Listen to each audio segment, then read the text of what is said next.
Recording by John Brandon.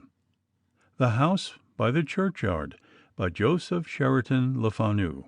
Being a dish of village chat.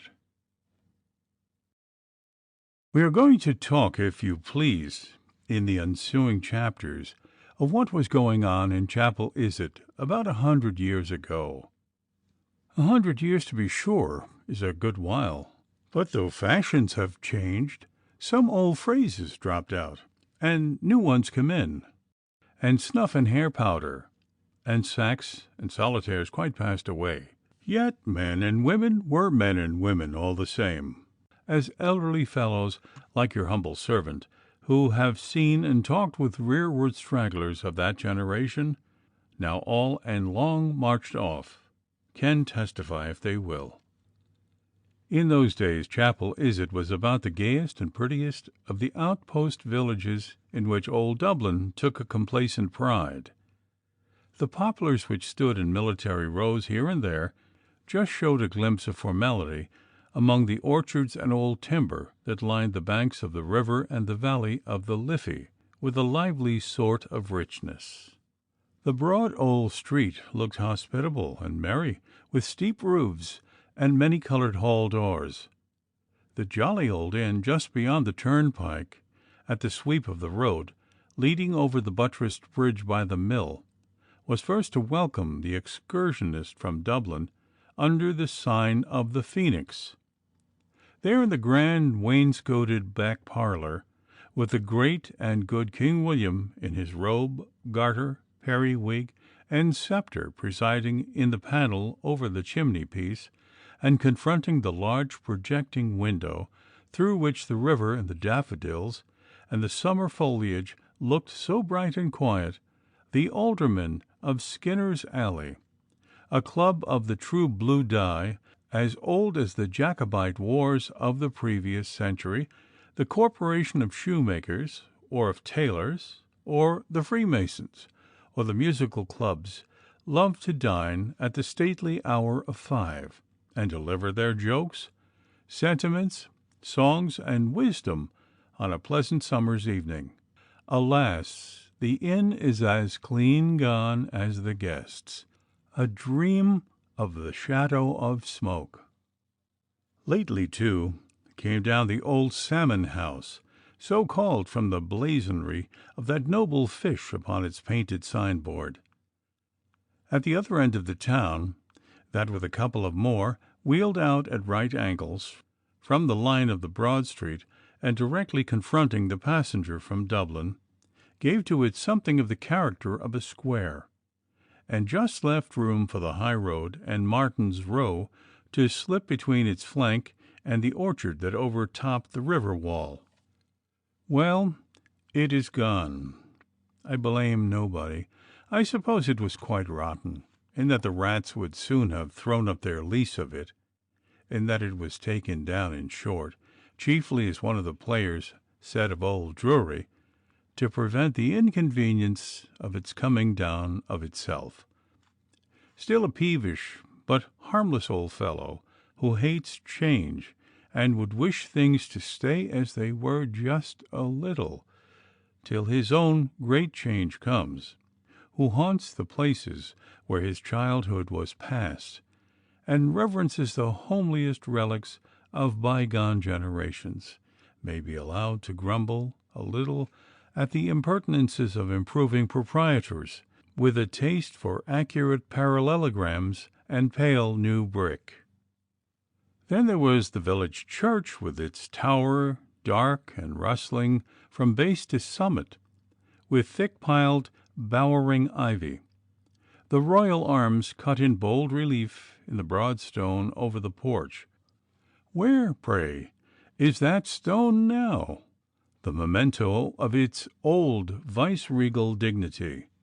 Where is the elevated pew, where many a Lord Lieutenant in point and gold lace and thundercloud periwig sate in awful isolation, and listened to orthodox and loyal sermons, and took French rapine, whence, too, he stepped forth between the files of the Guard of Honour of the Royal Irish Artillery from the barrack over the way, in their courtly uniform, white, scarlet, and blue, cocked hats and queues and ruffles, presenting arms into his emblazoned coach and six, with hanging footmen as wonderful as Cinderella's, and outriders outblazing the liveries of the troops, and rolling grandly away in sunshine and dust.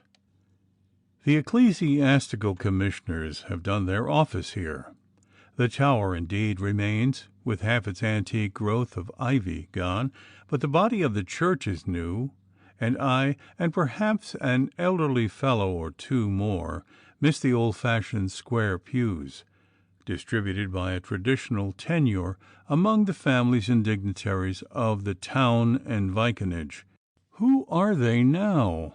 And sigh for the queer old clumsy reading desk and pulpit, grown dearer from the long and hopeless separation, and wonder where the tables of the 10 Commandments, in long gold letters of Queen Anne's date, upon a vivid blue ground, arched above and flanking the communion table, with its tall thin rails, and 50 other things that appeared to me in my nonage, as stable as the earth and as sacred as the heavens, are gone too.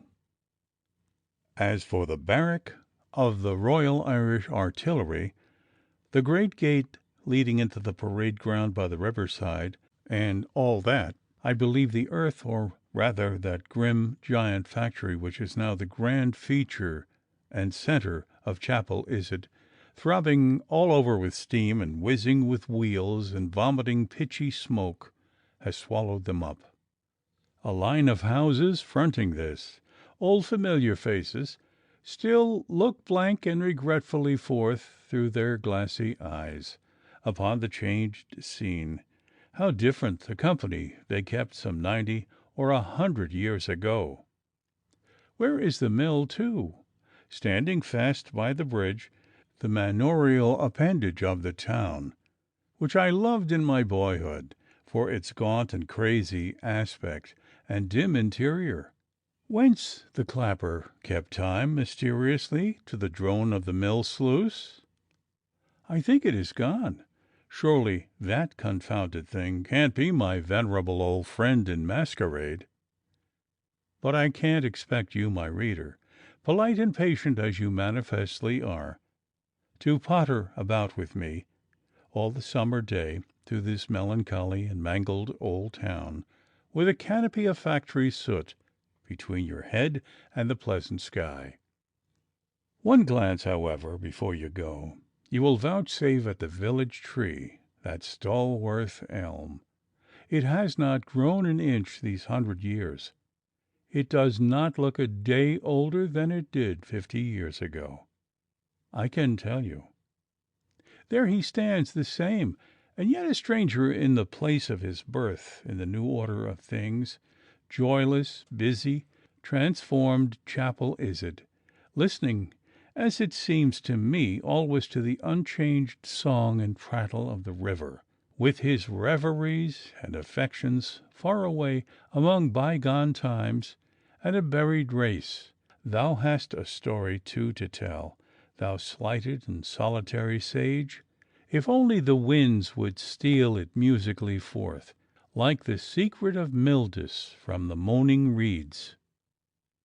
The palmy days of Chapel Izard were just about 100 years ago, and those days, though I am jealous of their pleasant and kindly fame, and specially for the preservation of the few memorials they have left behind, were yet, I may say, in your ear, with all their color and adventure, perhaps on the whole more pleasant to read about and dream of than they were to live in. Still, their violence, follies, and hospitalities, softened by distance and illuminated with a sort of barbaric splendor, have long presented to my fancy the glowing and ever-shifting combinations upon which, as on the red embers in a winter's gloaming, I love to gaze, propping my white head upon my hand, in a lazy luxury of reverie, from my own armchair, while they drop ever and anon into new shapes and silently tell their winter's tales. When your humble servant, Charles de Cresseron, the compiler of this narrative, was a boy some 14 years old, how long ago precisely that was, is nothing to the purpose. 'Tis enough to say he remembers what he then saw and heard a good deal better than what happened a week ago. It came to pass that he was spending a pleasant week of his holidays with his benign uncle and godfather, the curate of Chapel Iset. On the second day of his, or rather my, sojourn, I take leave to return to the first person. There was a notable funeral of an old lady. Her name was Darby, and her journey to her last home was very considerable, being made in a hearse, by easy stages, from her house at Lisnabane, in the county of Sligo, to the churchyard of Chapel Iset. There was a great flat stone over that small parcel of the rector's freehold, which the family held by a tenure, not of lives, but of deaths, renewable for ever. So that my uncle, who was a man of an anxious temperament, had little trouble in satisfying himself of the mearings and identity of this narrow tenement, to which Lemuel Maddox, the sexton, led him as straight and confidently as he could have done to the communion table. My uncle, therefore, fiated the sexton's presentiment, and the work commenced forthwith. I don't know whether all boys have the same liking for horrors which I am conscious of having possessed. I only know that I liked the churchyard, and deciphering tombstones, and watching the labours of the sexton, and hearing the old world village talk that often got up over the relics. When this particular grave was pretty nearly finished, it lay from east to west. A lot of earth fell out on the northern side, where an old coffin had lain, and good store of brown dust and grimy bones, and the yellow skull itself came tumbling about the sexton's feet. These fossils, after his wont, he lifted decently with the point of his shovel, and pitched into a little nook beside the great mound of mould on top. "Be the powers o' war! Here's a battered headpiece for yees," said young Tim Moran, who had picked up the cranium and was eyeing it curiously, turning it round the while. "Show it here, Tim. Let me look," cried 2 or 3 neighbours, getting round as quickly as they could. "Oh, murder!" said one. "Oh, be the powers o' Moll Kelly!" cried another. "Oh, bloody wars!" exclaimed a third. "That poor fellow got no chance for his life at all, said Tim. "That was a bullet," said one of them, putting his finger into a clean circular aperture as large as a halfpenny. "And look at them 2 cracks. Oh, murder! There's only one. Oh, I see you're right, too, begorra. Each of them a wipe of a poker."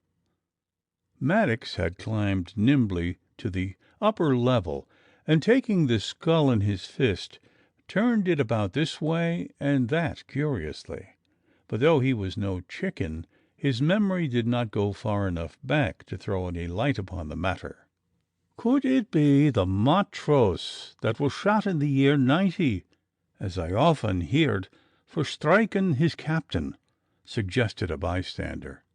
"Oh, that poor fellow's buried round by the north side of the church," said Maddox, still eyeing the skull. "It could not be Councillor Gallagher, that was kilt in the duel with Colonel Ruck. He was shot in the head.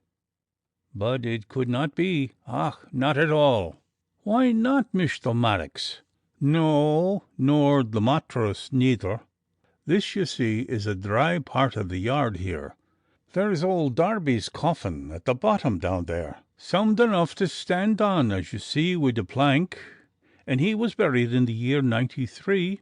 Why, look at the coffin this skull belongs to. 'Tid go into powder between your fingers. 'Tis nothing but tinder." I believe you're right, Mr. Maddox. For to be sure, 'tis longer underground by 30 years good, or maybe more." Just then the slim figure of my tall, mild uncle, the curate, appeared, and his long, thin legs in black worsted stockings and knee breeches stepped reverently and lightly among the graves. The men raised their hats, and Maddox jumped lightly into the grave again, while my uncle returned their salute with a sad sort of smile, a regretful kindness, which he never exceeded in those solemn precincts. It was his custom to care very tenderly for the bones turned up by the sexton, and to wait with an awful solicitude until, after reading of the funeral service, he saw them gently replaced, as nearly as might be, in their old bed, and discouraging any idle curiosity or levity respecting them, with a solemn rebuke which all respected. Therefore it was that so soon as he appeared the skull was, in Hibernian phrase, dropped like a hot potato, and the grave digger betook himself to his spade so nimbly. "Oh, Uncle Charles," I said, taking his hand and leading him towards the foot of the grave, "such a wonderful skull has come up. It is shot through with a bullet and cracked with a poker besides." "'Tis true for him, your reverence. He was murdered twice over, whoever he was, rest his soul." And the sexton, who had nearly completed his work, got out of the grave again with a demure activity, and raising the brown relic with great reverence, out of regard for my good uncle, he turned it about slowly before the eyes of the curate, who scrutinized it from a little distance with a sort of melancholy horror. "Yes, Lemuel," said my uncle, still holding my hand, "'twas undoubtedly a murder. Aye, indeed. He sustained 2 heavy blows, beside that gunshot through the head." "'Twasn't gunshot, sir. Why, the hole is taken a grape shot," said an old fellow just behind my uncle, in a pensioner's cocked hat, leggings, and long old world red frock coat, speaking with a harsh reedy voice and a grim sort of reserved smile. I moved a little aside with a sort of thrill, to give him freer access to my uncle, in the hope that he might perhaps throw a light upon the history of this remarkable memorial. The old fellow had a rat-like grey eye, the other was hid under a black patch, and there was a deep red scar across his forehead, slanting from the patch which covered the extinguished orb. His face was purplish, the tinge deepening towards the lumpish top of his nose, on the side of which stood a big wart, and he carried a great walking cane over his shoulder, and bore, as it seemed to me, an intimidating but caricatured resemblance to an old portrait of Oliver Cromwell in my Whig grandfather's parlour. "You don't think it a bullet, sir?" said my uncle, mildly touching his hat, for, coming of a military stock himself, he always treated an old soldier with uncommon respect. "Why, please your reverence," replied the man, reciprocating his courtesy, "I know it's not." "And what is it then, my good man?" interrogated the sexton, as one in authority, and standing on his own dunghill. "The trepan," said the fogey, in the tone in which he had cried "attention" to a raw recruit, without turning his head, and with a scornful momentary skew glance from his grey eye. "And do you know whose skull that was, sir?" asked the curate. "Aye, do I, sir? Well," with the same queer smile, he answered, "come now, you're a grave digger, my fine fellow," he continued, accosting the sexton cynically. "How long do you suppose that skull's been underground?" "Long enough, but not so long, my fine fellow, as yours has been above ground." "Well, you're right there, for I seen him buried," and he took the skull from the sexton's hands. "And I'll tell you more.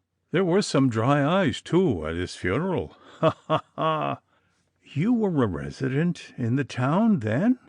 Said my uncle, who did not like the turn his recollections were taking. Aye, sir, that I was, he replied. See that broken tooth there? I forgot 'twas there, and the minute I seen it, I remembered it like this morning. I could swear to it. When he left, aye, and that sharp corner to it. Hang 'em. And he twirled the loose tooth, the last but two of all its fellows, from its socket, and chucked it into the grave. And were you weren't in the army then? Inquired the curate, who could not understand the sort of scoffing dislike he seemed to bear it. Be my faith, I was so, sir, the Royal Irish Artillery, replied he promptly. And in what capacity? Pursued his reverence. Drummer, answered the mulberry-faced veteran. Ho, drummer! That's a good time ago, I dare say, said my uncle, looking on him reflectively. Well, so it is. Not far off 50 years, answered he. He was a hard-headed codger, he was. But you see, the sprig of shillelagh was too hard for him. Ha, ha, ha! And he gave the skull a smart knock with his walking cane as he grinned at it and wagged his head. Gently, gently, my good man, said the curate, placing his hand hastily upon his arm, for the knock was harder than was needed for the purpose of demonstration. You see, sir, at that time our colonel-in-chief was my Lord Blackwater, continued the old soldier. Not that we often seen him, for he lived in France mostly. The colonel and second was General Chatsworth, and Colonel Stafford was lieutenant colonel, and under him Major O'Neill. Captains 4, Clough, Devereux, Barton, and Berg. First lieutenants Puttock, Delaney, Sackville, and Armstrong. Second lieutenants Salt, Barber, Lillyman, and Pringle. Lieutenant fireworkers O'Flaherty. I beg your pardon, interposed my uncle. Fireworkers, did you say? Yes, sir. And what, pray, does a lieutenant fireworker mean? Why, law bless you, sir, a fireworker, 'twas his business to see that the men loaded, sarved, laid, and fired the gun all right. But that doesn't signify. You see, this old skull, sir, well, 'twas a 9 days' wonder, and the queerest business you ever heerd tell of. Why, sir, the women was frightened out of their senses, and the men puzzled out of their wits. They were, ha, ha, ha! And I can tell you all about it. A mighty black and bloody business it was. I beg your pardon, sir, but I think, yes, the funeral has arrived, and for the present I must bid you good morning. And so my uncle hurried to the church, where he assumed his gown, and the solemn rite proceeded. When all was over, my uncle, after his wont, waited until he had seen the disturbed remains redeposited decently in their place, and then, having disrobed, I saw him look with some interest about the churchyard, and I knew 'twas in quest of the old soldier. I saw him go away during the funeral, I said. Ay, the old pensioner, said my uncle, peering about in quest of him. And we walked through the town and over the bridge, and we saw nothing of his cocked hat and red single-breasted frock, and returned rather disappointed to tea. I ran into the back room, which commanded the churchyard, in the hope of seeing the old fellow once more, with his cane shouldered, grinning among the tombstones in the evening sun. But there was no sign of him, or indeed any one else there. So I returned, just as my uncle, having made the tea, shut down the lid of his silver teapot with a little smack, and with a kind but absent smile upon me, he took his book, sat down, and crossed one of his thin legs over the other, and waited pleasantly until the delightful infusion should be ready for our lips, reading his old volume, and with his disengaged hand gently stroking his long shin bone. In the meantime, I, who thirsted more for that tale of terror which the old soldier had all but begun, of which in that strangely battered skull I had only an hour ago seen, face to face, so grisly a memento, and of which, in all human probability, I never was to hear more, looked out dejectedly from the window, when whom should I behold marching up the street at slow time towards the Salmon House, but the identical old soldier, cocked hat, copper nose, great red single-breasted coat with its prodigious wide buttonholes, leggings, cane, and all, just under the village tree. "Here he is! Oh, Uncle Charles, here he comes!" I cried. "Eh, the soldier, is he?" said my uncle, tripping in the carpet in his eagerness, and all but breaking the window. "So it is indeed. Run down, my boy, and beg him to come up." But by the time I had reached the street, which you may be sure was not very long, I found my uncle had got the window up and was himself inviting the old boy, who, having brought his left shoulder forward, thanked the curate, saluting soldier fashion, with his hand to his hat, palm foremost. I observed, indeed, that those grim old campaigners, who have seen the world, make it a principle to accept anything in the shape of a treat. If it's bad, why it costs them nothing, and if it's good, so much the better. So up he marched, and into the room with soldierly self-possession, and being offered tea, preferred punch, and the ingredients were soon on the little round table by the fire, which the evening being sharp was pleasant, and the old fellow being seated, he brewed his nectar to his heart's content, and as we sipped our tea in pleased attention, he, after his own fashion, commenced the story, to which I listened with an interest which I confessed has never subsided. Many years after, as will sometimes happen, a flood of light was unexpectedly poured over the details of his narrative. On my coming into possession of the diary, curiously minute, and the voluminous correspondence of Rebecca, sister of General Chatsworth, with whose family I had the honour to be connected, and this journal to me, with my queer cat-like affection for this old village, a perfect treasure, and the interminable bundles of letters, sorted and arranged so neatly with little abstracts of their contents in red ink, in her own firm thin hand upon the covers, from all and to all manner of persons, for the industrious lady made fair copies of all the letters she wrote, formed for many years my occasional and always pleasant winter night's reading. I wish I could infuse their spirit into what I'm going to tell, and above all, that I could inspire my readers with ever so little of the peculiar interest with which the old town has always been tinted and saddened to my eye.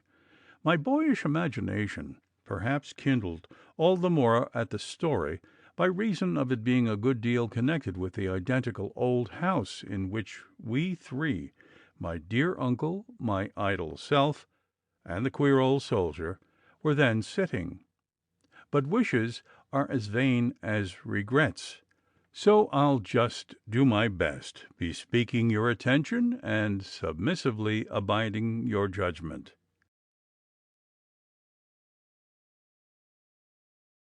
The House by the Churchyard, by Joseph Sheridan Le Fanu.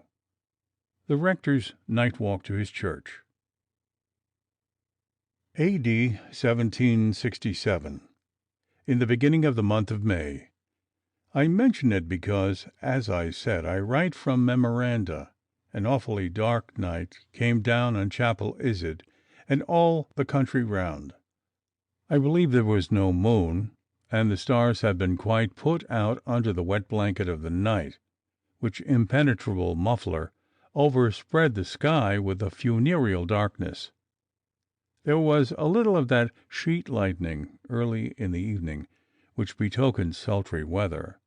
The clouds, column after column, came up sullenly over the Dublin mountains, rolling themselves from one horizon to the other into one black dome of vapor, their slow but steady motion contrasting with the awful stillness of the night. There was a weight in the atmosphere, and a sort of undefined menace brooding over the little town, as if unseen crime or danger, some mystery of iniquity, was stealing into the heart of it, and the disapproving heavens scowled a melancholy warning. That morning old Sally, the rector's housekeeper, was disquieted. She had dreamed of making the great four-post state bed with the dark green damask curtains, a dream that betokened some coming trouble. It might, to be sure, be ever so small. It had once come with no worse result than Dr. Walsingham's dropping his purse, containing something under a guinea in silver, over the side of the ferry boat, but again it might be tremendous. The omen hung over them doubtful. A large square letter, with a great round seal, as big as a crown piece, addressed to the Reverend Hugh Walsingham, Doctor of Divinity, at this house, by the bridge in Chapel Izzard, had reached him in the morning, and plainly troubled him. He kept the messenger a good hour, awaiting his answer, and just at 2 o'clock the same messenger returned with a second letter, but this time a note sufficed for reply. "'Twill seem ungracious," said the doctor, knitting his brows over his closed folio in the study, "but I cannot choose but walk clear in my calling before the Lord. How can I honestly pronounce hope, when in my mind there is nothing but fear? Let another do it, if he see his way. I do enough in being present, as 'tis right I should." It was indeed a remarkably dark night, a rush and downpour of rain. The doctor stood just under the porch of the stout brick house of King William's date, which was then the residence of the worthy rector of Chapel Izzard, with his great surtout and cape on, his leggings buttoned up, and his capacious leather overalls pulled up and strapped over these, and his broad-leaved hat tied down over his wig and ears with a mighty silk kerchief. I dare say he looked absurd enough, but it was the woman's doing, who always, upon emergencies, took the doctor's wardrobe in hand.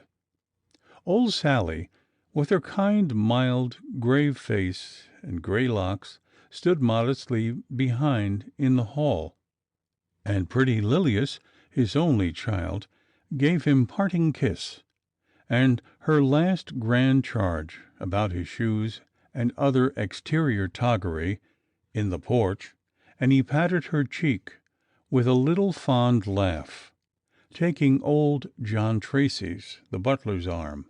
John carried a handsome horn lantern, which flashed now on a roadside bush, now on the discolored battlements of the bridge, and now on a streaming window. They stepped out. There were no umbrellas in those days, splashing among the wide and widening pools, while Sally and Lilias stood in the porch, holding candles for full 5 minutes after the doctor and his jack-o'-lantern, as he called honest John, whose arm and candle always befriended him in his night excursions, had got round the corner. Through the back bow window of the Phoenix there pealed forth, faint in the distance and rain, a solemn royal ditty, piped by the tuneful alderman of Skinner's Alley, and neither unmusical nor somehow uncongenial with the darkness and the melancholy object of the doctor's walk, the chant being rather monastic, wild, and dirge-like. It was 10:15, and no other sound of life or human neighborhood was stirring.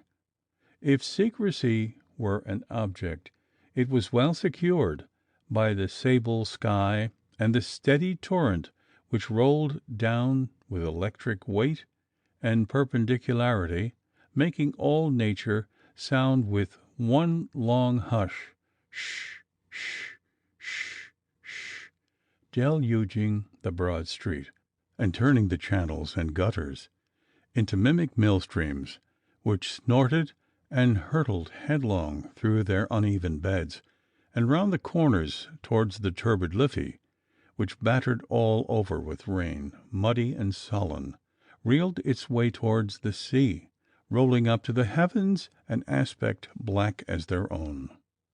As they passed by the Phoenix, a little rivulet by the way was spouting down from the corner of the sign, and indeed the night was such as might have well caused that suicidal fowl to abandon all thoughts of self-incremation and submit to an unprecedented death by drowning.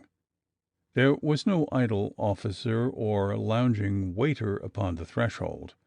Military and civilians were all snug in their quarters that night, and the inn, except for the alderman in the back parlor, was doing no business. The door was nearly closed, and only let out a tall, narrow slice of candle light upon the lake of mud, over every inch of which the rain was drumming. The doctor's lantern glided by, and then across the street, and so leisurely along the footway, by the range of lightless hall doors, towards the Salmon House, also dark, and so sharp round the corner, and up to the churchyard gate, which stood a little open, as also the church door beyond, as was evidenced by the feeble glow of a lantern from within. I dare say old Bob Martin the sexton and grave Mr. Irons the clerk were reassured when they heard the cheery voice of the rector hailing them by name. There were now 3 candles in church, but the edifice looked unpleasantly dim, and went off at the far end into total darkness. Ezekiel Irons was a lean, reserved fellow, with a black wig and blue chin, and something shy and sinister in his phiz. I don't think he had encountered honest Bob with much conversation from those thin lips of his during their grisly tete-a-tete among the black windows and the mural tablets that overhung the aisle. But the rector had lots to say, though deliberately and gravely. Still the voice was genial and inspiring, and exorcised the shadows that had been gathering stealthily around the lesser church functionaries. Mrs. Irons' tooth, he learned, was still bad, but she was no longer troubled with that sour humor in her stomach. There were sour humors, alas, still remaining, enough and to spare, as the clerk knew to his cost. Bob Martin thanked his reverence. The cold rheumatism in his hip was better. Irons the clerk replied he had brought 2 prayer books. Bob averred he could not be mistaken. The old lady was buried in the near vault, though it was 40 years before. He remembered it like last night. They changed her into her lead coffin in the vault, he and the undertaker together. Her own servants would not put a hand to her. She was buried in white satin, and with her rings on her fingers. It was her fancy, and so ordered in her will. They said she was mad. He'd know her face again if he saw her. She had a long hooked nose, and her eyes were open, for, as he was told, she died in her sleep and was quite cold and stiff when they found her in the morning. He went down and saw the coffin today, half an hour after meeting his reverence. The rector consulted his great warming pan of a watch. It was drawing near 11. He fell into a reverie and rambled slowly up and down the aisle, with his hands behind his back and his dripping hat in them, swinging nearly to the flags, now lost in the darkness, now emerging again, dim, nebulous in the foggy light of the lanterns. When his clerical portrait came near, he was looking down, with gathered brows, upon the flags, moving his lips and nodding, as if counting them, as was his way.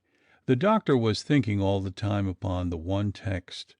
Why should this livid memorial of two great crimes be now disturbed, after an obscurity of 21 years, as if to jog the memory of scandal, and set the great throat of the monster baying once more at the old midnight horror?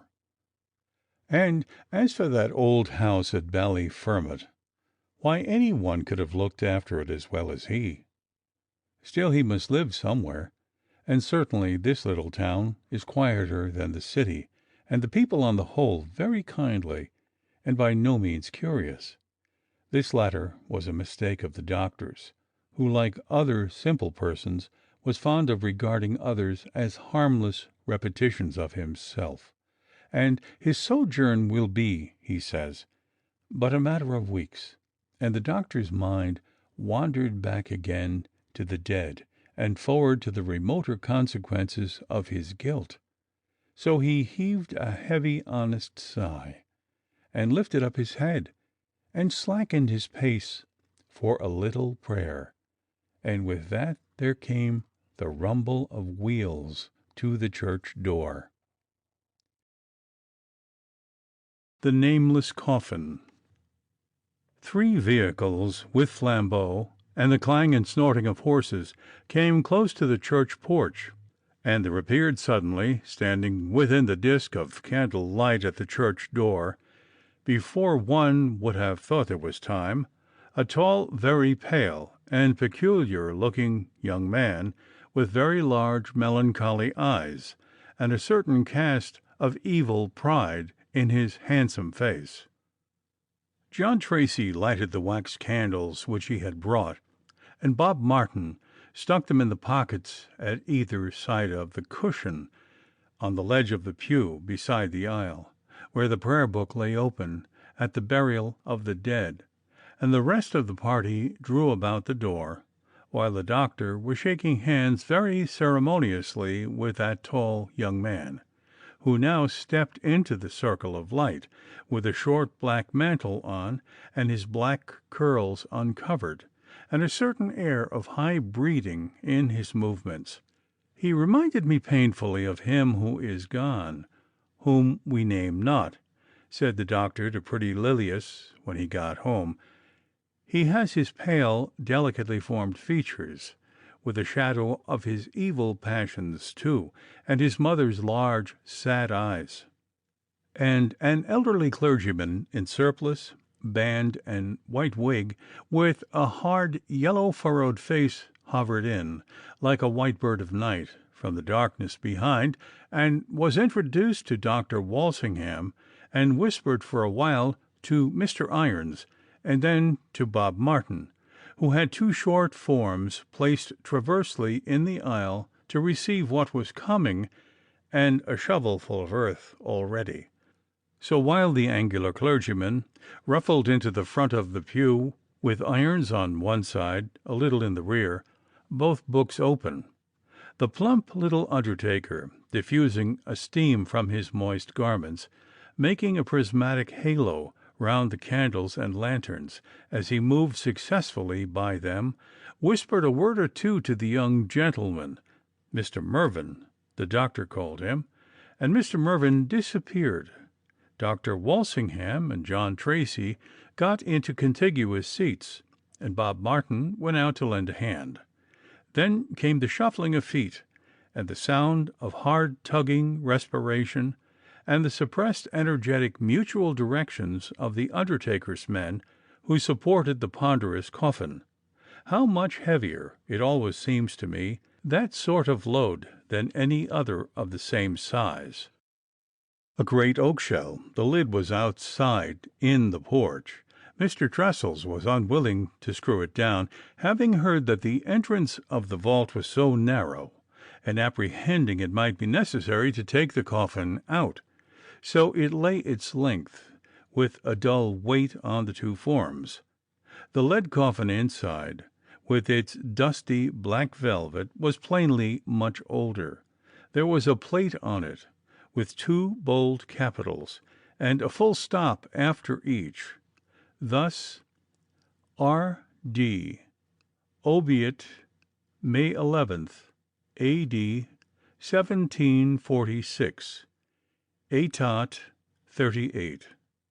And above this plain oval plate was a little bit of an ornament no bigger than a sixpence. John Tracy took it for a star. Bob Martin said he knew it to be a Freemason's order, and Mr. Trestles, who almost overlooked it, thought it was nothing better than a fourpenny cherub. But Mr. Irons, the clerk, knew that it was a coronet, and when he heard the other theories thrown out, being a man of few words, he let them have it their own way, and with his thin lips closed, with their changeless and unpleasant character of an imperfect smile, he coldly kept this little bit of knowledge to himself. Earth to earth, rumble, dust to dust, tumble, ashes to ashes, rattle. And now the coffin must go out again, and down to its final abode. The flag that closed the entrance of the vault had been removed, but the descent of Avernus was not facile. The steps being steep and broken, and the roof so low, young Mervyn had gone down the steps to see it duly placed. A murky, fiery light came up, against which the descending figures looked black and cyclopean. Dr. Walsingham offered his brother clergyman his hospitalities, but somehow that cleric preferred returning to town for his supper and his bed. Mervyn also excused himself. It was late, and he meant to stay that night at the Phoenix, and tomorrow designed to make his compliments in person to Dr. Walsingham. So the bilious clergyman from town climbed into the vehicle in which he had come, and the undertaker and his troop got into the hearse and the mourning coach, and drove off demurely through the town. But once 100 yards or so beyond the turnpike, at such a pace that they overtook the rollicking cortege of the aldermen of Skinner's Alley upon the Dublin road, all singing and hallooing, and crowing and shouting scraps of banter at one another, in which recreations these professional mourners forthwith joined them, and they cracked screaming jokes, and drove wild chariot races the whole way into town, to the terror of the divine, whose presence they forgot, and whom, though he shrieked from the window, they never heard until getting out, when the coach came to a standstill. He gave Mr. Trestles a piece of his mind, and that in so alarming a sort that the jolly undertaker, expressing a funereal concern at the accident, was obliged to explain that all the noise came from the scandalous party they had so unfortunately overtaken, and that the drunken blackguards had lashed and frightened his horses to a runaway pace, singing and hallooing in the filthy way he heard, it being a standing joke among such roisterers to put quiet tradesmen of this melancholy profession into a false and ridiculous position. He did not convince, but only half puzzled the ecclesiastic, who, muttering Credat Judaeus, turned his back upon Mr. Trestles with an angry whisk, without bidding him good night. Dr. Walsingham, with the aid of his guide, in the meantime, had reached the little garden in front of the old house, and the gay tinkle of a harpsichord and the notes of a sweet contralto suddenly ceased as he did so, and he said, smiling in the dark, in a pleasant soliloquy, for he did not mind John Tracy, old John was not in the way, "She always hears my step, always, little Lily, no matter how she's employed, and the hall door opened, and a voice that was gentle and yet somehow very spirited and sweet cried a loving and playful welcome to the old man. Mr. Mervyn in his inn. The morning was fine. The sun shone out with a yellow splendor. All nature was refreshed. A pleasant smell rose up from tree and flower and earth. The now dry pavement and all the row of village windows were glittering merrily. The sparrows twittered their lively morning gossip among the thick ivy of the old church tower. Here and there the village cock challenged his neighbor with high and vaunting crow, and the bugle notes soared sweetly into the air from the artillery ground beside the river. Moore the barber was already busy making his morning circuit. Servant men and maids were dropping in and out at the baker's, and old Poll Delaney, in her weather-stained red hood, and neat little Kitty Lane, with her bright, young, careful face and white basket, were calling at the doors of their customers with new-laid eggs. Through half-opened hall doors you might see the powdered servant, or the sprightly maid in her mob-cap, in hot haste, steaming away with the red japanned tea-kitchen into the parlour. The town of Chapel Iset, in short, was just sitting down to its breakfast. Mervyn, in the meantime, had had his solitary meal in the famous black parlour of the Phoenix, where the newspapers lay, and all comers were welcome. He was by no means a bad hero to look at, if such a thing were needed. His face was pale, melancholy, statuesque, and his large enthusiastic eyes suggested a story and a secret, perhaps a horror. Most men, had they known all, would have wondered, with good Dr. Walsingham, why of all places in the world he should have chosen the little town where he now stood for even a temporary residence. It was not a perversity, but rather a fascination. His whole life had been a flight and a pursuit, a vain endeavour to escape from the evil spirit that pursued him, and a chase of a chimera. He was standing at the window, not indeed enjoying, as another man might, the quiet verdure of the scene, and the fragrant air, and all the mellowed sounds of village life, but lost in a sad and dreadful reverie, when in bounced little red-faced, bustling Dr. Toole, the joke and the chuckle with which he had just requited the fat old barmaid still ringing in the passage. "Stay here, sweetheart," addressed to a dog squeezing by him, and which screeched out as he kicked it nearly round the doorpost. "Hey, your most obedient sir," cried the doctor, with a short but grand bow, affecting surprise, though his chief object in visiting the back parlour at that moment was precisely to make a personal inspection of the stranger. "Pray don't mind me, sir. Your breakfast ended, eh? Coffee not so bad, sir, rather good coffee. I hold it at the Phoenix. Cream very choice, sir? I don't tell 'em so, though," a wink. "It might not improve it, you know. I hope they gave you He peeped into the cream ewer, which he turned towards the light with a whisk, and no disputing the eggs, 48 hens in the poultry yard, and 90 ducks in Tresham's little garden next door to Stirk's. They make a precious noise, I can tell you, when it showers. Stirk threatens to shoot 'em. He's the artillery surgeon here, and Tom Larkin said last night it's because they only dabble and quack, and two of a trade, you know. Ha, ha, ha! And what a night we had, dark as Erebus, pouring like pumps, by Jove. I'll remember it, I warrant you. Out on business, a medical man, you know, can't always choose, and near meeting a bad accident, too. Anything in the paper, eh? Oh, I see. Sir, haven't read it? Well, and what do you think? A queer night for the purpose, eh? You'll say we had a funeral in the town last night, sir. Someone from Dublin. It was Tressell's men came out. The turnpike rogue, just round the corner there, one of the talkingest gossips in the town, and a confounded prying, tattling place it is, I can tell you. Knows the driver, and Bob Martin, the sexton, you know, tells me there were 2 parsons, no less. Hey?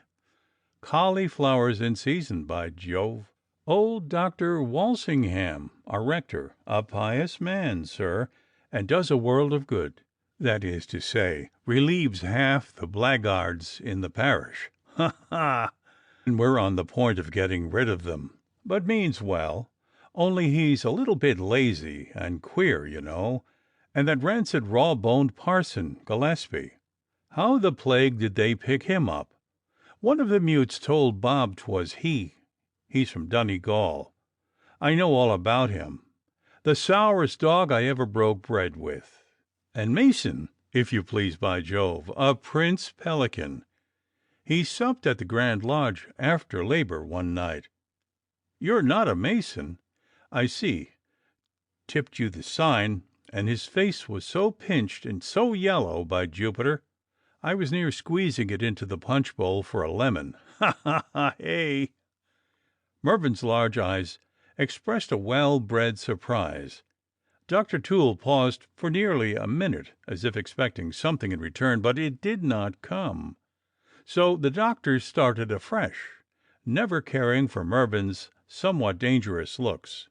Mighty pretty prospects about here, sir.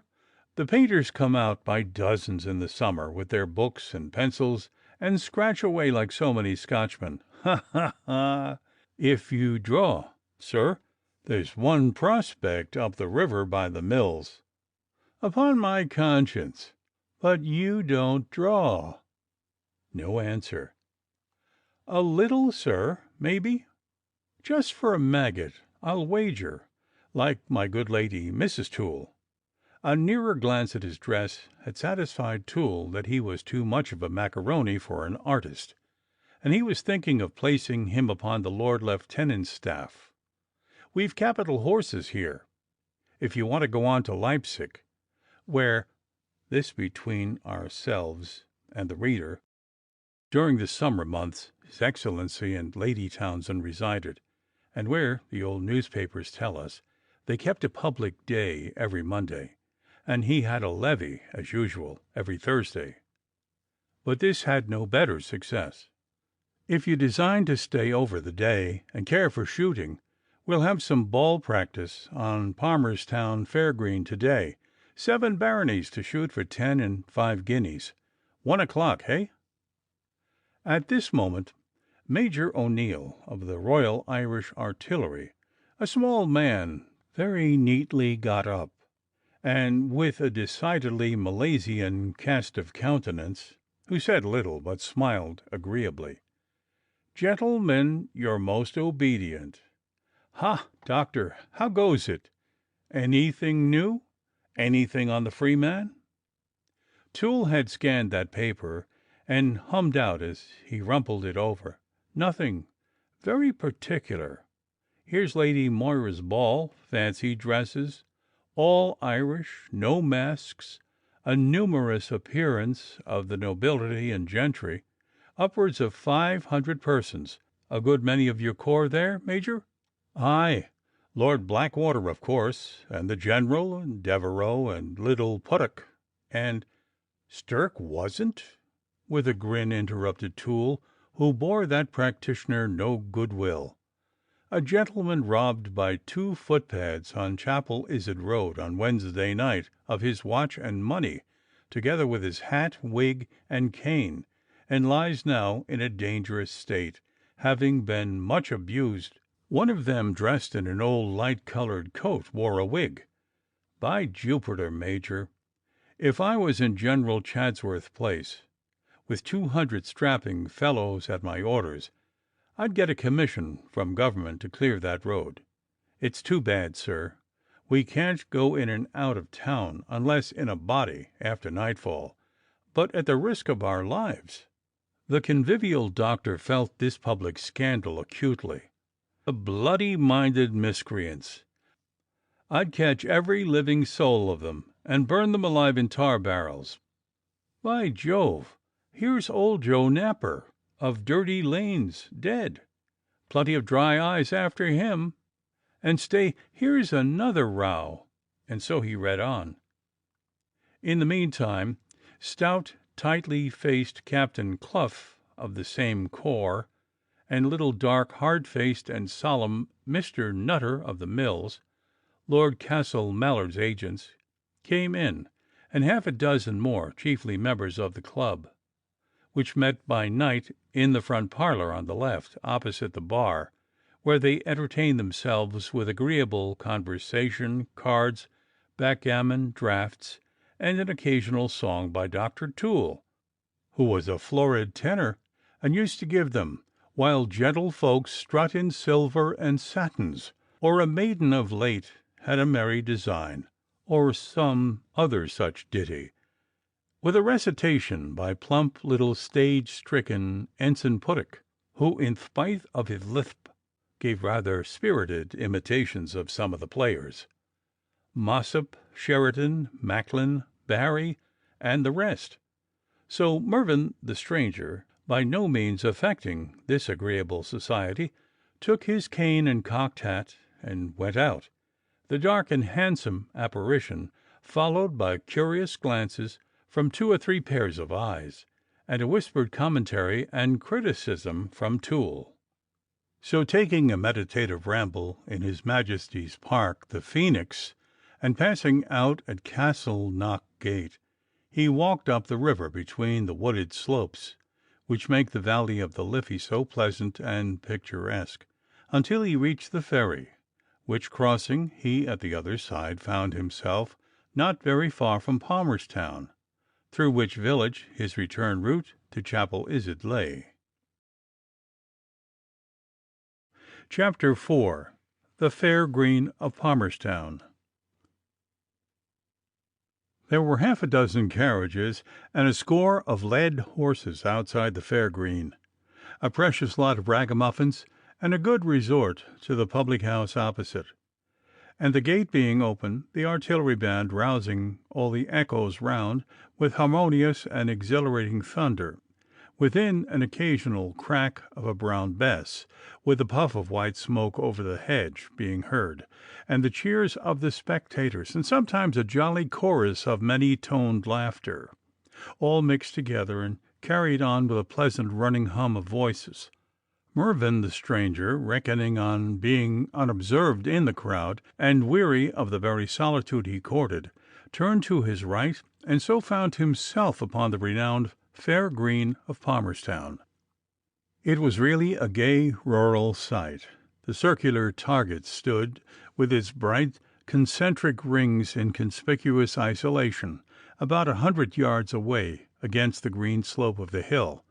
The competitors, in their best Sunday suits, some armed with muskets, and some with fowling pieces, for they were not particular, and with bunches of ribbons fluttering in their 3-cornered hats, and sprigs of gay flowers in their breasts, stood in the foreground in an irregular cluster, while the spectators, in pleasant disorder, formed 2 broad and many-coloured parterres, broken into little groups and separated by a wide clear sweep of green sward, running up from the marksman to the target. In the luminous atmosphere the men of those days showed bright and gay. Such fine scarlet and gold waistcoats, such sky blue and silver, such pea green lutestrings, and pink silk linings, and flashing buckles, and courtly wigs or becoming powder, went pleasantly with a brilliant costume of the stately dames and smiling lassies. There was a pretty sprinkling of uniforms, too, the whole picture of gentle motion, and the bugles and drums of the Royal Irish Artillery filling the air with inspiring music. All the neighbours were there. Merry little Dr. Toole, in his grandest wig and gold-headed cane, with 3 dogs at his heels. He seldom appeared without this sort of train, sometimes 3, sometimes 5, sometimes as many as 7, and his hearty voice was heard bawling at them by name as he sauntered through the town of a morning, and theirs occasionally in short screeches, responsive to the touch of his cane. Now it was, "Fairy, you savage, let that pig alone!" A yell, and a scuffle. "Juno, drop it, you slut!" or "Caesar, you blackguard, where are you going?" "Look at Stirk there with his lordship," said Toole to the fair Magnolia, with a wink and a nod and a sneering grin. "Good-natured dog that. Ha, ha! You'll find he'll oust Nutter at last, and get the agency. That's what he's driving at, always undermining somebody." Dr. Stirk and Lord Castle Mallard were talking apart on the high ground, and the artillery surgeon was pointing with his cane at distant objects. "I'll lay you 50 he's picking holes in Nutter's management this moment." I'm afraid there was some truth in the theory, and Toole, though he did not remember to mention it, had an instinctive notion that Stirk had an eye upon the civil practice of the neighbourhood, and was meditating a retirement from the army and a serious invasion of his domain. Stirk and Toole, behind backs, did not spare one another. Toole called Stirk a horse doctor, and the smuggler, in reference to some affair about French brandy, never made quite clear to me, but in which I believe Stirk was really not to blame, and Stirk called him that drunken little apothecary, for Toole had a boy who compounded, under the rose, his draughts, pills, and powders in the back parlour, and sometimes that smutty little ballad singer, or that whisky-fied dog fancier Toole. There was no actual quarrel, however. They met freely, told one another the news. Their mutual disagreeabilities were administered guardedly, and on the whole they hated one another in a neighbourly way. Fat, short, radiant General Chatsworth, in full artillery uniform, was there, smiling and making little speeches to the ladies, and bowing stiffly from his hips upward, his great queue playing all the time up and down his back, and sometimes so near the ground when he stood erect and threw back his head that Toole, seeing Juno eyeing the appendage rather viciously, thought it prudent to cut her speculations short with a smart kick. His sister Rebecca, tall, erect, with grand lace, in a splendid stiff brocade, and with a fine fan, was certainly 55, but still wonderfully fresh, and sometimes had quite a pretty little pink colour, perfectly genuine, in her cheeks. Command sat in her eye, and energy on her lip, but though it was imperious and restless, there was something provokingly likeable and even pleasant in her face. Her niece Gertrude, the general's daughter, was also tall, graceful, and, I am told, perfectly handsome. "Be the powers, she's mighty handsome," observed Lieutenant Fireworker O'Flaherty, who, being a little stupid, did not remember that such a remark was not likely to pleasure the charming Magnolia McNamara, to whom he had transferred the adoration of a passionate but somewhat battered heart. "They must not see with my eyes that think so," said Mag, with a disdainful toss of her head. "They say she's not 20, but I'll wager a pipe of claret she's something to the back of it," said O'Flaherty, mending his hand. "Why, bless your innocence, she'll never see 25 and a bit to spare," sniggered Miss Mag, who might more truly have told the tale of herself. "Who's that pretty young man my Lord Castle Mallard is introducing to her and old Chatsworth?" The commendation was a shot at poor O'Flaherty. "Hey, so my lord knows him," says Toole, very much interested. "Why, that's Mr. Mervyn, that's stopping at the Phoenix. A. Mervyn. I saw it on his dressing case. See how he smiles." "Aye, she simpers like a furmity kettle," said scornful Miss Mag. "They're very grand to-day, the Chatsworths, with them their 2 livery men behind them," threw in O'Flaherty. accommodating his remarks to the spirit of his lady love. "That young buck's a man of consequence," Toole rattled on. "Miss does not smile on everybody. Aye, she looks as if butter would not melt in her mouth, but I warrant cheese won't choke her." Magnolia laughed out with angry eyes. Magnolia's fat and highly painted parent, poor, bragging, good-natured, cunning, foolish Mrs. McNamara, the widow, joined with a venomous wheeze in the laugh. Those who suppose that all this rancour was produced by mere feminine emulations and jealousy do these ladies of the ancient sept McNamara foul wrong. Mrs. Mac, on the contrary, had a fat and genial soul of her own, and Magnolia was by no means a particularly ungenerous rival in the lists of love. But Aunt Rebecca was hoity-toity upon the McNamaras, whom she would never consent to more than half know, seeing them with difficulty, often failing to see them together, though Magnolia's stature and activity did not always render that easy.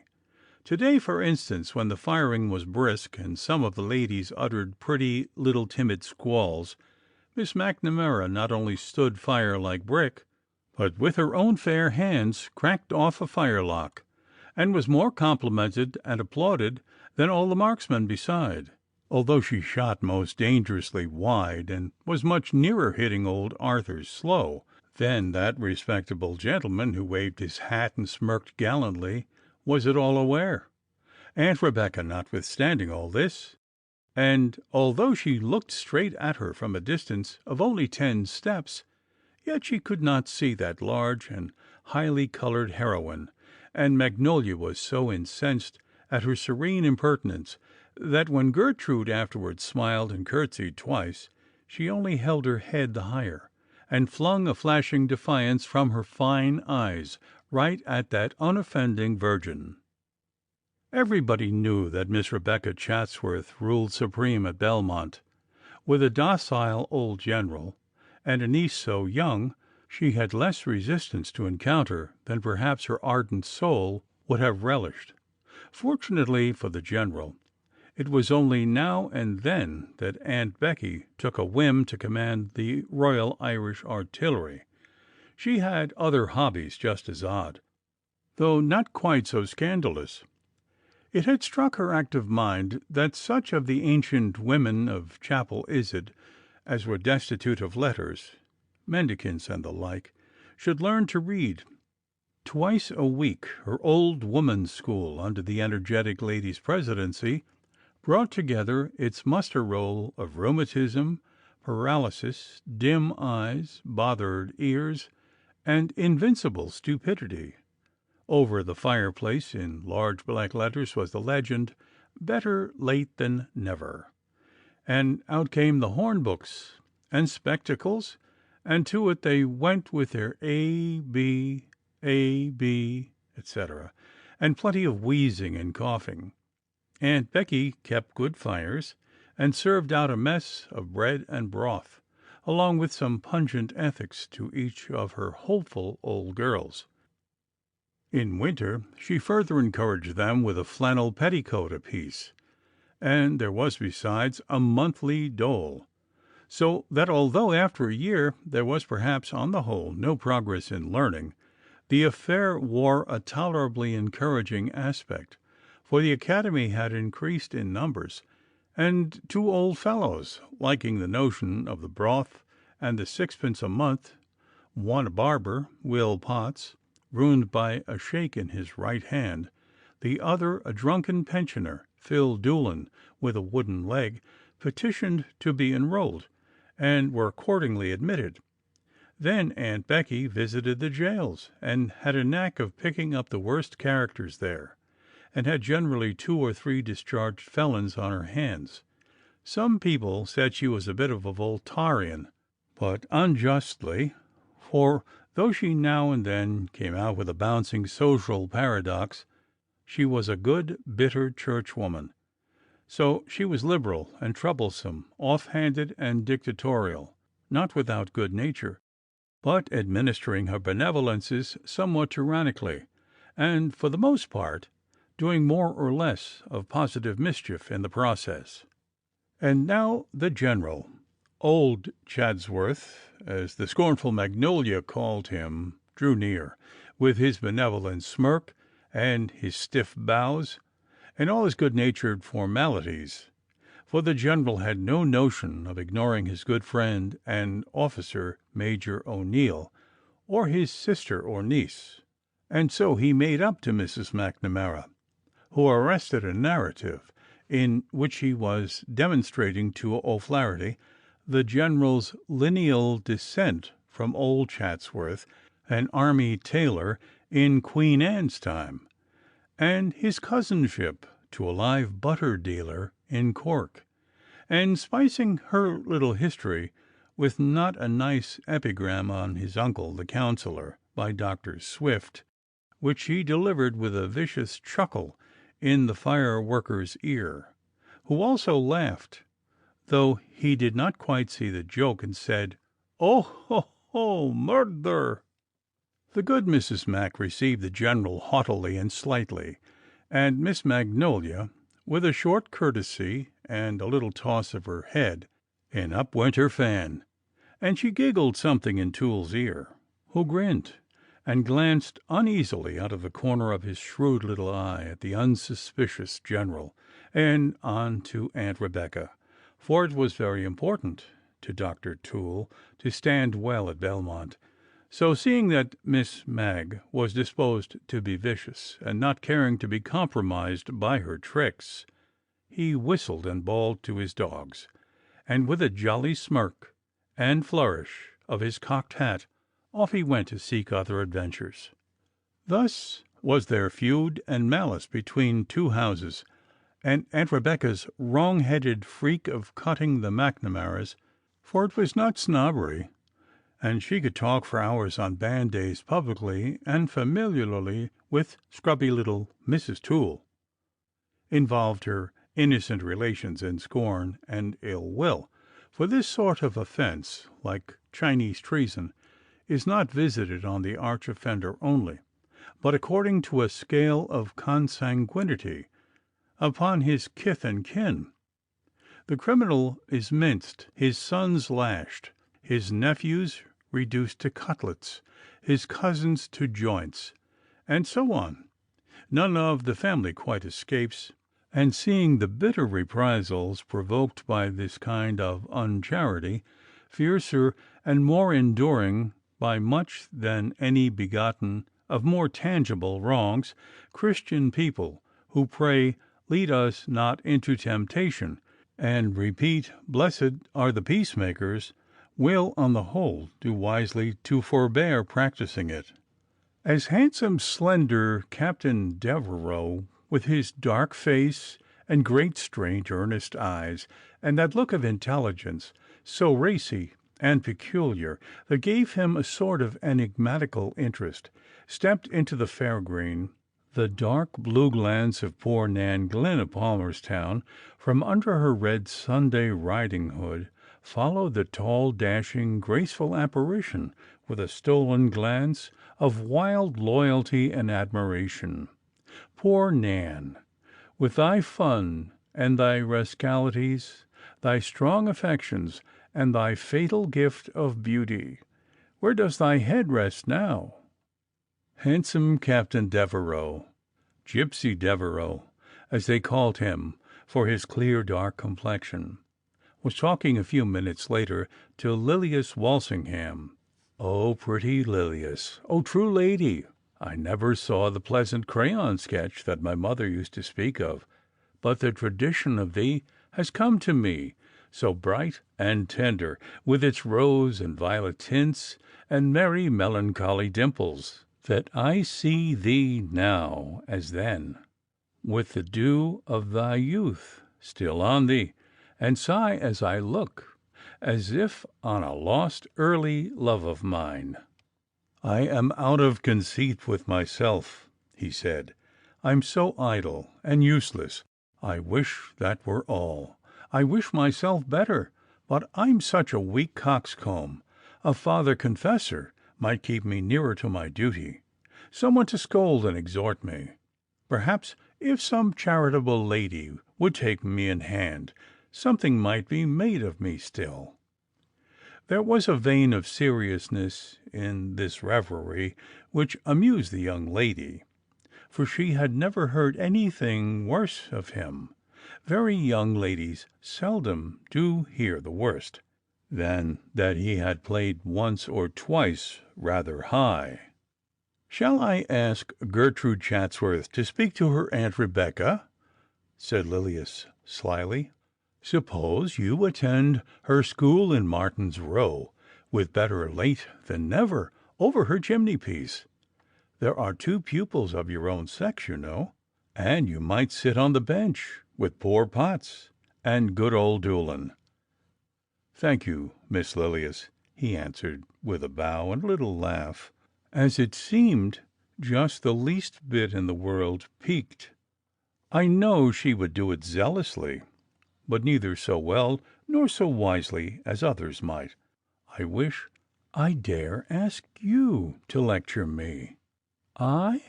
said the young lady. "Oh, yes, I forgot," she went on merrily. "5 years ago, when I was a little girl, you once called me Dr. Walsingham's curate. I was so grave. Do you remember?" She did not know how much obliged Devereux was to her for remembering that poor little joke, and how much the handsome lieutenant would have given at that instant to kiss the hand of the grave little girl of 5 years ago. "I was a more impudent fellow then," he said, "than I am now. Won't you forget my old impertinences, and allow me to make atonement, and be your very humble servant now?" She laughed. "Not my servant, but you know I can't help you being my parishioner, and as such surely I may plead in humble right to your counsels and reproof. Yes, you shall lecture me. I'll bear it from none but you, and the more you do it, the happier, at least, you make me," he said. "Alas, if my censure is pleasant to you, 'tis a certain sign it can do you no good." "It shall do me good, and it be never so bitter and so true. It will be pleasant to me too," he answered, with an honest and very peculiar light in his dark strange eyes, and after a little pause, "I'll tell you why. Just because I had rather you remembered my faults than that you did not remember me at all. But 'tis not my business to make people angry. More likely you should make me sad, or perhaps happy. That is to say, better. I think you'd like to see your parish improve." "So I would, but by means of my example, not my preaching. No, I leave that to wiser heads, to the rector, for instance." And she drew closer to the dear old man with a quick fond glance of such proud affection, for she thought the sun never shone upon his like, as made Devereux sigh a little unconscious sigh. The old man did not hear her. He was too absorbed in his talk. He only felt the pressure of his darling's little hand, and returned it, after his wont, with a gentle squeeze of his cassocked arm, while he continued the learned essay he was addressing to young, queer, erudite, simple Dan Loftus, on the descent of the Desi branch of the Desmonds. There was, by the by, a rumour, I know not how true, that these 2 sages were concocting between them, beside their folios on the castle of Chapel Is-it, an interminable history of Ireland. Devereux was secretly chafed at the sort of invisible but insuperable resistance which pretty Lilias Walsingham, as it seemed, unconsciously opposed to his approaches to a nearer and tenderer sort of trifling. The little siren! There are air-drawn circles round her which I cannot pass, and why should I? How is it that she interests me and yet repels me so easily? And when I came here first, He continued aloud, "You were, oh dear, how mere a child, hardly 11 years old. How long I've known you, Miss Lilias, and yet how formal you are with me." There was reproach, almost fierce, in his eye, though his tones were low and gentle. "Well," he said, with an odd, changed little laugh, "you did commit yourself at first. You spoke against card playing, and I tell you frankly I mean to play a great deal more, and a great deal higher than I've ever done before, and so adieu." He did not choose to see the little motion which indicated that she was going to shake hands with him, and only bowed the lower, and answered her grave smile, which seemed to say, "Now you are vexed," with another little laugh, and turned gaily away, and so was gone. She thinks she has wounded me, and she thinks, I suppose, that I can't be happy away from her. I'll let her see I can. I shan't speak to her, no, nor look at her for a month. The Chatsworths by this time, as well as others, were moving away, and that young Mr. Mervyn, more remarked upon than he suspected, walked with them to the gate of the fair green. As he passed, he bowed low to good Parson Walsingham, who returned his salute, not unkindly, that never was, but very gravely, and with his gentle and thoughtful blue eyes followed the party sadly on their way. "Aye, there he goes, Mervyn. Well, so, pray heaven, sorrow and a blight follow him not into this place," the rector murmured to himself, and sighed, still following him with his glance. Little Lilias, with her hand within his arm, wondered, as she glanced upward into that beloved face, what could have darkened it with a look so sad and anxious. And then her eyes also followed the retreating figure of the pale young man with a sort of interest, not quite unmixed with uneasiness. Chapter 5. How the Royal Irish Artillery entertained some of the neighbours at dinner. If I stuck at a fib as little as some historians, I might easily tell you who won the prizes at this shooting on Palmerstown Green. But the truth is I don't know. My granduncle could have told me, for he had a marvellous memory, but he died, a pleasant old gentleman of 80 and upwards, when I was a small urchin. I remember his lively old face, his powdered bald head and pigtail, his slight erect figure, and how merrily he used to play the fiddle for his juvenile posterity to dance to. But I was not of an age to comprehend the value of this thin, living volume of old lore, or to question the oracle. Well, it can't be helped now, and the papers I've got are silent upon the point.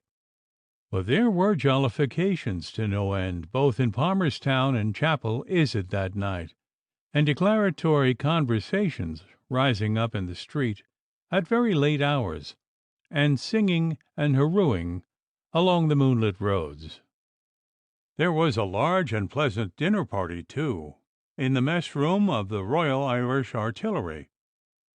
Lord Castle Mallard was there in the place of honour, next to jolly old General Chatsworth, and the worthy rector, Dr. Walsingham, and Father Roach, the dapper, florid little priest of the parish, with his silk waistcoat and well-placed paunch, and his keen relish for funny stories, side dishes, and convivial glass, and Dan Loftus, that simple, meek, semi-barbarous young scholar, his head in a state of chronic dishevelment, his harmless little round light blue eyes, pinkish from late night reading, generally betraying the absence of his vagrant thoughts, and I know not what of goodness, as well as queerness, in his homely features.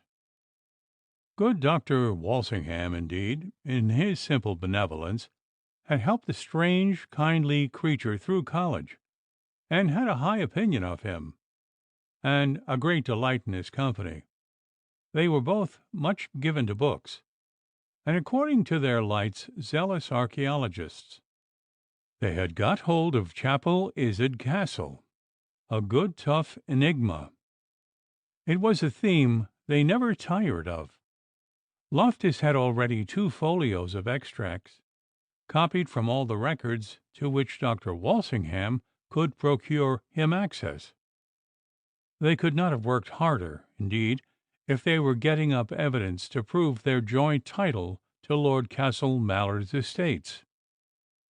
This pursuit was a bond of close sympathy between the rector and the student, and they spent more time than appeared to his parishioners quite consistent with sanity in the paddock by the river, pacing up and down and across, poking sticks into the earth, and grubbing for old walls underground. Loftus, moreover, was a good Irish scholar, and from Celtic MSS had elicited some crosslights upon his subject, not very bright or steady, I allow, but enough to delight the rector and inspire him with a tender reverence for the indefatigable and versatile youth who was devoting to the successful equitation of their hobby so many of his hours, and so much of his languages, labor, and brains. Lord Castle Mallard was accustomed to be listened to, and was not aware how confoundedly dull his talk sometimes was. It was measured and dreamy, and every way slow. He was entertaining the courteous old general at the head of the table with an oration in praise of Paul Dangerfield, a wonderful man, immensely wealthy, the cleverest man of his age. He might have been anything he pleased. His lordship really believed his English property would drop to pieces if Dangerfield retired from its management, and he was vastly obliged to him inwardly for retaining the agency even for a little time longer. He was coming over to visit the Irish estates, perhaps to give Nutter a wrinkle or 2. He was a bachelor, and his lordship averred would be a prodigious great match for some of our Irish ladies. Chapel Izard would be his headquarters while in Ireland. No, he was not sure. He rather thought he was not of the Thurley family, and so on for a mighty long time. But though he tired them prodigiously, he contrived to evoke before their mind's eyes a very gigantic, though somewhat hazy figure, and a good deal stimulated the interest with which a new arrival was commonly looked for in that pleasant suburban village. There is no knowing how long Lord Castle Mallard might have prosed upon this theme, had he not been accidentally cut short, and himself laid fast asleep in his chair, without his or anybody else's intending it. For overhearing, during a short pause, in which he sipped some claret, Surgeon Stirk applying some very strong and indeed frightful language to a little pamphlet upon magnetism, a subject then making a stir, as from a much earlier date it was periodically done to the present day, he languidly asked Dr. Walsingham his opinion upon the subject. Now Dr. Walsingham was a great reader of out-of-the-way lore, and retained it with a sometimes painful accuracy, and he forthwith began. There is, my Lord Castle Mallard, a curious old tract of the learned Van Helmont, in which he says, as near as I can remember his words, that magnetism is a magical faculty, which lieth dormant in us by the opiate of primitive sin, and therefore stands in need of an exciter, which exciter may be either good or evil, but is more frequently Satan himself, by reason of some previous opignoration or compact with witches. The power, indeed, is in the witch, not conferred by him. But this Vespelius or Protean impostor, these are his words, will not suffer her to know that it is of her own natural endowment, though for the present charmed into somnolent inactivity by the narcotic of primitive sin. I verily believe that a fair description, none of your poetical balderdash, but an honest plodding description of a perfectly comfortable bed, and of the process of going to sleep, would, judiciously administered soon after dinner, overpower the vivacity of any tranquil gentleman who loves a nap after that meal, gently draw the curtains of his senses, and extinguish the bedroom candle of his consciousness. In the doctor's address and quotation there was so much about somnolency and narcotics and lying dormant and opiates that my Lord Castle Mallard's senses forsook him, and he lost, as you, my kind reader, must, all the latter portion of the doctor's lullaby. I'd give half I'm positive of, sir, and all my prospect in life, lisped vehemently plump little Lieutenant Puddock, in one of those stage frenzies to which he was prone, to be the first Alexander on the board. Between ourselves, Puddock was short and fat, very sentimental, and a little bit of a gourmet, his desk stuffed with amorous sonnets and receipts for side dishes. He always in love, and often in the kitchen, where under the rose he loved to direct the cooking of critical little plats. Very good-natured, rather literal, very courteous, a chevalier, indeed, sans reproche.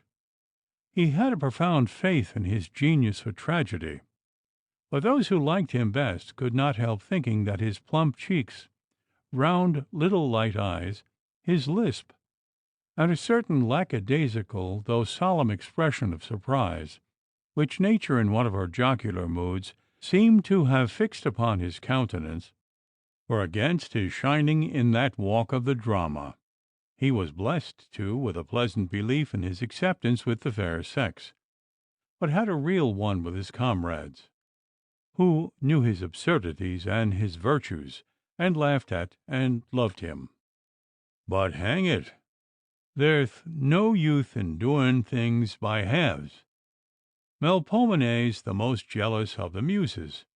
I tell you, if you stand well in her graitheth, by Jove, there you must give yourself up to her body and soul. How the deuce can a fellow that's out at drill at hixth in the mornin', and all day with his head filled with tactith and gunnery, and farced pigeons, and lovely women, said Devereux, and such dry professional matters, continued he, without noticing, perhaps hearing the interpolation. How can he possibly have a chance against geniuses, no doubt, vastly superior by nature? Puddock the rogue believed no such thing, but who devote themselves to the study of art incessantly, exclusively, and Impossible, said O'Flaherty. There now was Tommy Shycock of Ballybaisley that larned himself to balance a fiddlestick on his chin, and the young ladies, especially Miss Katy Mahony, used to be all around him in the ballroom at Tralee, looking, wondering, and laughing, and I that had twished his brains could not come round it, though I got up every morning for a month at 4 o'clock, and was obliged to give over by raison of a sort of a squint I was getting by looking continually at the fiddlestick. I began with the double bass, the way he did. It's it that was the powerful fatigue and exercise, I can tell you. 2 blessed hours a day, regular practice, besides an odd half-hour now and again. For 3 mortal hours it took him to larn it, and drilled a dimple in his chin you could put a marrow-fat pay in. Practice, resumed Puddock. I need not spell his lisp. Study, time to devote, industry, and great things, as in small. There's the secret.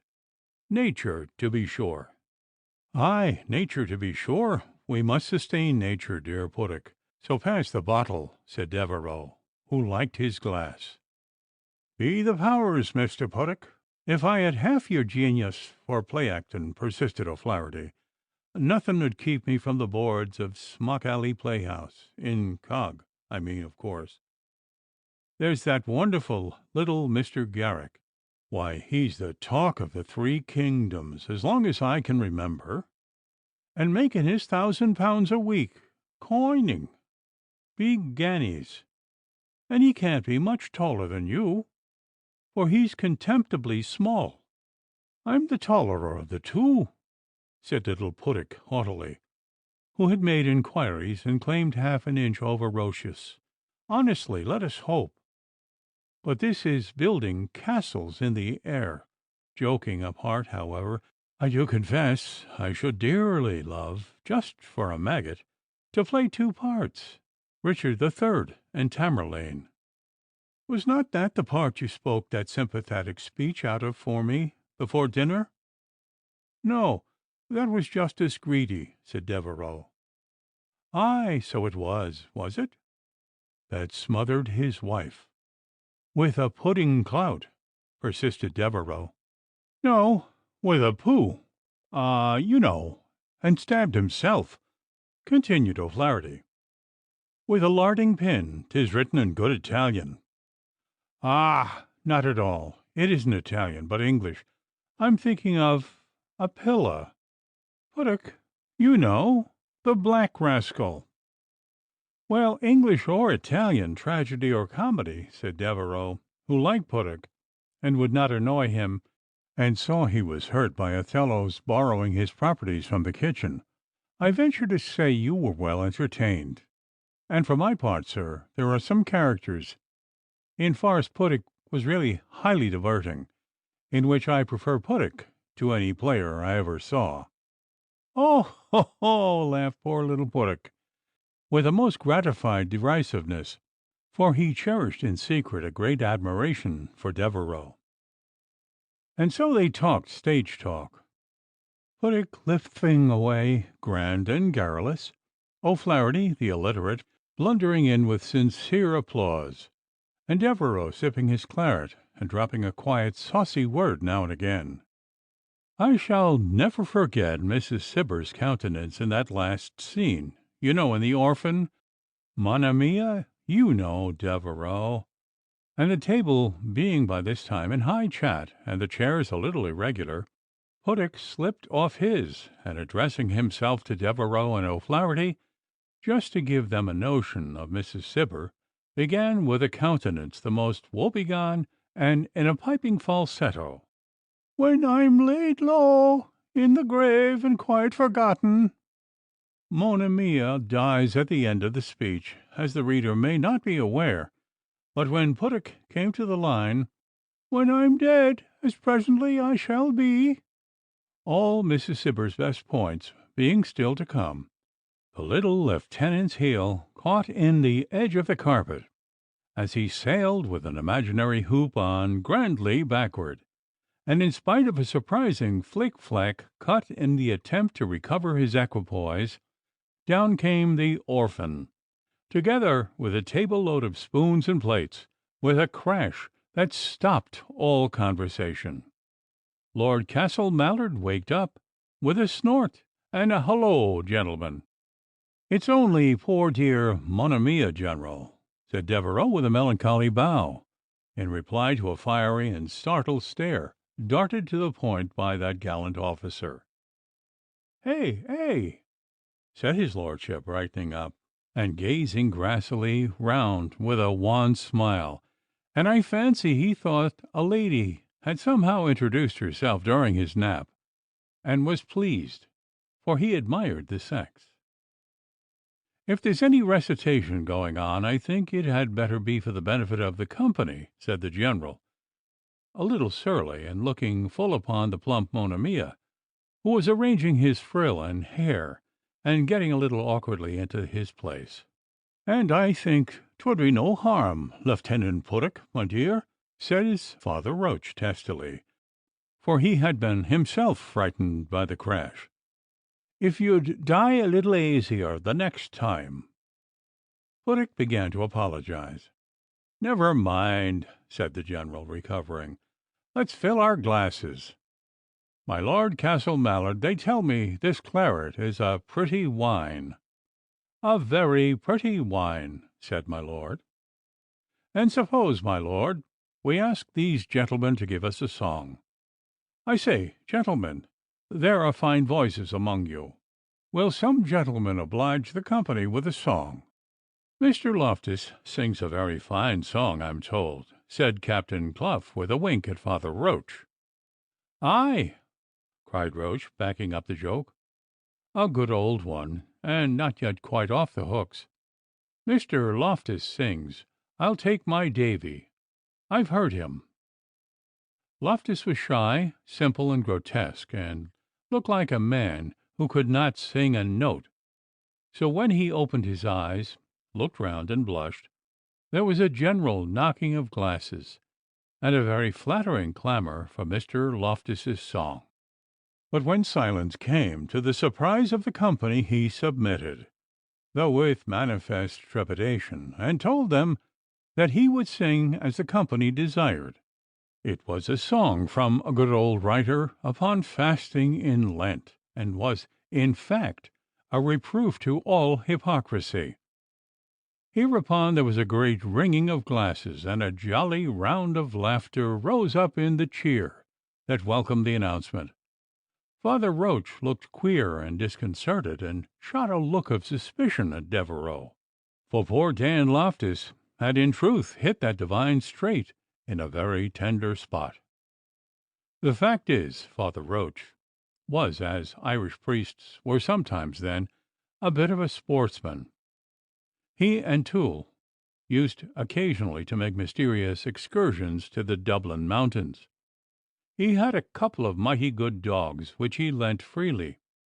Being a good-natured fellow, he liked good living and jolly young fellows, and was popular among the officers, who used to pop in freely enough at his reverence's green hall door whenever they wanted a loan of his dogs, or to take counsel of the ghostly father, whose opinion was valued more highly even than Toole's upon the case of a sick dog or a lame nag.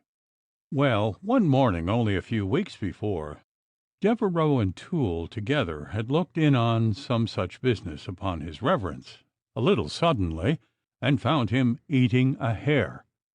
By all the gods, it was hare pie in the middle of Lent. It was at breakfast. His dinner was a meal of anchorite, and who would have guessed that these confounded sparks would have bounced into his little refectory at that hour of the morning? There was no room for equivocation. He had been caught in the very act of criminal conversation with the hare pie. He rose with a spring, like a jack-in-a-box, as they entered, and knife and fork in hand, and with shining chops, stared at them with an angry, bothered, and alarmed countenance, which increased their laughter. It was a good while before he obtained a hearing. Such was the hilarity, so sustained the fire of ironical compliments, inquiries, and pleasantries, and the general uproar. When he did, with hand uplifted, after the manner of a prisoner arraigned for murder, he pleaded a dispensation. I suppose it was true, for he backed the allegation with several most religious oaths and imprecations, and explained how men were not always quite so strong as they looked, that he might, if he liked it, by permission of his bishop, eat meat at every meal in the day and every day in the week, that his not doing so was a voluntary abstinence, not conscientious, only expedient, to prevent the unreasonable remarks of his parishioners. A roar of laughter.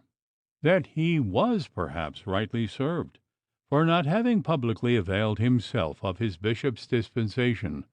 Renewed peals of merriment. By this foolish delicacy, more of that detestable horse laughter, he had got himself into a false position, and so on, till the ad misericordiam peroration addressed to Captain Devereux, dear, and Toole, my honey. Well, they quizzed him unmercifully. They sat down and ate all that was left of the hare pie, under his wistful ogle.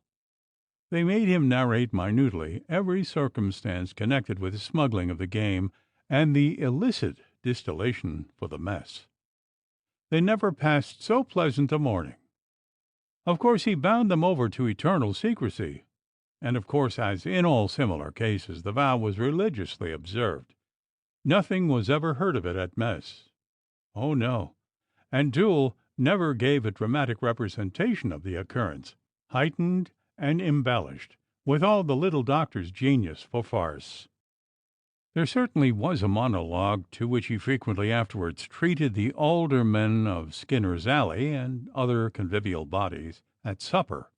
The doctor's gestures were made with knife and fork in hand, and it was spoken in a rich brogue and tones sometimes of thrilling pathos, anon of sharp and vehement indignation, and again of childlike endearment, amidst pounding and jingling of glasses and screams of laughter from the company. Indeed, the Lord Mayor, a fat slob of a fellow, though not much given to undue merriment, laughed his ribs into such a state of breathless torture that he implored of Toole, with a wave of his hand — he could not speak — to give him breathing time, which that voluble performer disregarding, his lordship had to rise twice and get to the window, or, as he afterwards said, he should have lost his life.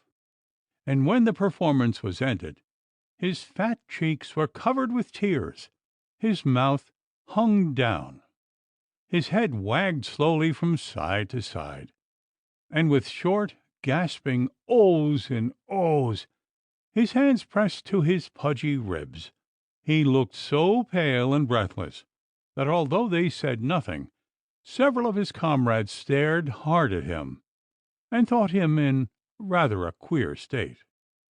Shortly after this little surprise, I suppose by way of ratifying the sacred treaty of silence, Father Roach gave the officers and Toole a grand Lent dinner of fish, with no less than 19 different plates, baked, boiled, stewed, in fact a very splendid feast, and Puttock talked of some of those dishes more than 20 years afterwards. Chapter 6, in which the minstrelsy proceeds. No wonder, then, if Father Roach, when Loftus, in the innocence of his heart, announced his song and its theme, was thoroughly uneasy, and would have given a good deal that he had not helped that simple youth into his difficulty. But things must now take their course. So, amid a decorous silence, Dan Loftus lifted up his voice and sang. That voice was a high, small pipe, with a very nervous quaver in it.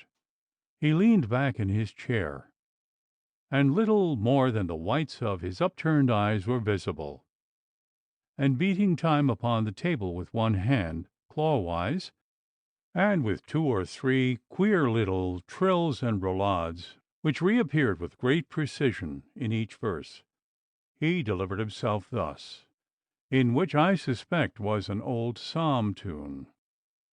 Now Lent is come, let us refrain from carnal creatures, quick or slain. Let's fast and macerate the flesh, impound and keep it in distress. Here there came a wonderful, unspeakable, choking sound, partly through the mouth, partly through the nose, from several of the officers, and old General Chatsworth, who was frowning hard upon his dessert plate, cried, "Order, gentlemen," in a stern but very tremulous undertone. Lord Castle Mallard, leaning upon his elbow, was staring with a grave and dreamy curiosity at the songster, and neither he nor his lordship heard the interruption, and on went the pleasant ditty, and as the musician regularly repeated the last 2 lines like a clerk in a piece of psalmody, the young wags, to save themselves from bursting outright, joined in the chorus, while verse after verse waxed more uproarious and hilarious, and gave a singular relief to Loftus's thin, high-wavering solo. Loftus solo. But to forbear from flesh, fowl, fish, and eat potatoes in a dish, done or with amber or a mess of Ringos in a Spanish dress. Chorus of officers, done or with amber or a mess of Ringos in a Spanish dress. "'Tis a good song," murmured Dr. Walsingham in Lord Castle Mallard's ear. "I know the verses well. The ingenious and pious Howell penned them in the reign of King James the First." "Ha! Thank you, sir," said his lordship. Loftus solo.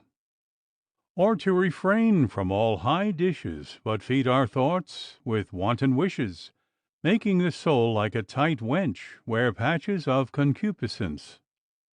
Chorus of officers, making the soul like a tight wench wear patches of concupiscence.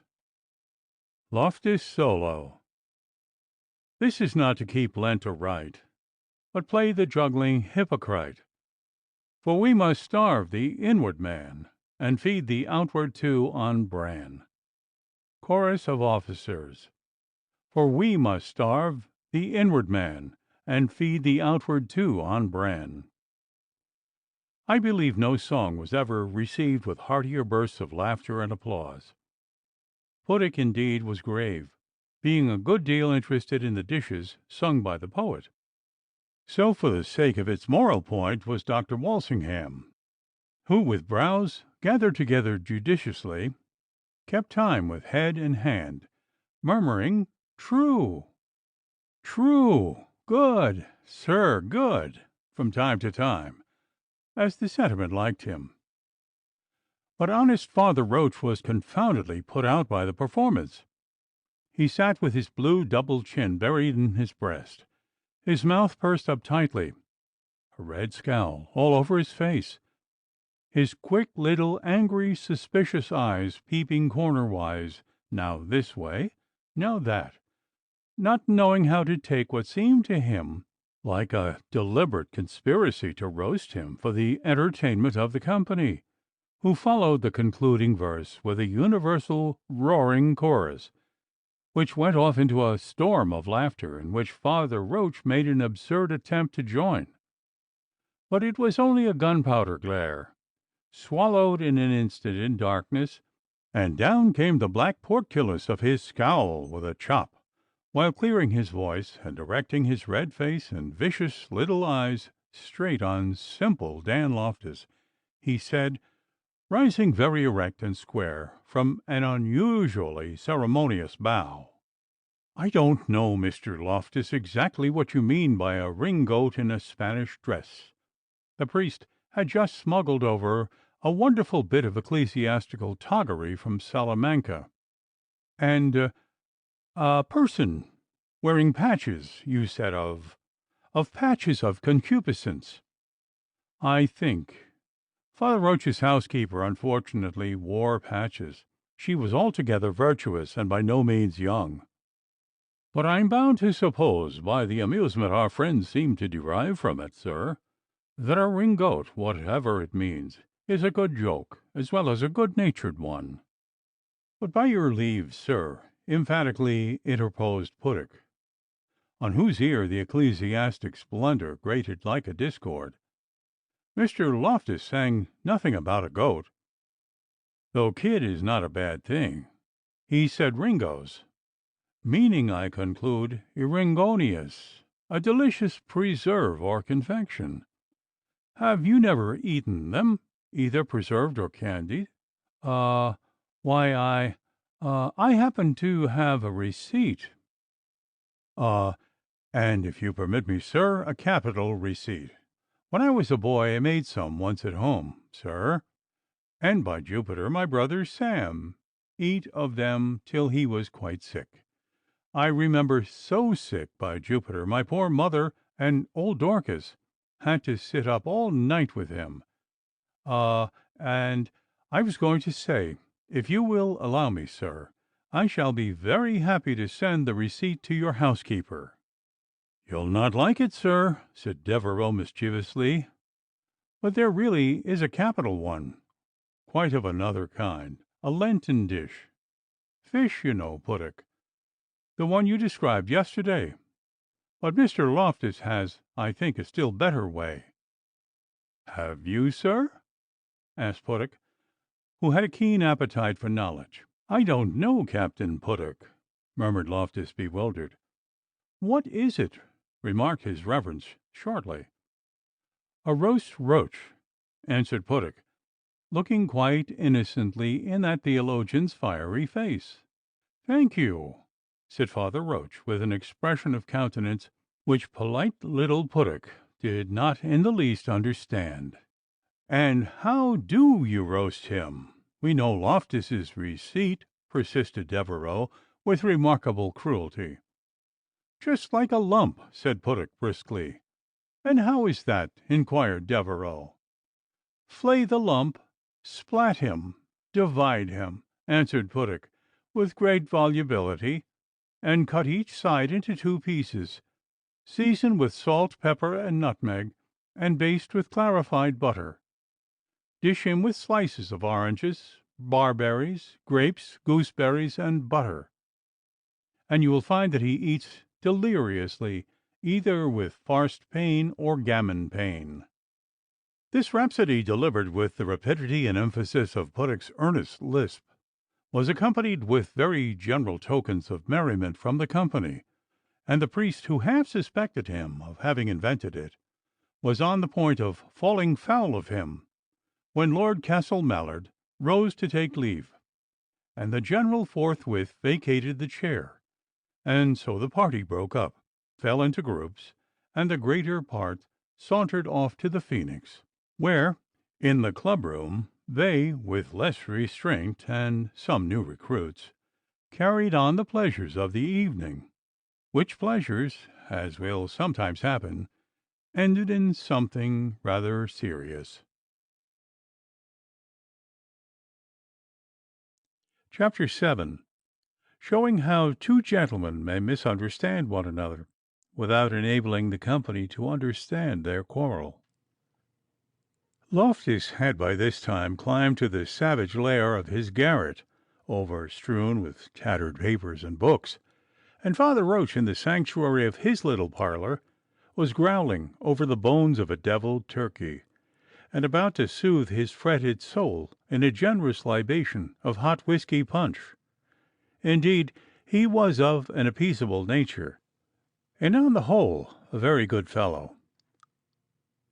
Dr. Toole, whom the young fellows found along with Nutter over the draught board in the club room, forsook his game to devour the story of Loftus's Lenten hymn, and poor Father Roach's penance, rubbed his hands and slapped his thigh, and crowed and shouted with ecstasy. O'Flaherty, who called for punch, and was unfortunately prone to grow melancholy and pugnacious over his liquor, was now in a saturnine vein of sentiment, discoursing of the charms of his peerless mistress, the Lady Magnolia Macnamara, for he was not one of those maudlin shepherds who pipe their loves in lonely glens and other sequestered places, but rather loved to exhibit his bare scars and roar his tender torments for the edification of the market-place. While he was decanting on the attributes of that bewitching cratur, Puttock, not 2 yards off, was describing with scarcely less unction the perfections of pig roast with the hair on, and the 2 made a medley like the roast beef of old England and the last rose of summer, arranged in alternate stanzas. O'Flaherty suddenly stopped short, and said a little sternly to Lieutenant Puttock, "Does it very much signify, sir, or, as O'Flaherty pronounced it, sore, whether the animal has hair upon it or not?" "Everything, thir, in thith particular receipt," answered Puttock, a little loftily. "But," said Nutter, who, though no great talker, would make an effort to prevent a quarrel, and at the same time winking to Puttock in token that O'Flaherty was just a little hearty, and so to him alone, "what signifies pig's hair compared with human tresses?" "Compared with human tresses," interrupted O'Flaherty with stern deliberation, and fixing his eyes steadily, and rather unpleasantly upon Nutter. I think he saw that wink, and perhaps did not understand its import. "Ay, sir, and Mrs. Magnolia McNamara has a rich head of hair, as you could wish to see," says Nutter, thinking he was drawing him off very cleverly. "As I could wish to see," repeated O'Flaherty grimly. "As you could desire to see, sir," reiterated Nutter firmly, for he was not easily put down. And they looked for several seconds in silence, a little menacingly, though puzzled, at one another. But O'Flaherty, after a short pause, seemed to forget Nutter, and returned to his celestial theme. "Be the powers, sir, that young lady has the most beautiful dimple in her chin I ever set eyes on." "Have you ever put a marrow-fat pea in it, sir?" inquired Devereux, simply, with all the beautiful rashness of youth. "No, sir," replied O'Flaherty in a deep tone, and with a very dangerous glare, "and I'd like to see the man who in my presence I'd presume to take that liberty." "What a glorious name Magnolia is!" interposed little Toole in great haste, for it was a practice among these worthies to avert quarrels, very serious affairs in these jolly days, by making timely little diversions, and it is wonderful at a critical moment what may be done by suddenly presenting a trifle, a pin's point sometimes, at least a marvellously small one, will draw off innocuously the accumulating electricity of a pair of bloated, scowling thunderclouds.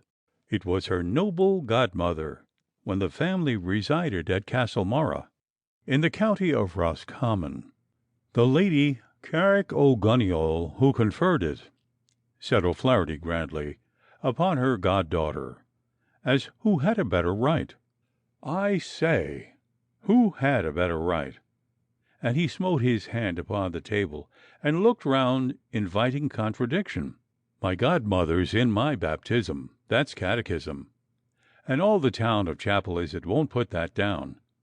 The Holy Church catechism, while Hyacinth O'Flaherty of Coolna Kirk, lieutenant fireworker, wears a sword. "Nobly said, Lieutenant!" exclaimed O'Toole, with a sly wink over his shoulder. "And what about that lady's Neemy, sir?" demanded the enamoured fireworker. "By Jove, sir, it is quite true. Lady Carrick O'Gunniol was her godmother." And Toole ran off into the story of how that relationship was brought about, narrating it, however, with a great caution and mildness, extracting all the satire, and giving it quite a dignified and credible character, for the lieutenant fireworker smelt so confoundedly of powder that the little doctor, though he never flinched when occasion demanded, did not care to give him an open. Those who had heard the same story from the mischievous merry little doctor before were, I dare say, amused at the grand and complimentary turn he gave it now. The fact was that poor Magnolia's name came to her in no very gracious way. Young Lady Carrick O'Gunniol was a bit of a wag, and was planting a magnolia, one of the first of those botanical rarities seen in Ireland, when good-natured, vapouring, vulgar Mrs. McNamara's note, who wished to secure a peeress for her daughter's spiritual guardian, arrived. Her ladyship pencilled on the back of the note, "Pray call the dear babe Magnolia," and forthwith forgot all about it. But Madame McNamara was charmed, and the autograph remained afterwards for 2 generations among the archives of the family, and with great smiles and much complacency she told Lord Carrick O'Gunniol all about it, just outside the grand jury room, where she met him during the assize week, and being a man of a weak and considerate nature, rather kind and very courteous, although his smile was very near exploding into a laugh, as he gave the good lady snuff out of his own box, he was yet very much concerned and vexed, and asked his lady when he went home how she could have induced old Mrs. McNamara to give that absurd name to her poor infant, whereat her ladyship, who had not thought of it since, was highly diverted, and being assured that the babe was actually christened and past recovery, Magnolia McNamara laughed very merrily, kissed her lord, who was shaking his head gravely, and then popped her hood on, kissed him again, and laughing still, ran out to look at her Magnolia, which, by the way of reprisal, he henceforth, notwithstanding her entreaties, always called her McNamara, until, to her infinite delight, he came out with it, as it sometimes happens at a wrong time, and asked old Mac, a large, mild man, then extant, Madame herself, nurse, infant Magnolia, and all who had arrived at the castle to walk out and see Lady Carrick O'Gonioll's McNamara, and perceived not the slip. Such is the force of habit. Though the family stared, and Lady C laughed in an uncalled for way, at a sudden recollection of a tumble she once had when a child, over a flower bed, and broke out repeatedly, to my lord's chagrin and bewilderment, as they walked towards the exotic. When Toole ended his little family anecdote, which you may be sure he took care to render as palatable to Magnolia's knight as possible, by not very scrupulous excisions and interpolations, he wound all up, without allowing an instant for criticism or question, by saying briskly, though incoherently, "And so, what do you say, Lieutenant, to a Welsh rabbit for supper?" The lieutenant nodded a solid assent. "Will you have one, Nutter?" cried Toole. "No," said Nutter. "And why not?" says Toole. "Why, I believe Tom Rook's song in praise of oysters," answered Nutter, "especially the verse, 'The youth will ne'er live to scratch a grey head on a supper who goes of Welsh rabbit to bed.'" How came it to pass that Nutter hardly opened his lips this evening, on which, as the men who knew him longest all remarked, he was unprecedentedly talkative, without instantaneously becoming the mark at which O'Flaherty directed his fiercest and most suspicious scowls? And now that I know the allusion which the pugnacious lieutenant apprehended, I cannot but admire the fatality with which, without the smallest design, a very serious misunderstanding was brought about. "As to youths living to scratch grey heads or not, sir," said the young officer in most menacing tones, "I don't see what concern persons of your age can have in that. But I'll take leave to tell you, sir, that a gentleman, whether he be a youth, as you say, or aged, as you are, who endeavours to make himself diverting at the expense of others, runs a murdering good risk, sir, of getting himself scratched where he'd like it least." Little Nutter, though grave and generally taciturn, had a spirit of his own, and no notion whatever of knocking under to a bully. It is true, he had not the faintest notion why he was singled out for the young gentleman's impertinence, but neither did he mean to inquire. His mahogany features darkened for a moment to logwood, and his eyes showed their whites fiercely. "We are not accustomed, sir, in this part of the world, to your conic notions of politeness. We meet here for sociality, sir. And the long and the short of it is, young gentlemen, if you don't change your key, you'll find two can play at that game. And I tell you, sir, there will be Whigs on the green, sir."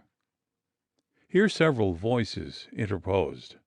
"Silence, gentlemen, and let me speak, or I'll assault him," bellowed O'Flaherty, who, to do him justice, at this moment looked capable of anything. "I believe, sir," he continued, addressing Nutter, who confronted him like a little gamecock, "it is not usual for one gentleman who renders himself offensive to another to oblige him to proceed to the length of manually malthrating his person." "Hey, eh!" said Nutter, drawing his mouth tight on one side with an ugly expression, and clenching his hands in his breeches pockets. "Manually malthrating his person, sir," repeated O'Flaherty, "by striking, kicking, or whipping any part or member of his body, or offering a milder assault, such as a pull by the chin or a finger tap upon the nose. It is usual, sir, for the purpose of avoiding ungentlemanlike noise, inconvenience, and confusion, that one gentleman should request of another to suppose himself affronted in the manner, whatever it may be, most intolerable to his feelings, which request I now, sir, take the liberty of preferring to you. And when you have engaged the services of a friend, I trust that Lieutenant Puttock, who lodges in the same house with me, will, in consideration of my being an officer of the same honourable corps, a stranger in this part of the country, and above all a gentleman who can show pedigree like himself," here a low bow to Puttock, who returned it, "then Lieutenant Puttock will be so feeling and so kind as to receive him on my behalf, and acting as my friend to manage all the particulars for settling as easily as may be this most unprovoked affair." With which words he made another bow, and a pause of inquiry directed to Puttock, who lisped with dignity, "Sir, the duty is, for many reasons, painful, but I can't refuse, sir, and I accept the trust." So O'Flaherty shook his hand, with another bow, bowed silently and loftily round the room, and disappeared, and a general buzz and a clack of tongues arose. "Mr. Nutter, I hope things may be settled pleasantly," said Puttock, looking as tall and weighty as he could. "At present, that is, at the moment, don't quite see." The fact is, he had not a notion what the deuce it was all about. "But your friend will find me, your friend, at my lodgings, up to 1 o'clock to-night, if necessary." And so Puttock's bow. For the moment an affair of this sort presented itself, all concerned therein became reserved and official, and the representatives merely of a ceremonious etiquette and a minutely regulated ordeal of battle. So, as I said, Puttock bowed grandly and sublimely to Nutter, and then magnificently to the company, and made his exit. There was a sort of a stun and a lull for several seconds. Something very decisive and serious had occurred. One or two countenances wore that stern and mysterious smile, which implies no hilarity, but a kind of reaction in presence of the astounding and the slightly horrible. There was a silence. The gentlemen kept their attitudes, too, for some moments, and all eyes were directed toward the door. Then some turned to Charles Nutter, and then the momentary spell dissolved itself. Chapter 8. Relating how Dr. Toole and Captain Devereux went on a moonlight errand. Nearly a dozen gentlemen broke out at once into voluble speech. Nutter was in a confounded passion, but being a man of few words, showed his wrath chiefly in his countenance, and stood with his legs apart, and his arms stuffed straight into his coat pockets, his back to the fireplace, with his chest thrown daringly out, sniffing the air, in a state of high tension, and as like as a respectable little fellow of 5 feet 6 could be to that giant who smelt the blood of the Irishman, and swore with a fee-faw-fum he'd eat him for his supper that night. "None of the corps can represent you, Nutter, you know," said Captain Clough. "It may go hard enough with Puttock and O'Flaherty as the matter stands, but, by Jove, if any of us appear on the other side, the general would make it a very serious affair indeed." "Toole, can't you?" asked Devereux. "Out of the question," answered he, shutting his eyes with a frown and shaking his head. "There's no man I'd do it sooner for. Nutter knows, but I can't. I've refused too often. Besides, you'll want me professionally, you know, for Stirk must attend the Royal Hospital inquiry to-morrow all day. But hang it, where's the difficulty? Isn't there? Pooh! Why, there must be lots of fellows at hand. Just think for a minute." "I don't care who," said Nutter, with dry ferocity, "so he can load a pistol." "Tom Forsyth would have done capitally if he was at home," said one. "But he's not," remarked Clough.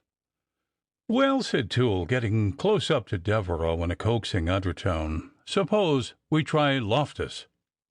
"Dan Loftus?" ejaculated Devereux. "Dan Loftus," repeated the little doctor testily.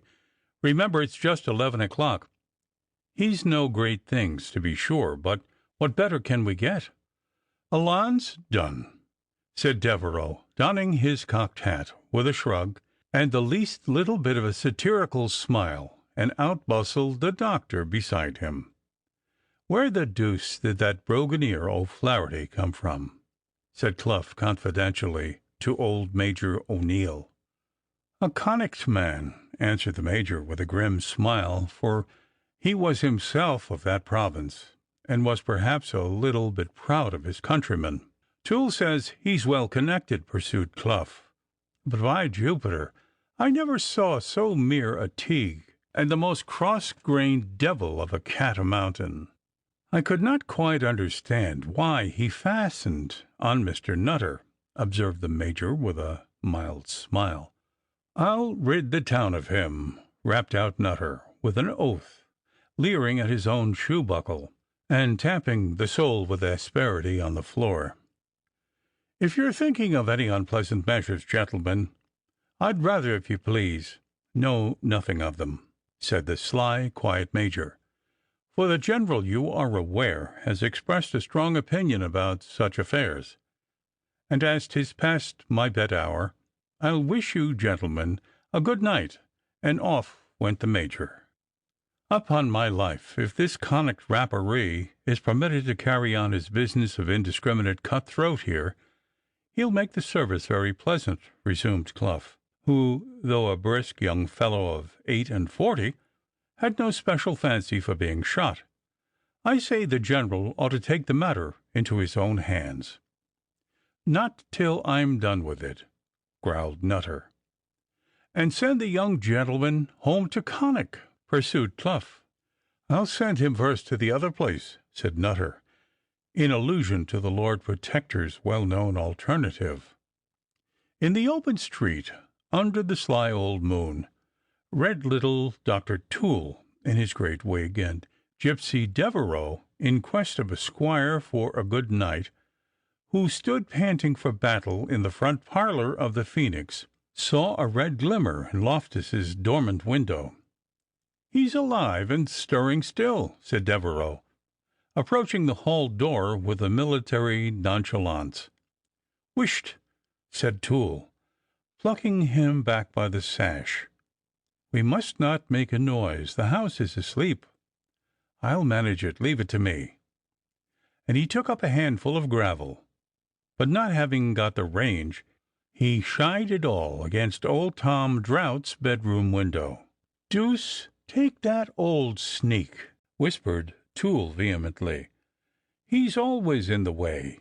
The last man in the town I'd have." And up went a pebble, better directed, for this time it went right through Loftus's window, and a pleasant little shower of broken glass jingled down into the street. "Confound you, Toole," said Devereux, "you'll rouse the town. Plague take the fellow's glass." "It's as thin as paper," sputtered Toole. "Loftus, we want you," said Toole, in a hard-whispered shout, and making a speaking trumpet of his hands, as the wild head of the student, like nothing in life but a hen's nest, appeared above. "Cock Loftus, come down, d'ye hear?" urged Devereux. Dr. Toole and Lieutenant Devereux. I dear me, yes, gentlemen." "Your most obedient," murmured Loftus vacantly, and knocking his head smartly on the top of the window frame, in recovering from a little bow. "I'll be with ye, gentlemen, in a moment," and the hen's nest vanished. Toole and Devereux drew back a little into the shadow of the opposite buildings, for while they were waiting, a dusky apparition, supposed to be old Drought in his nightshirt, appeared at that gentleman's windows, saluting the ambassadors with mop and mow, in a very threatening and energetic way.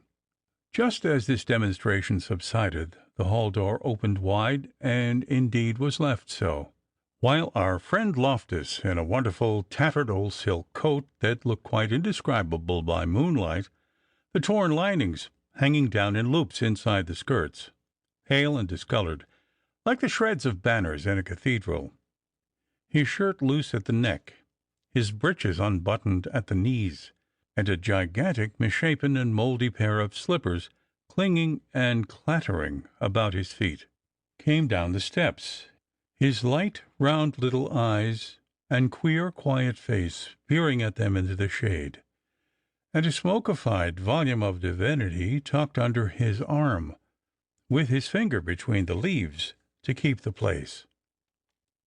When Devereux saw him approaching, the whole thing, mission, service, man, and all, struck him in so absurd a point of view that he burst out into an explosion of laughter, which only grew more vehement and uproarious the more earnestly and imploringly Toole tried to quiet him, pointing up with both hands and all his fingers extended to the windows of the sleeping townsfolk, and making horrible grimaces, shrugs, and ogles.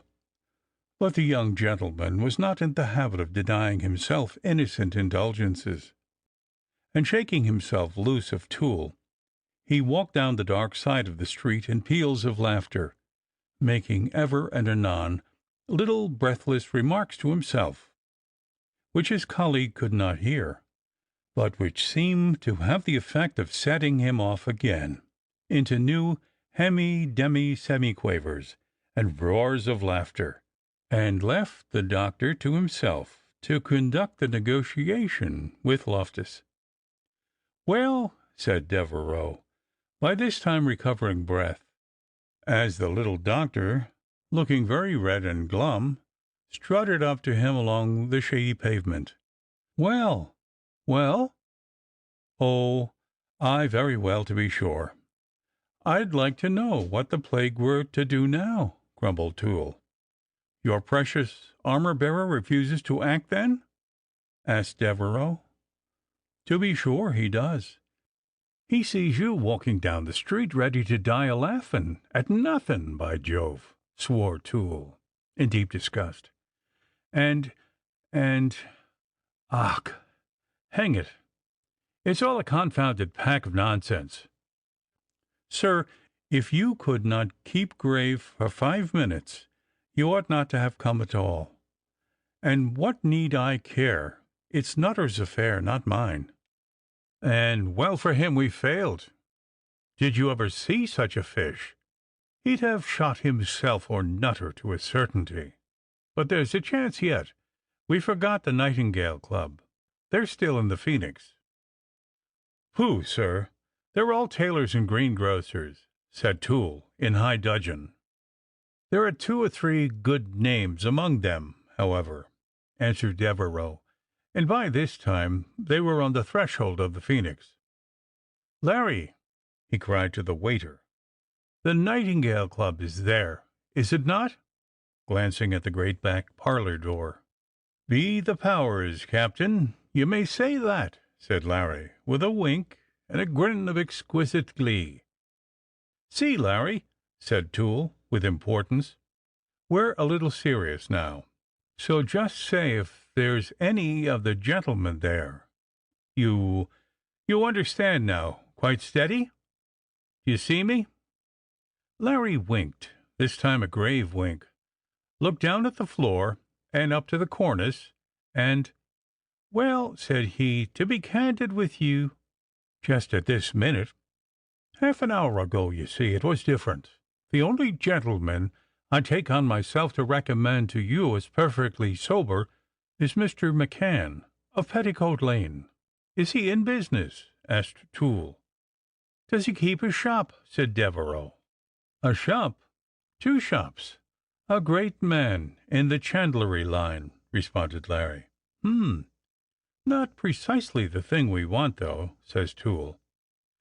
There are some of them, surely, that don't keep shops, said Devereux, a little impatiently. Millions, said Larry. Come, say their names. Only one of them came this evening. Mr. Doolan, of Stony Bather. He's a retired merchant.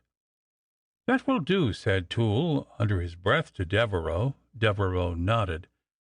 Just, I say, tap him on the shoulder and tell him that Dr. Toole, you know, of this town, with many compliments and excuses, begs one word with him, said the doctor. Oh, doctor dear, he was the first of them down, and was carried out to his coach insensible, just when Mr. Crozier of Christ Church began. Come, Roger, and listen. He's in his bed in Stony Bather a good hour and a half ago. A retired merchant, says Devereux. Well, Toole, what do you advise now? By Jove, I think one of us must go into town. 'Twill never do to leave poor Nutter in the lurch, and between ourselves, that O'Flaherty's a bloodthirsty idiot, by Jove, and ought to be put down. Let's see, Nutter, you or I must go. We'll take one of these songsters' noddies. A noddy, give me leave to remark, was the one-horse hack vehicle of Dublin and the country round, which has since given place to the jaunting car, which is, in its turn, half superseded by the cab. And Devereux, followed by Toole, entered the front parlour again, but without their help the matter was arranging itself, and a second, of whom they knew nothing, was about to emerge. Chapter 9. How a Squire was found for the Knight of the Rueful Countenance. When Dr. Toole grumbled at his disappointment, he was not at all aware how nearly his interview with Loftus had knocked the entire affair on the head. He had no idea how much that worthy person was horrified by his proposition, and Toole walked off in a huff, without bidding him good night, and making a remark in which the words "old woman" occurred pretty audibly. But Loftus remained under the glimpses of the moon in perturbation and sore perplexity. It was so late he scarcely dared disturb Dr. Walsingham or General Chatsworth.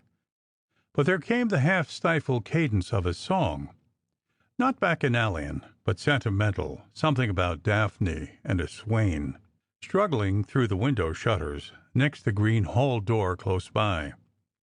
And Dan instantly bethought himself of Father Roach, so knocking stoutly at the window, he caused the melody to subside and the shutter to open. When the priest, looking out, saw Dan Loftus in his deshabille, I believe he thought for a moment it was something from the neighbouring churchyard. However, his reverence came out and stood on the steps, enveloped in a hospital aroma of broiled bones, lemons, and alcohol, and shaking his visitor affectionately by the hand, for he bore no malice, and the Lenten ditty he quite forgave, as being no worse in modern parlance than an unhappy fluke, was about to pull him into the parlour, where there was ensconced, he told him, a noble friend of his. This was Pat Mahony from beyond Killarney, just arrived, a man of parts and conversation, and a lovely singer. But Dan resisted and told his tale in an earnest whisper in the hall. The priest made his mouth into a round, queer little O, through which he sucked a long breath, elevating his brows and rolling his eyes slowly about. Ah, Jewel! And Nutter, of all the men on the face of the airth, though I often heerd he was a fine shot, and a sweet little fencer in his youth, and game too. Oh, be the powers, you can see that still, game to the backbone. And wisht a bit now, who's the other? Lieutenant O'Flaherty. A low whistle from his reverence. That's a boy that comes from a fighting county, Galway. I wish you saw them at an election time.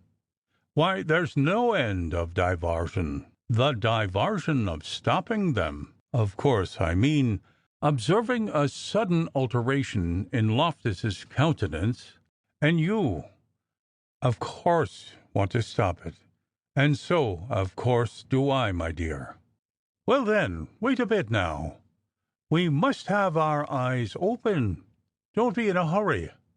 Let us be harmless as serpents, but wise as doves. Now, 'tis a fine thing, no doubt, to put an end to a duel by act of interference, though I've known cases, my dear child, where suppressing a simple duel has been the cause of half a dozen breaking out afterwards in the same neighbourhood, and on the very same quarrel. D'ye mind? Though, of course, that's no reason here and there, my dear boy. But take it that a jewel is breaking down and coming to the ground of itself. Here a hugely cunning wink, in an easy, natural, accommodating way. The only effect of interference is to bolster it up, d'ye see. So just consider how things are, my dear. Leave it all to me, and mind my words, it can't take place without a second. The officers have refused. So has Toole. You won't undertake it, and it's too late to go into town. I defy it to come to anything. Jest be said be me, Dan Loftus, and let sleeping dogs lie. Here I am, an old experienced observer, that's up to their tricks, with my eye upon them. Go you to bed. Lave them to me, and they're checkmated without so much as seeing how we bring it to pass." Dan hesitated. "Arrah, go to your bed, Dan Loftus, dear. It's past 11 o'clock. They're nonplussed already, and lave me that understands it, to manage the rest." "Well, sir, I do confide it altogether to you. I know I might, through ignorance, do a mischief." And so they bid a mutual good night, and Loftus scaled his garret stair and snuffed his candle and plunged again into the business of 2,000 years ago. "Here's a purty business," says the priest, extending both his palms with a face of warlike importance, and shutting the door behind him with what he called a cow's kick. "A jewel, my dear Pat, no less. Bloody work, I'm afeard." Mr. Manny, who had lighted a pipe during his entertainer's absence, withdrew the fragrant tube from his lips and opened his capacious mouth with a look of pleasant expectation. For he, like other gentlemen of his day, and must, we confess, not a few jolly clerics of my creed, as well as of honest Father Roach's, regarded the ordeal of battle and all its belongings simply as the highest branch of sporting. Not that the worthy father avowed any such sentiment. On the contrary, his voice and his eyes, if not his hands, were always raised against the sanguinary practice, and scarce a duel occurred within a reasonable distance unattended by his reverence, in the capacity, as he said, of an unauthorized, but earnest, though he feared unavailing, peacemaker. There he used to spout little maxims of reconciliation and Christian brotherhood and forbearance, exhorting to forget and forgive, wringing his hands at each successive discharge, and it must be said, too, in fairness, playing the part of a good Samaritan towards the wounded, to whom his green hall door was ever open, and for whom the oil of his consolation and the wine of his best bin never refused to flow. "Pat, my child," said his reverence, "that nutter's a divil of a fellow.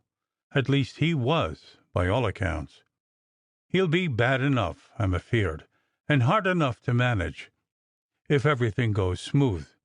But if he's kept waiting there, fuming and boiling over, do you mind, without a natural vent for his feelings, or a friend, do you see, at his side to restrain him, and bring about, if possible, a friendly mutual understanding. Why, my dear child, he'll get into that state of exasperation and violence. He'll have half a dozen duels on his hands before morning. Ah, 'tid be a murther to bulk them for want of a friend," answered Mr. Mahoney, standing up like a warrior and laying his pipe of peace upon the chimney. "Will I go down, Father Dennis, and offer my sarvices, with a view to reconciliation, mind," said his reverence, raising his finger, closing his eyes, and shaking his florid face impressively. "Och, brother, don't I know? Of course, reconciliation." And he was buttoning his garments, where, being a little in flesh as well as tall, he had loosed them. "Where are the gentlemen now, and who will I ask for?" "I'll show you the light from the steps. Ask for Dr. Toole, and he's certainly there. And if he's not, for Mr. Nutter, and just say you came from my house, where you, poo, accidentally heard through Mr. Loftus. Do you mind? There was a difficulty in finding a friend to, strive to make up matters between them." By this time they stood upon the doorsteps, and Mr. Manny had clapped on his hat with a pugnacious cock o' one side, and following with a sporting and mischievous leer the direction of the priest's hand that indicated the open door of the Phoenix, through which a hospitable light was issuing. "There's where you'll find the gentleman, in the front parlour," says the priest. "You remember Dr. Toole, and he'll remember you. And mind, dear, it's to make it up you're going." Mr. Manny was already under way, at a brisk stride, and with a keen relish for the business. "And the blessing of the peacemaker go with you, my child," added his reverence, lifting his hands and his eyes towards the heavens. "And upon my Fanny," looking shrewdly at the stars and talking to himself, "they'll have a fine morning for the business, if, unfortunately," and here he reascended his doorsteps with a melancholy shrug, "if, unfortunately, Pat Manny should fail." When Mr. Pat Manny saw occasion for playing the gentleman, he certainly did come out remarkably strong in the part. It was done in a noble, florid, glowing style, according to his private ideal of the complete fine gentleman. Such bows, such pointing of the toes, such graceful flourishes of the three-cocked hat, such immensely engaging smiles and wonderful by-play, such an apparition, in short, of perfect elegance, velour, and courtesy, were never seen before in the front parlour of the Phoenix. "Mr. Manny, by jingo!" ejaculated Toole, in an accent of thankfulness amounting nearly to rapture. Nutter seemed relieved too, and advanced to be presented to the man who, instinct told him, was to be his friend. Clough, a man of fashion, of the military school, eyed the elegant stranger with undiagnosed disgust and wonder, and Devereux with that subacid smile with which men will sometimes quietly relish absurdity.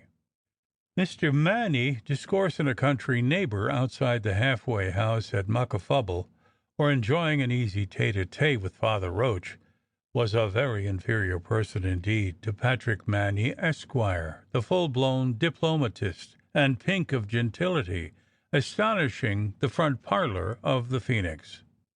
There Mr. Manny's periods were fluent and florid, and the words chosen occasionally rather for their grandeur and melody than for their exact connection with the context or bearing upon his meaning. The consequence was a certain gorgeous haziness and bewilderment, which made the task of translating his harangues rather troublesome and conjectural. Having effected the introduction, and made known the object of his visit, Nutter and he withdrew to a small chamber behind the bar, where Nutter, returning some of his bows, and having listened without deriving any very clear ideas to two consecutive addresses from his companion, took the matter in hand himself, and said he, I beg, sir, to relieve you at once from the trouble of trying to arrange this affair amicably. I have been grossly insulted. He's not going to apologize, and nothing but a meeting will satisfy me. He's a mere murderer. I have not the faintest notion why he wants to kill me, but being reduced to this situation, I hold myself obliged, if I can, to rid the town of him finally." "Shake hands, sir," cried Manny, forgetting his rhetoric in his enthusiasm. "Be the hole in the wall, sir. I honour you." Chapter 10. The Dead Secret, showing how the fireworker proved to Puttock that Nutter had spied out the nakedness of the land. When Puttock, having taken a short turn or two in the air, by way of tranquilizing his mind, mounted his lodging stairs, he found Lieutenant O'Flaherty not at all more sober than he had last seen him, in the front drawing-room, which apartment was richly perfumed with powerful exhalations of rum punch. "Drink this, Puttock, drink it," said O'Flaherty, filling a large glass in equal quantities with rum and water. "Drink it, my sincere friend. It will steady you. It will, upon my honour, Puttock." "But, thank you, sir, I am anxious to understand exactly," said Puttock. Here he was interrupted by a frightful grin and a "ha" from O'Flaherty, who darted to the door, and seizing his little withered French servant, who was entering, swung him about the room by his coat collar. "So, sir, you've been prating again, have you? You deceitful, idle, old, drunken miscreant! You did it on purpose, you blundering old hyena! It's the third jewel you got your mashter into, and if I lose my life, divil a penny of your wages you'll ever git. That's one comfort. Yes, sir, this is the third time you've caused me to brew my hands in human blood. I dunno if it's malice or only blundering." "Oh!" he cried, with a still fiercer shake, "it's I that wishes I could be sure 'twas malice. I'd skiver you, heels and elbows, on my sword, and roast you alive on that fire. Is not it a hard thing, my darling Puttock? I can't find out." He was still holding the little valet by the collar and stretching out his right hand to Puttock. "But I am always the sport of misfortunes, small and great. If there was an old woman to be handed in to supper, or a man to be murthered by mistake, or an ugly girl to be danced with, whose turn was it ever and always to do the business but poor Hyacinth O'Flaherty's? Tears! I could tell you, Puttock," he continued, forgetting his wrath and letting his prisoner go, in his eager pathos. "The Frenchman made his escape in a twinkling. I was the only man in our regiment that took the measles in Cork, when it was going among the children, bad luck to them. I that was near dying of it when I was an infant, and I was the only officer in the regiment, when we were at Athlone, that was prevented going to the race ball, and I would not for £100. I was to dance the first minuet and the first country dance with that beautiful creature, Miss Rose Cox. I was making a glass of brandy punch, not feeling quite myself, and I, dressed and all, in our room, when Ensign Higgins, a most thoughtless young man, said something disrespectful about a beautiful mole she had on her chin, bedad. Sir, he called it a wart, if you plaze, and feeling it strongly, I let the jug of scalding water drop on my knees. I wish you felt it, my darling Puttock. I was scalded in half a crack from a foot above my knees down to the last joint of my two big toes, and I really thought my senses were leaving me. I lost the ball by it. Oh ho, we're through. Poor Hyacinth O'Flaherty. and thereupon he wept. "You see, Lieutenant O'Flaherty," lisped Puttick, growing impatient, "we can't say how soon Mr. Nutter's friend may apply for an interview, and I must confess I don't quite understand the point of difference between you and him, and therefore—" "Ah, where the devil's that blackguard little French weasel gone to?" exclaimed O'Flaherty, for the first time perceiving that his captive had escaped. "Kokang Madate! Do you hear me? Kokang Madate!" he shouted. "But really, sir, you must be so good as to place before me, sir, clearly, the cause of this unhappy dispute, the exact offence, for otherwise—" "Cause, to be sure, and plenty of cause. I never fought a duel yet, Puttick, my friend, and this will be the 9th without cause. They said, I'm told, in Cork, I was quarrelsome. They lied. I'm not quarrelsome. I only want pace and quiet and justice. I hate a quarrelsome man. I tell you, Puttick, if I only knew where to find a quarrelsome man, be the powers, I'd go 50 miles out of my way to pull him by the nose. They lied, Puttick, my dear boy, and I'd give £20 this minute I had them on this floor, to tell them how damnably they lied." "No doubt, sir," said Puttick, "but if you please, I really must have a distinct answer to my—" "Get out of that, sir!" thundered O'Flaherty, with an awful stamp on the floor. As the Coquin Maudit, O'Flaherty's only bit of French, such as it was, in obedience to that form of invocation, appeared nervously at the threshold, "or I'll fling the contents of this room at your head." Exit Monsieur again. "Begannies! If I thought it was he that done it, I'd jerk his old bones through the top of the window. Will I call him back and give him his deserts, will I, Puttick?" "Oh, home, my darlin' Puttick, everything turns agin me. What'll I do, Puttick, jewel, or what's to become of me?" And he shed some more tears, and drank off the greater part of the beverage which he had prepared for Puttick.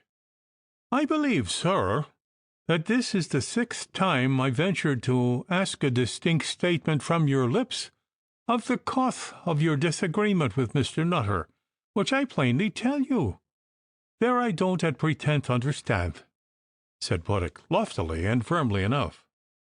"To be sure, my darlin' Puttick," replied O'Flaherty, "it was that cursed little French whippersnapper, with his money-fied interruptions. Be the powers, Puttick, if you knew half the mischief that same little baste has got me into, you would not wonder if I'd murdered him.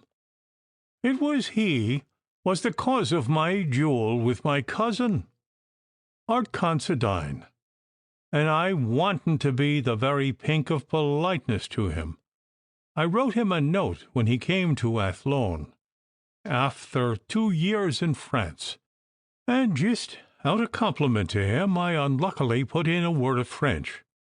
'Come and dine,' says I, 'and we'll have a dish of chat.' I knew UNPLAT was a dish, and says I to Jerome, 'That pigamy,' so he pronounced it, 'you see here at the door, that's his damnable name. What's chat in French? CHAT, spelling it to him. 'Pshaw,' says he. 'Pshaw?' says I. 'Spell it, if you plaze.' Says I, CHAT. Says he, the stupid old viper. Well, I took the trouble to write it out. Un plat de chat. 'Is that right?' says I, showing it to him. 'It is, my lord,' says he. looking at me as if I had two heads. I never knew the manin' of it for more than a month after I shot poor Art through the two calves, and he that fought two duels before, all about cats. One of them was a Scotch gentleman that he gave the lie to, for saying that French cooks had a way of stewing cats you could never tell them from hares, and the other immediately after, with Lieutenant Rouge of the Royal Navy, that got one stewed for fun, and after my cousin Art dined off it, like a man, showed him the tail and the claws.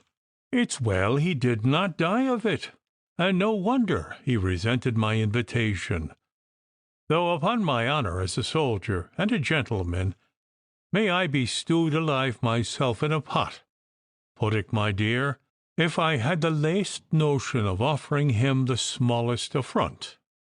"I begin to despair, sir," exclaimed Puttick, "of receiving the information, without which 'tis vain for me to try to be useful to you. Once more, may I entreat to know what is the affront of which you complain?" "You don't know, really and truly, now? You don't know?" said O'Flaherty, fixing a solemn tipsy leer on him. "I tell you no, sir," rejoined Puttick. "And do you mean to tell me you did not hear that vulgar dog Nutter's unmanly jokes?" "Jokes?" repeated Puttick, in large perplexity. "Why, I have been here in this town for more than 5 years, and I never heard in all that time that Nutter once made a joke. And upon my life, I don't think he could make a joke, sir, if he tried. I don't indeed, Lieutenant O'Flaherty, upon my honour." "And rat it, sir, how can I help it?" cried O'Flaherty, relapsing into pathos. "Help what?" demanded Puttick. O'Flaherty took him by the hand, and gazing on his face with a maudlin, lacklustre tenderness, said, "Absalom was caught by the hair of his head, he was, Puttick. Long hair or short hair, or no hair at all. Isn't it nature's doing? I ask you, my darling Puttick, isn't it?" He was shedding tears again very fast. "There was Cicero, Julius Caesar, were both as bald as that." And he thrust a shining sugar basin bottom upward into Puttick's face. "I'm not bald, I tell you. I'm not. No, my poor Puttick, I'm not. Poor Hyacinth O'Flaherty is not bald," shaking Puttick by both hands. "That's very plain, sir, but I don't see your drift," he replied. "I want to tell you, Puttick dear, if you'll only have a minute's patience. The door can't fasten. Divil bother it. Come into the next room." And toppling a little in his walk, he led him solemnly into his bedroom, the door of which he locked, somewhat to Puttick's disquietude, who began to think him insane. Here, having informed Puttick that Nutter was driving at the one point the whole evening, as any one that knew the secret would have seen, and having solemnly imposed the seal of secrecy upon his second, and essayed a wild and broken discourse upon the difference between total baldness and partial loss of hair, he disclosed to him the grand mystery of his existence, by lifting from the summit of his head a circular piece of wig, which in those days they called, I believe, a topping, leaving a bare shining disc exposed, about the size of a large pat of butter. "Upon my life, sir, it's a very fine piece of work," says Puttick, who viewed the wiglet with the eye of a stage property man, and held it by a top lock near the candle. "The very finest piece of work of the kind I ever saw. It's certainly French. Oh, yes, we can't do such things here, by Jove. Sir, what a wig that man could make for Cato! And he must be a main crater, I say a main crater," pursued O'Flaherty, "for there was not a soul in the town but Jerome the treacherous ape that knew it. It's he that dresses my head every morning behind the bed curtain there, with the door locked, and Nutter could never find it out. Who was to tell him, unless that odious French Damon, that's never done talking about it?" And O'Flaherty strode heavily up and down the room with his hands in his breeches pockets, muttering savage invectives, pitching his head from side to side, and whisking round at the turns in a way to show how strongly he was wrought upon. "Come in, sir," thundered O'Flaherty, unlocking the door in reply to a knock, and expecting to see his odious French Damon. But it was a tall, fattish stranger, rather flashily dressed, but a little soiled, with a black wig, and a rollicking red face, showing a good deal of chin and jaw. O'Flaherty made his grandest bow, quite forgetting the exposure at the top of his head, and Puddock stood rather shocked, with the candle in one hand and O'Flaherty's scalp in the other. "You come, sir, I presume, from Mr. Nutter?" said O'Flaherty with lofty courtesy. "This, sir, is my friend Lieutenant Puddock of the Royal Irish Artillery, who does me the honour to support me with his advice," and, as he moved his hand towards Puddock, he saw his scalp dangling between that gentleman's finger and thumb, and became suddenly mute. He clapped his hand upon his bare skull, and made an agitated pluck at that article, but missed, and disappeared with an imprecation in Irish behind the bed curtains. "If you will be so obliging, sir, as to precede me into that room," lisped Puddock, with grave dignity, and waving O'Flaherty's scalp slightly towards the door, for Puddock never stopped to hide anything, and, being a gentleman pure and simple, was not ashamed or afraid to avow his deeds, words, and situations. "I shall do myself the honour to follow." "Gimme that," was heard in a vehement whisper from behind the curtains. Puddock understood it, and restored the treasure. The secret conference in the drawing-room was not tedious, nor indeed very secret, for any one acquainted with the diplomatic slang in which such affairs were conducted might have learned in the lobby, or indeed in the hall, so mighty was the voice of the stranger, that there was no chance of any settlement without a meeting, which was fixed to take place at 12 o'clock next day on the 15 acres. The House by the Churchyard, Chapter 11. Some talk about the haunted house, being, as I suppose, only old women's tales. Old Sally always attended her young mistress while she prepared for bed. Not that Lilias required help, for she had the spirit of neatness and a joyous, gentle alacrity, and only troubled the good old creature enough to prevent her thinking herself grown old and useless. Sally, in her quiet way, was garrulous, and she had all sorts of old-world tales of wonder and adventure, to which Lilias often went pleasantly to sleep, for there was no danger while old Sally sat knitting there by the fire, and the sound of the rector's mounting upon his chairs, as was his wont, and taking down and putting up his books in the study beneath, though muffled and faint, gave evidence that the good and loving influence was awake and busy. Old Sally was telling her young mistress, who sometimes listened with a smile, and sometimes lost a good 5 minutes together on her gentle prattle, how the young gentleman, Mr. Mervyn, had taken that awful old haunted habitation, the tiled house, beyont at Ballyfermot, and was going to stay there, and wondered no one had told him of the mysterious dangers of that desolate mansion. It stood by a lonely bend of the narrow road.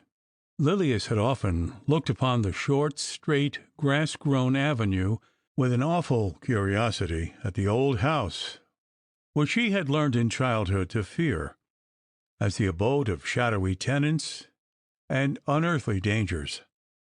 There are people, Sally, nowadays who call themselves freethinkers, and don't believe in anything, even in ghosts," said Lilias. "Ah, then the place he's stoppin' in now, Miss Lily, 'll soon cure him of free thinking, if the half they say about it is true," answered Sally. "But I don't say, mind, he's a free thinker, for I don't know anything of Mr. Murphin. But if he be not, he must be very brave, or very good indeed. I know, Sally, I should be horribly afraid, indeed, to sleep in it myself," answered Lilias, with a cosy little shudder, as the aerial image of the old house for a moment stood before her, with its peculiar malign, sacred, and skulking aspect, as if it had drawn back in shame and guilt under the melancholy old elms, among the tall hemlock and nettles. "And now, Sally, I'm safe in bed. Stir the fire, my old darling," for although it was the first week in May, the night was frosty, "and tell me all about the tiled house again, and frighten me out of my wits." So good old Sally, whose faith in such matters was a religion, went off over the well-known ground in a gentle little amble, sometimes subsiding into a walk as she approached some special horror, and pulling up altogether, that is to say, suspending her knitting, and looking with a mysterious nod at her young mistress in the four-poster, or lowering her voice to a sort of whisper when the crisis came. So she told her how when the neighbours hired the orchard that ran up to the windows at the back of the house, the dogs they kept there used to howl so wildly and wolfishly all night among the trees, and prowl under the walls of the house so dejectedly, that they were fain to open the door and let them in at last. And indeed small need was there for dogs, for no one, young or old, dared go near the orchard after nightfall. No, the burnished golden pippins that peeped through the leaves in the western rays of evening, and made the mouths of the Ballyfermot schoolboys water, glowed undisturbed in the morning sunbeams, and, secure in the mysterious tutelage of the night, smiled coyly on their predatory longings. And this was no fanciful reserve and avoidance.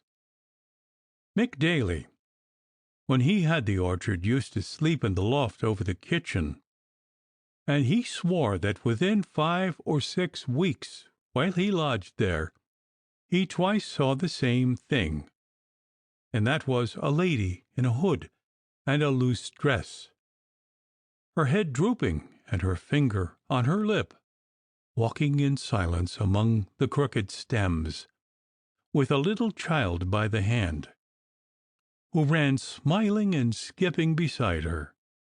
And the widow Cresswell once met them at nightfall on the path through the orchard to the back door, and she did not know what it was until she saw the men looking at one another as she told it. "It's often she told it to me," said old Sally, "and how she came on them all of a sudden at the turn of the path, just by the thick clump of alder trees, and how she stopped, thinking it was some lady that had a right to be there, and how they went by as swift as the shadow of a cloud, though she only seemed to be walking slow enough, and the little child pulling by her arm, this way and that way, and took no notice of her, nor even raised her head, though she stopped and curtsied. And old Dalton, don't you remember old Dalton, Miss Lily?" "I think I do. The old man who limped and wore the old black wig?" "Yes, indeed, acushla, so he did. See how well she remembers. That was by a kick of one of the Earl's horses. He was groom there," resumed Sally. "He used to be troubled with hearing the very sounds his master used to make to bring him and old Oliver to the door when he came back late. It was only on very dark nights when there was no moon. They used to hear, all of a sudden, the whimpering and scraping of dogs at the hall door, and the sound of the whistle, and the light stroke across the window with the lash of the whip, just like as if the Earl himself, may his poor soul find rest, was there. First the wind'd stop, like you'd be holding your breath. Then came these sounds they knew so well, and when they made no sign of stirring or opening the door, the wind would begin again with such a hoo, hoo, ooh, ooh, hi, you'd think it was laughing and crying and hooting all at once." Here old Sally's tale and her knitting ceased for a moment, as if she were listening to the wind outside the haunted precincts of the tiled house, and she took up her parable again. The very night he met his death in England, old Oliver the butler was listening to Dalton, for Dalton was a scholar, reading the letter that came to him through the post that day, telling him to get things ready, for his troubles were nearly over, and he expected to be with them again in a few days, and maybe almost as soon as the letter. And sure enough, while he was reading, there comes a frightful rattle at the window, like some one all in a tremble trying to shake it open, and the Earl's voice, as they both conceited, cries from outside, "Let me in! Let me in! Let me in!" "It's him," says the butler.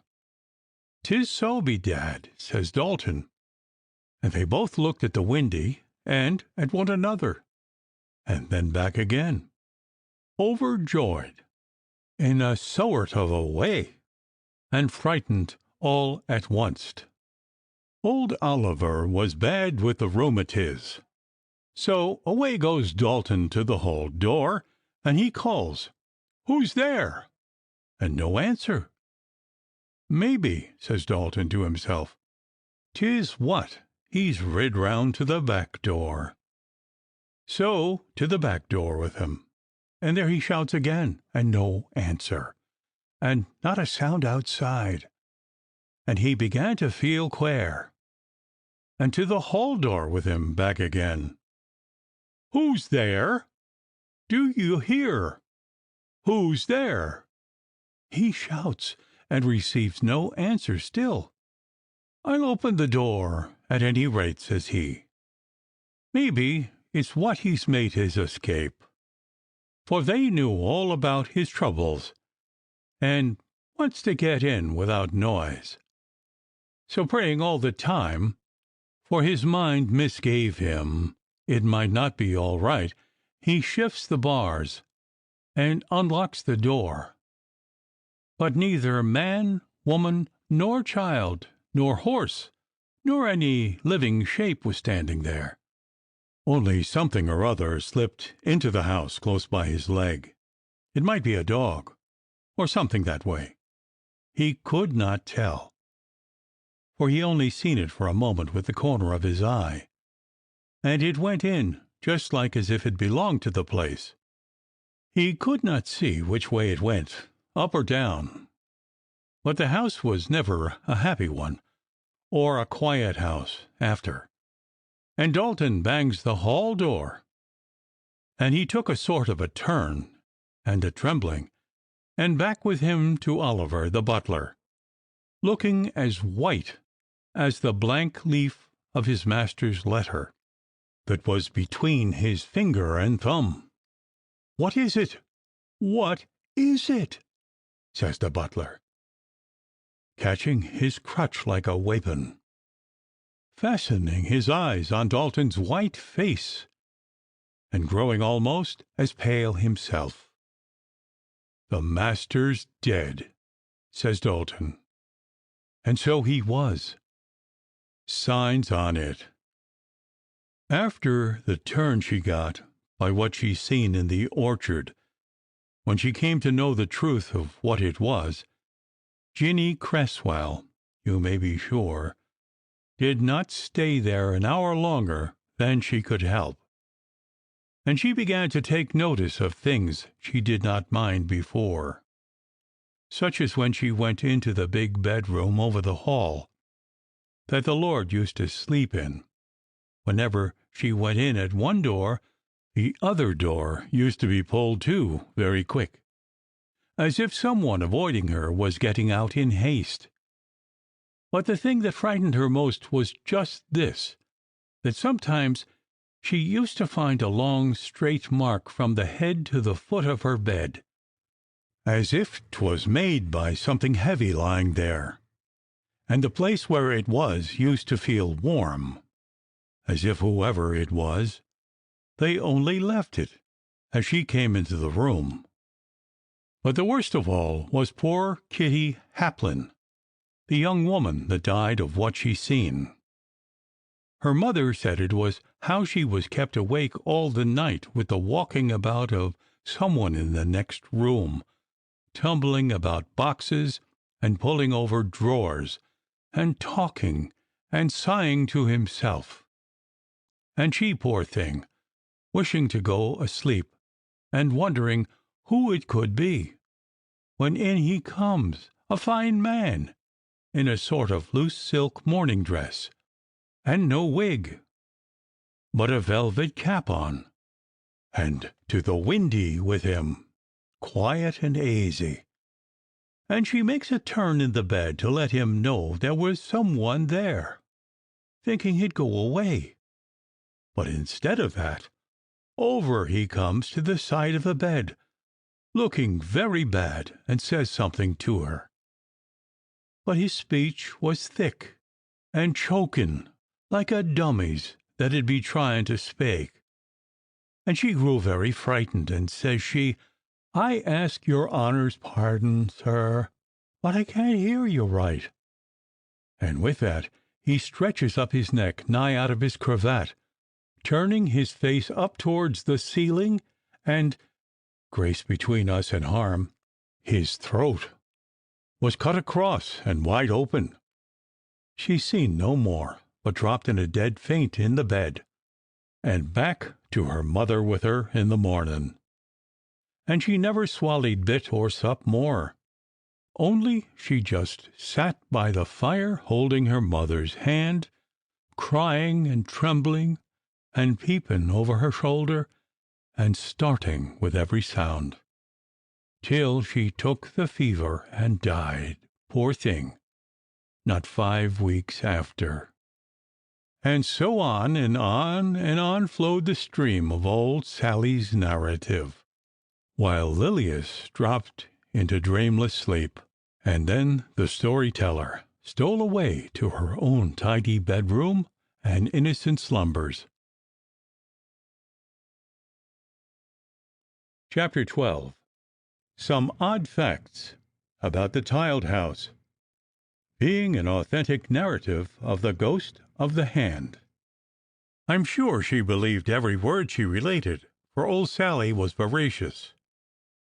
But all this was worth just as much as such talk commonly is.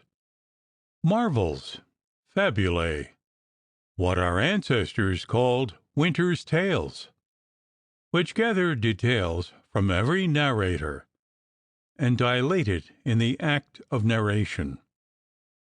Still, it is not quite for nothing that the house was held to be haunted.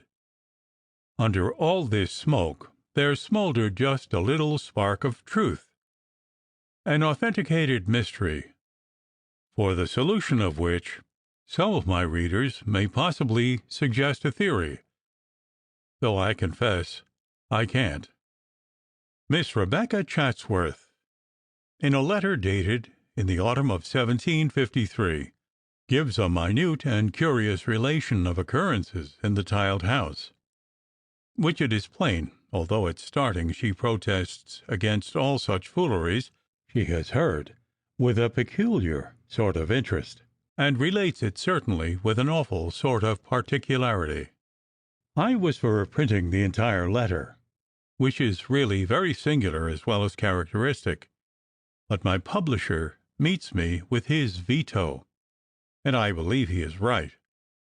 The worthy old lady's letter is perhaps too long, and I must rest content with a few hungry notes of its tenor.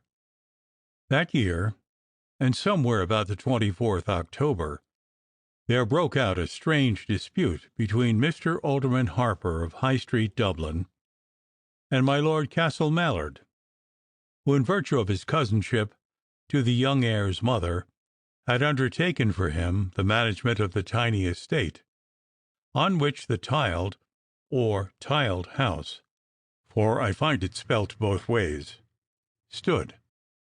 This Alderman Harper had agreed for a lease of the house for his daughter, who was married to a gentleman named Prosser. He furnished it, and put up hangings, and otherwise went to considerable expense. Mr. and Mrs. Prosser came there sometime in June, and after having parted with a good many servants in the interval, she made up her mind that she could not live in the house, and her father waited on Lord Castle Mallard, and told him plainly that he would not take out the lease because the house was subjected to annoyances which he could not explain. In plain terms, he said it was haunted, and that no servants would live there more than a few weeks, and that after what his son-in-law's family had suffered there, not only should he be excused from taking a lease of it, but that the house itself ought to be pulled down as a nuisance, and the habitual haunt of something worse than human malefactors. Lord Castle Mallard filed a bill in the equity side of the Exchequer to compel Mr. Alderman Harper to perform his contract by taking out the lease, but the alderman drew an answer, supported by no less than 7 long affidavits, copies of all which were furnished to his lordship, and with the desired effect. For rather than compel him to place them upon the file of the court, his lordship struck, and consented to release him. I am sorry the cause did not proceed at least far enough to place upon the files of the court the very authentic and unaccountable story which Miss Rebecca relates. The annoyances described did not begin till the end of August, when one evening Mrs. Prosser, quite alone, was sitting in the twilight at the back parlour window, which was open, looking out into the orchard, and plainly saw a hand stealthily placed upon the stone window-sill outside, as if by some one beneath the window, at her right side, intending to climb up. There was nothing but the hand, which was rather short but handsomely formed, and white and plump, laid on the edge of the window-sill. And it was not a very young hand, but one aged somewhere about 40, as she conjectured. It was only a few weeks before that the horrible robbery at Clondalkin had taken place, and the lady fancied that the hand was that of one of the miscreants who was now about to scale the windows of the tiled house. She uttered a loud scream and an ejaculation of terror, and at the same moment the hand was quietly withdrawn. Search was made in the orchard, but no indications of any persons having been under the window, beneath which, ranged along the wall, stood a great column of flower-pots, which it seemed must have prevented any one's coming within reach of it. The same night there came a hasty tapping every now and then at the window of the kitchen. The women grew frightened, and the servant-man, taking firearms with him, opened the back door, but discovered nothing. As he shut it, however, he said a thump came on it, and a pressure as of somebody striving to force his way in, which frightened him, and though the tapping went on upon the kitchen window panes, he made no further explorations.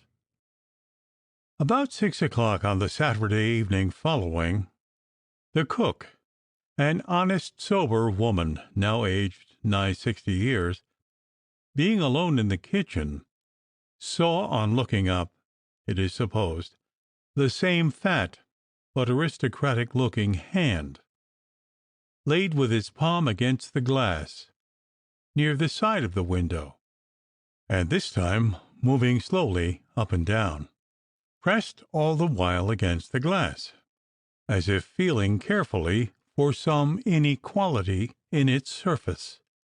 She cried out, and said something like a prayer on seeing it, but it was not withdrawn for several seconds after. After this, for a great many nights, there came at first a low and afterwards an angry rapping, as it seemed, with a set of clenched knuckles at the back door, and the servant man would not open it, but called to know who was there, and there came no answer, only a sound as if the palm of the hand was placed against it, and drawn slowly from side to side with a sort of soft groping motion. All this time, sitting in the back parlour, which for the time they used as a drawing-room, Mr. and Mrs. Prosser were disturbed by rappings at the window, sometimes very low and furtive, like a clandestine signal, and at others sudden, and so loud as to threaten the breaking of the pane. This was all at the back of the house, which looked upon the orchard, as you know. But on a Tuesday night, at about 9:30, there came precisely the same rapping at the hall door, and went on, to the great annoyance of the master and terror of his wife, at intervals, for nearly 2 hours. After this, for several days and nights, they had no annoyance whatsoever, and began to think that nuisance had expended itself. But on the night of the 13th September, Jane Easterbrook, an English maid, having gone into the pantry for the small silver bowl in which her mistress's posset was served, happening to look up at the little window of only 4 panes, observed through an auger hole which was drilled through the window frame for the admission of a bolt to secure the shutter, a white pudgy finger, first the tip and then the 2 first joints introduced, and turned about this way and that, crooked against the inside, as if in search of a fastening which its owner designed to push aside. When the maid got back into the kitchen, we are told she fell into a swoon, and was all the next day very weak. Mr. Prosser, being, I've heard, a hard-headed and conceited sort of fellow, scouted the ghost, and sneered at the fears of his family. He was privately of opinion that the whole affair was a practical joke or a fraud, and waited an opportunity of catching the rogue flagrante delicto.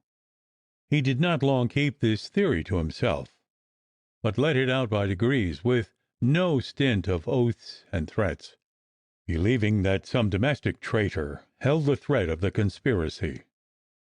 Indeed, it was time something were done, for not only his servants, but good Mrs. Prosser herself, had grown to look unhappy and anxious. They kept at home from the hour of sunset, and would not venture about the house after nightfall, except in couples. The knocking had ceased for about a week, when one night, Mrs. Prosser being in the nursery, her husband, who was in the parlour, heard it begin very softly at the hall door. The air was quite still, which favoured his hearing distinctly. This was the first time there had been any disturbance at that side of the house, and the character of the summons was changed. Mr. Prosser, leaving the parlour door open, it seems, went quietly into the hall. The sound was that of beating on the outside of the stout door, softly and regularly. with the flat of the hand. He was going to open it suddenly, but changed his mind, and went back very quietly and on to the head of the kitchen stair, where was a strong closet over the pantry, in which he kept his firearms, swords, and canes.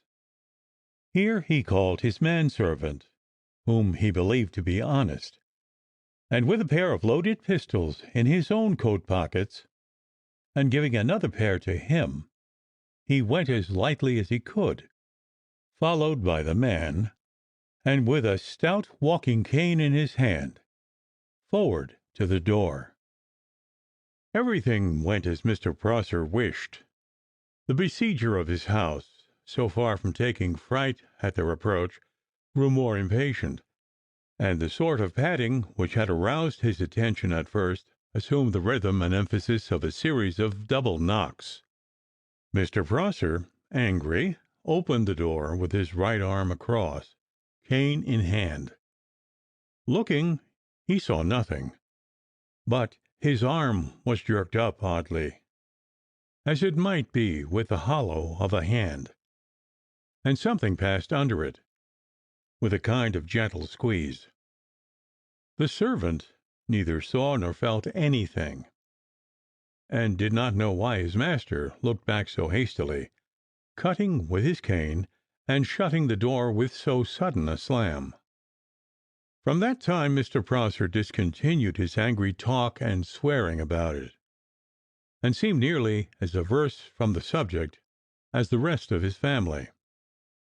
He grew, in fact, very uncomfortable, feeling an inward persuasion that when, in answer to the summons, he had opened the hall door, he had actually given admission to the besieger. He said nothing to Mrs. Prosser, but went up earlier to his bedroom, where he read a while in his Bible, and said his prayers.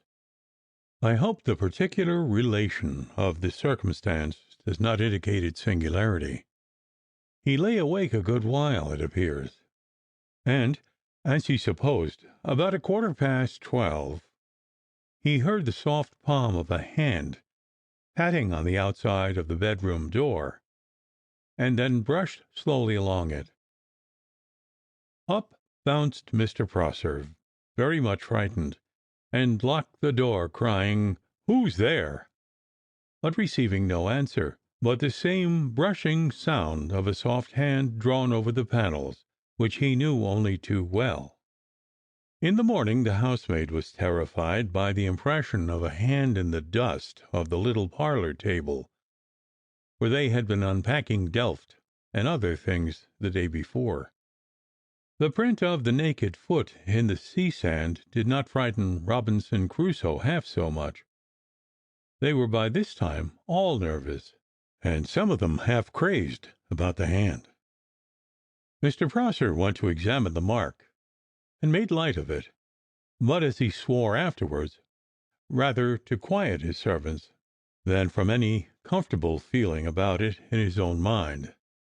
However, he had them all, one by one, into the room, and made each place his or her hand, palm downward, on the same table, thus taking a similar impression from every person in the house, including himself and his wife, and his affidavit deposed that the formation of the hand so impressed differed altogether from those of the living inhabitants of the house, and corresponded with that of the hand seen by Mr. Prosser and by the cook. Whoever or whatever the owner of that hand might be, they all felt this subtle demonstration to mean that it was declared he was no longer out of doors, but had established himself in the house. And now Mrs. Prosser began to be troubled with strange and horrible dreams, some of which, as set out in detail in Aunt Rebecca's long letter, are really very appalling nightmares. But one night, as Mr. Prosser closed his bedchamber door, he was struck somewhat by the utter silence of the room, there being no sound of breathing, which seemed unaccountable to him, as he knew his wife was in bed, and his ears were particularly sharp.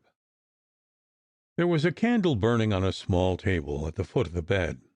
Beside the one he held in one hand, a heavy ledger connected with his father-in-law's business being under his arm. He drew the curtain at the side of the bed, and saw Mrs. Prosser lying, as for a few seconds he mortally feared, dead, her face being motionless, white, covered with a cold dew, and on the pillow close beside her head, and just within the curtains, was, as he first thought, a toad, but really the same fattish hand, the wrist resting on the pillow, and the fingers extended towards her temple. Mr. Prosser, with a horrified jerk, pitched the ledger right at the curtains, behind which the owner of the hand might be supposed to stand. The hand was instantaneously and smoothly snatched away. The curtains made a great wave, and Mr. Prosser got round the bed in time to see the closet door, which was at the other side, pulled to by the same white puffy hand, as he believed. He drew the door open with a fling, and stared in. But the closet was empty, except for the clothes hanging from the pegs on the wall, and the dressing table and looking glass facing the windows. He shut it sharply and locked it, and felt for a minute, he says, as if he were like to lose his wits. Then, ringing at the bell, he brought the servants, and with much ado they recovered Mrs. Prosser from a sort of trance, in which, he says, from her looks, she seemed to have suffered the pains of death. And Aunt Rebecca adds, from what she told me of her visions with her own lips, he might have added, and of hell also. But the occurrence which seems to have determined the crisis was the strange sickness of their eldest child, a little boy aged between 2 and 3 years. He lay awake seemingly in paroxysms of terror, and the doctors who were called in set down the symptoms to incipient water on the brain. Mrs. Prosser used to sit up with the nurse by the nursery fire, much troubled in mind about the condition of her child. His bed was placed sideways along the wall, with its head against the door of a press or cupboard, which, however, did not shut quite close. There was a little valance, about a foot deep, round the top of the child's bed, and this descended within some 10 or 12 inches of the pillow on which it lay. They observed that the little creature was quieter whenever they took it up and held it on their laps. They had just replaced him, as he seemed to have grown quite sleepy and tranquil.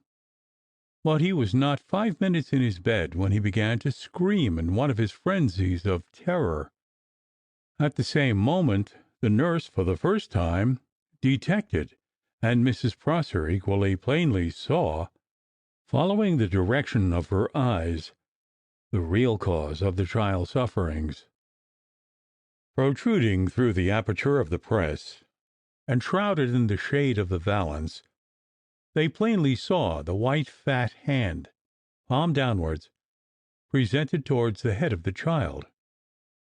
The mother uttered a scream and snatched the child from its little bed, and she and the nurse ran down to the ladies' sleeping room, where Mr. Prosser was in bed, shutting the door as they entered, and they had hardly done so when a gentle tap came to it from the outside. There is a great deal more, but this will suffice.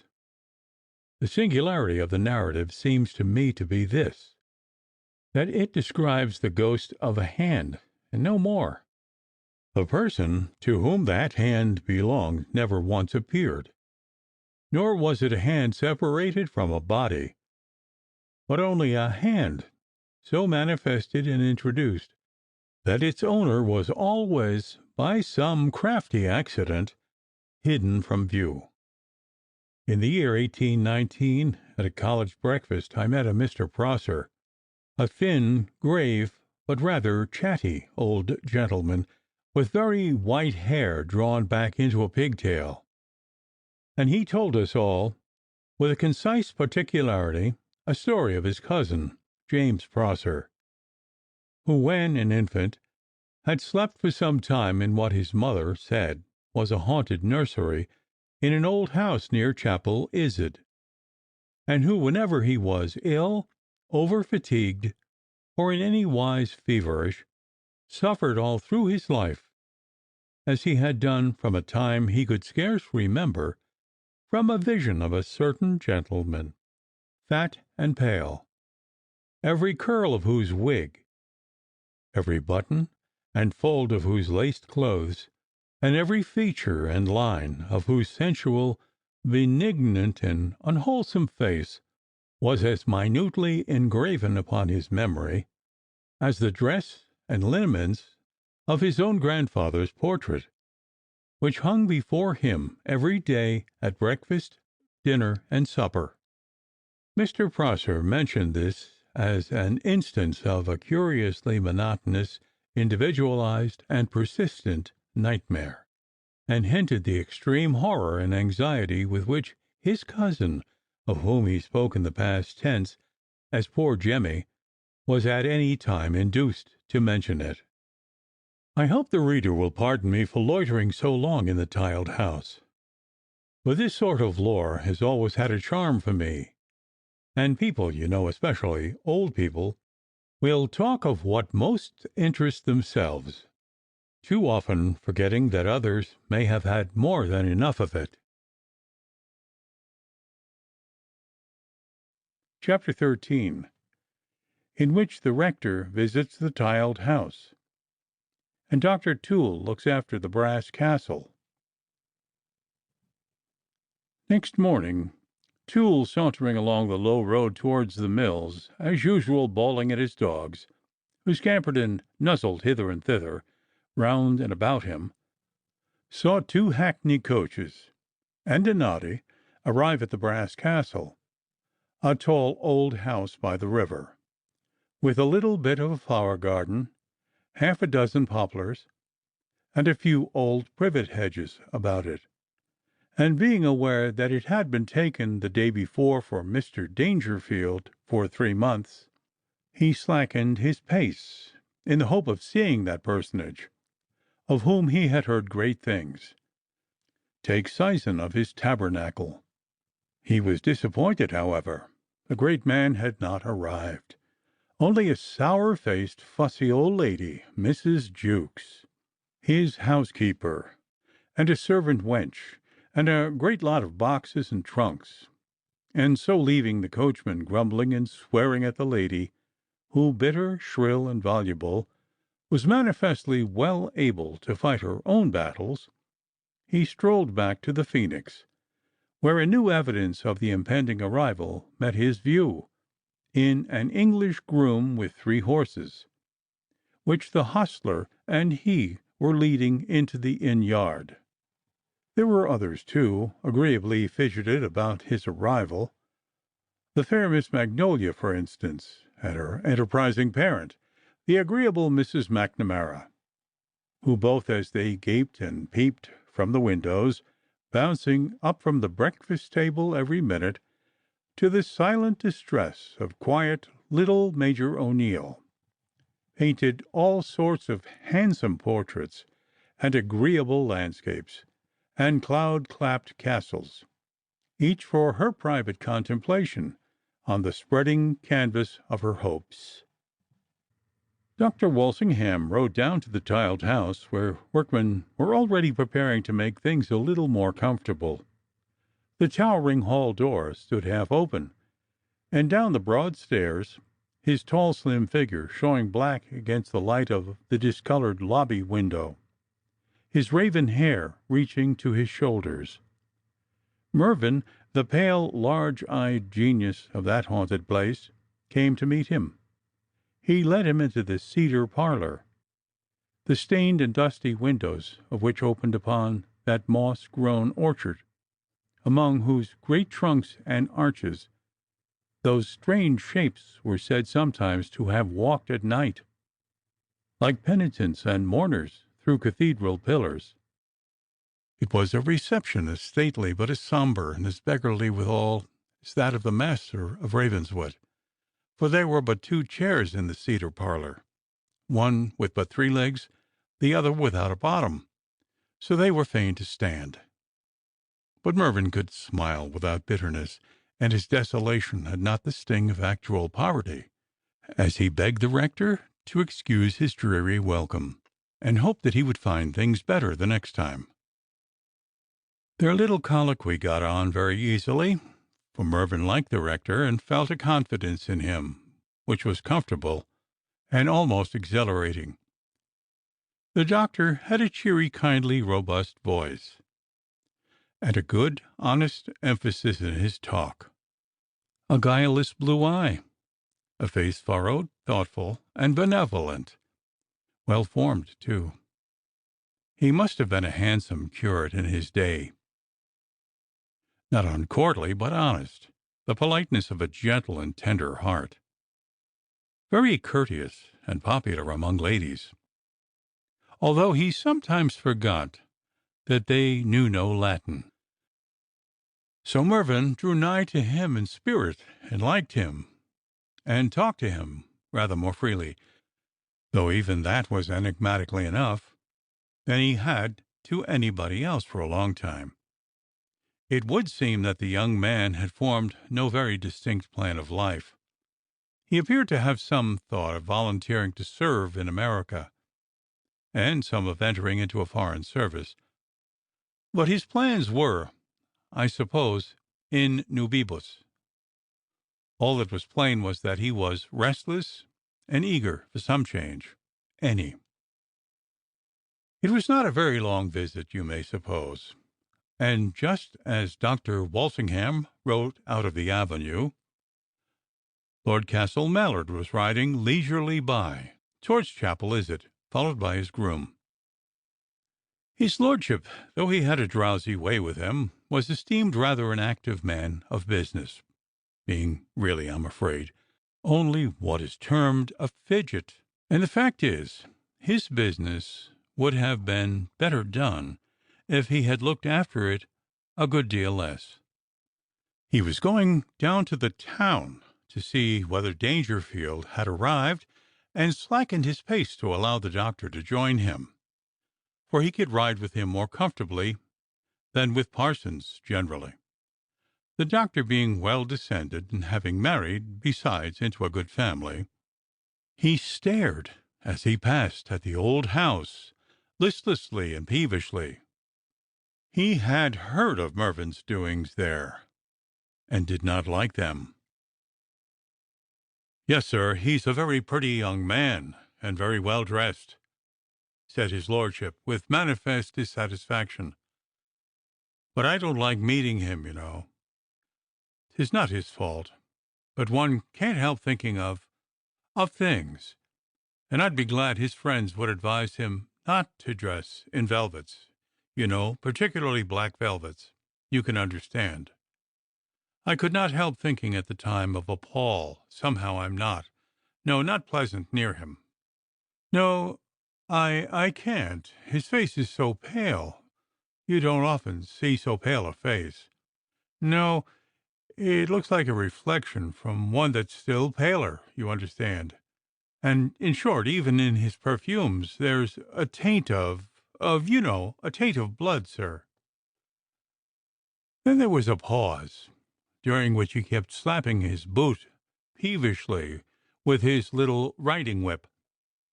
"One can't, of course, but be kind," he recommenced. "I can't do much. I can't make him acceptable, you know. But I pity him. Dr. Walsingham and I tried to be kind to him. You know that. For 10 years I had all the trouble, sir, of a guardian without the authority of one. Yes, of course we're kind, but body o' me, sir, he'd be better anywhere else than here, and without occupation, you know, quite idle, and so conspicuous. I promise you there are more than I who think it. And he has commenced fitting up that vile old house That vile house, sir. It is ready to tumble down. Upon my life they say so. Nutter says so, and Stirk, Dr. Stirk of the artillery here, an uncommon sensible man, you know, says so too. 'Tis a vile house, and ready to tumble down, and you know the trouble I was put to by that corporation fellow. What's his name about it, and he can't let it. People, servants won't stay in it. You know, the people tell such stories about it, I'm told. And what business has he here, you know? It is all very fine for a week or so, but they'll find him out. They will, sir. He may call himself Mervyn, or Fitzgerald, or Thompson, sir, or any other name, but it won't do, sir. No, Dr. Walsingham, it won't do. The people down in this little village here, sir, are plaguey sharp. They're cunning. Upon my life, I believe they're too hard for Nutter. In fact, Stirk had been urging on his lordship the purchase of this little property, which for many reasons ought to be had a bargain, and had joined Lord Castle Mallard's, and had talked him into viewing it quite as an object. No wonder, then, he should look at Mervyn's restorations and residence in the light of an impertinence and an intrusion. Chapter 14, relating how Puttock purged O'Flaherty's head, a chapter which it is hoped no genteel person will read. Rum disagreed with O'Flaherty confoundedly, but being sanguine, and also of an obstinate courage not easily to be put down, and liking that fluid, and being young withal, he drank it defiantly and liberally whenever it came in his way. So this morning he announced to his friend Puttock that he was suffering under a headache that had burst up hot. The gallant fellow's stomach, too, was qualmish and disturbed. He heard of breakfast with loathing. Puttock rather imperiously insisted on his drinking some tea which he abhorred, and of which, in very imperfect clothing, and with deep groans and occasional imprecations of that beastly claret, to which he chose to ascribe his indisposition, he drearily partook. "I tell you what, sir," said Puttock, finding his patient nothing better, and not relishing the notion of presenting his man in that seedy condition upon the field, "I've got a remedy, a very thimple one. It used to do wonderth for my poor Uncle Neagle, who loved rum shrub, though it gave him the headache always, and sometimes the gout." And Puttock had up Mrs. Hogg, his landlady, and ordered a pair of little muslin bags about the size of a pistol cartridge each, which she promised to prepare in 5 minutes, and he himself tumbled over the leaves of his private manuscript quarto, a desultory and miscellaneous album, stuffed with sonnets on Celia's eye, a lock of hair or a pansy here and there pressed between the pages, birthday verses addressed to Saccharissa, receipts for Puptons, farces, etc., and several for toilet luxuries, Angelica water, the Queen of Hungary's ditto, surfeit waters, and finally that he was in search of, to wit, my great Aunt Bell's recipe for purging the head, good against melancholy or the headache. You are not to suppose that the volume was slovenly or in any wise unworthy of a gentleman and officer of those days. It was bound in red and gold, had 2 handsome silver gilt clips, and red edges, the writing being exquisitely straight and legible, and without a single blot. "I have them all except 2, 3, murmured the thoughtful Puttock, when he read over the list of ingredients. These, however, he got from Toole, close at hand, and with a little silver grater, and a pretty little agate pocket pestle and mortar, an heirloom derived from poor Aunt Bell, he made a wonderful powder, nutmeg and ginger, cinnamon and cloves, as the song says, and every other stinging product of nature and chemistry which the author of this famous family purge for the head could bring to remembrance, and certainly it was potent. With this the cartridges were loaded, the ends tied up, and O'Flaherty, placed behind a table on which stood a basin, commenced the serious operation, under Puttick's directions, by introducing a bag at each side of his mouth, which, as a man of honour, he was bound to retain there until Puttick had had his morning tete-a-tete with the barber. Those who please to consult old domestic receipt books of the last century will find the whole process very exactly described therein. "Be the powers, sir, that was the stuff!" said O'Flaherty, discussing the composition afterwards, with an awful shake of his head. "My chops were blazing before you could count 20. It was martyrdom, but anything was better than the incapacity which threatened, and certainly by the end of 5 minutes his head was something better." In this satisfactory condition, Jerome, being in the back garden brushing his regimentals and preparing his other properties, he suddenly heard voices close to the door, and, gracious powers, one was certainly Magnolia's. That born devil, Judy Carroll, blazed forth. O'Flaherty afterwards pushed open the door. It served me right for not being in my bedroom, and the door locked. Though who'd have thought there was such a cruel idiot on airth, bad luck to her, as to show a leady into a gentleman, with scarcely the half of his clothes on, and undergoing a sort of an operation, I may say.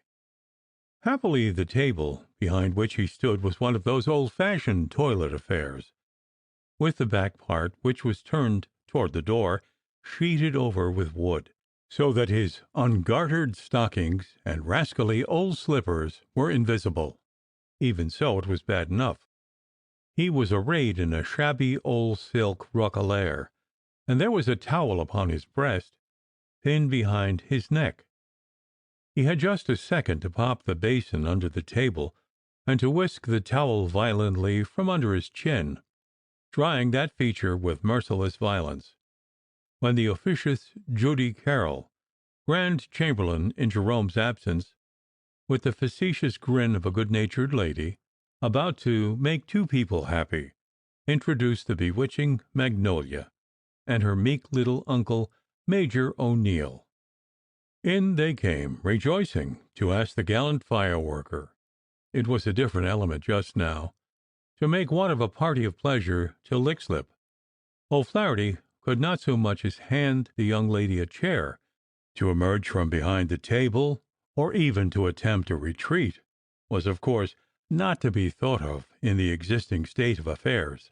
The action of Puttick's recipe was such as to make his share in the little complimentary conversation that ensued very indistinct, and to oblige him, to his disgrace and despair, when the poor fellow tried to smile, actually to apply his towel hastily to his mouth. He saw that his visitors observed those symptoms with some perplexity. The Major was looking steadfastly at O'Flaherty's lips, and unconsciously making corresponding movements with his own, and the fair Magnolia was evidently full of pleasant surprise and curiosity. I really think if O'Flaherty had had a pistol within reach, he would have been tempted to deliver himself summarily from that agonizing situation. "I'm afraid, Lieutenant, you've got the toothache," said Miss Mag, with her usual agreeable simplicity. In his alacrity to assure her there was no such thing, he actually swallowed one of the bags.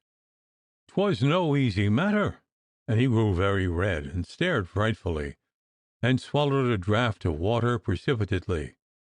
His misery was indeed so great that at the conclusion of a polite little farewell speech of the Major's, he uttered an involuntary groan, and lively Miss Mag, with an odious titter, exclaimed, "The little creature's teething, uncle, as sure as you're not either that, or he's got a hot potato in his poor little mousy wowsy." And poor O'Flaherty smiled a great silent moist smile at the well-bred pleasantry. The Major, who did not choose to hear Mag's banter, made a formal but rather smiling salute. The lieutenant returned it, and down came the unlucky mortar and a china plate, on which Puttick had mingled the ingredients, with a shocking crash and jingle on the bare boards. A plate and mortar never made such a noise before, O'Flaherty thought, with a mental imprecation. "Nothing hash happened, sure?" said O'Flaherty, whose articulation was affected a good deal, in terror lest the Major should arrest his departure. So the Major and tall Miss Magnolia, with all her roses and lilies, and bold broad talk, and her wicked eyes, went down the stairs, and O'Flaherty, looking with lively emotion in the glass at the unbecoming coup d'oeil, heard that agreeable young lady laughing most riotously under the windows as she and the Major marched away. It was well for Judy that, being of the gentler sex, the wrath of the fireworker could not wreak itself upon her. The oftener he viewed himself in the pier glass, trying in vain to think he did not look so very badly after all, the more bitter were his feelings. Oh, that villainous old silk morning gown, and his eyes so confoundedly red, and his hair all dishevelled. Bad luck to that claret! The wig was all right, that was his only comfort, and his mouth, ach! Look at it, twice its normal size, though there was no trifle. "Another week I'll not stop in her lodgings," cried poor O'Flaherty, grinning at himself in the glass, "if she keeps that savage Judy Carroll here a day longer." Then he stumbled to the stairhead to call up for judgment, but changed his mind and returned to the looking glass, blowing the cooling air in short whistles through his peppered lips, and I'm sorry to say, blowing out also many an ejaculation and invective, as that sorry sight met his gaze in the oval mirror, which would have been much better not uttered. Chapter 15. Aesculapius to the rescue. It was not until Puttick had returned that the gallant fireworker recollected all of a sudden that he had swallowed one of the bags. "Swallowed? Swallowed it?" said Puttick, looking very blank and uncomfortable. "Why, sir, I told you you were to be very careful." Why, curse it, it's not, 'tisn't." There was a long pause, and O'Flaherty stared a very frightened and hideous stare at the proprietor of the red quarto. "Not what, sir?" demanded Puttick briskly, but plainly disconcerted. "Not anything bad, or there's no use in pretendin', Puttick," he resumed, turning quite yellow. "I see, sir, I see by your looks. It's what you think. I'm poisoned." I do not, sir, think you're poisoned," he replied indignantly, but with some flurry. "That is, there's a great deal in it that could possibly do you harm. There's only one ingredient, yes, or yes, perhaps three, but certainly no more. That I don't quite know about. Depend upon it, 'tis nothin'. Nothin'. Seriously. But why, my dear sir, why on earth did you violate the simple directions? Why did you swallow a particle of it?" "Ach, why did I let you put it into my mouth at all? The devil go with it!" retorted poor O'Flaherty. "And wasn't I the born idiot to put them devil's dumplins inside my mouth? But I did not know what I was doin'. No more I didn't." "I hope your head's better," said Puttick, vindicating by that dignified inquiry the character of his recipe. "Och, my head be smathered! What the puck do I care about it?" O'Flaherty broke out. "Why the devil, Puttick, do you keep them old women's charums and devilments about you? You'll be the death of some one yet, so you will."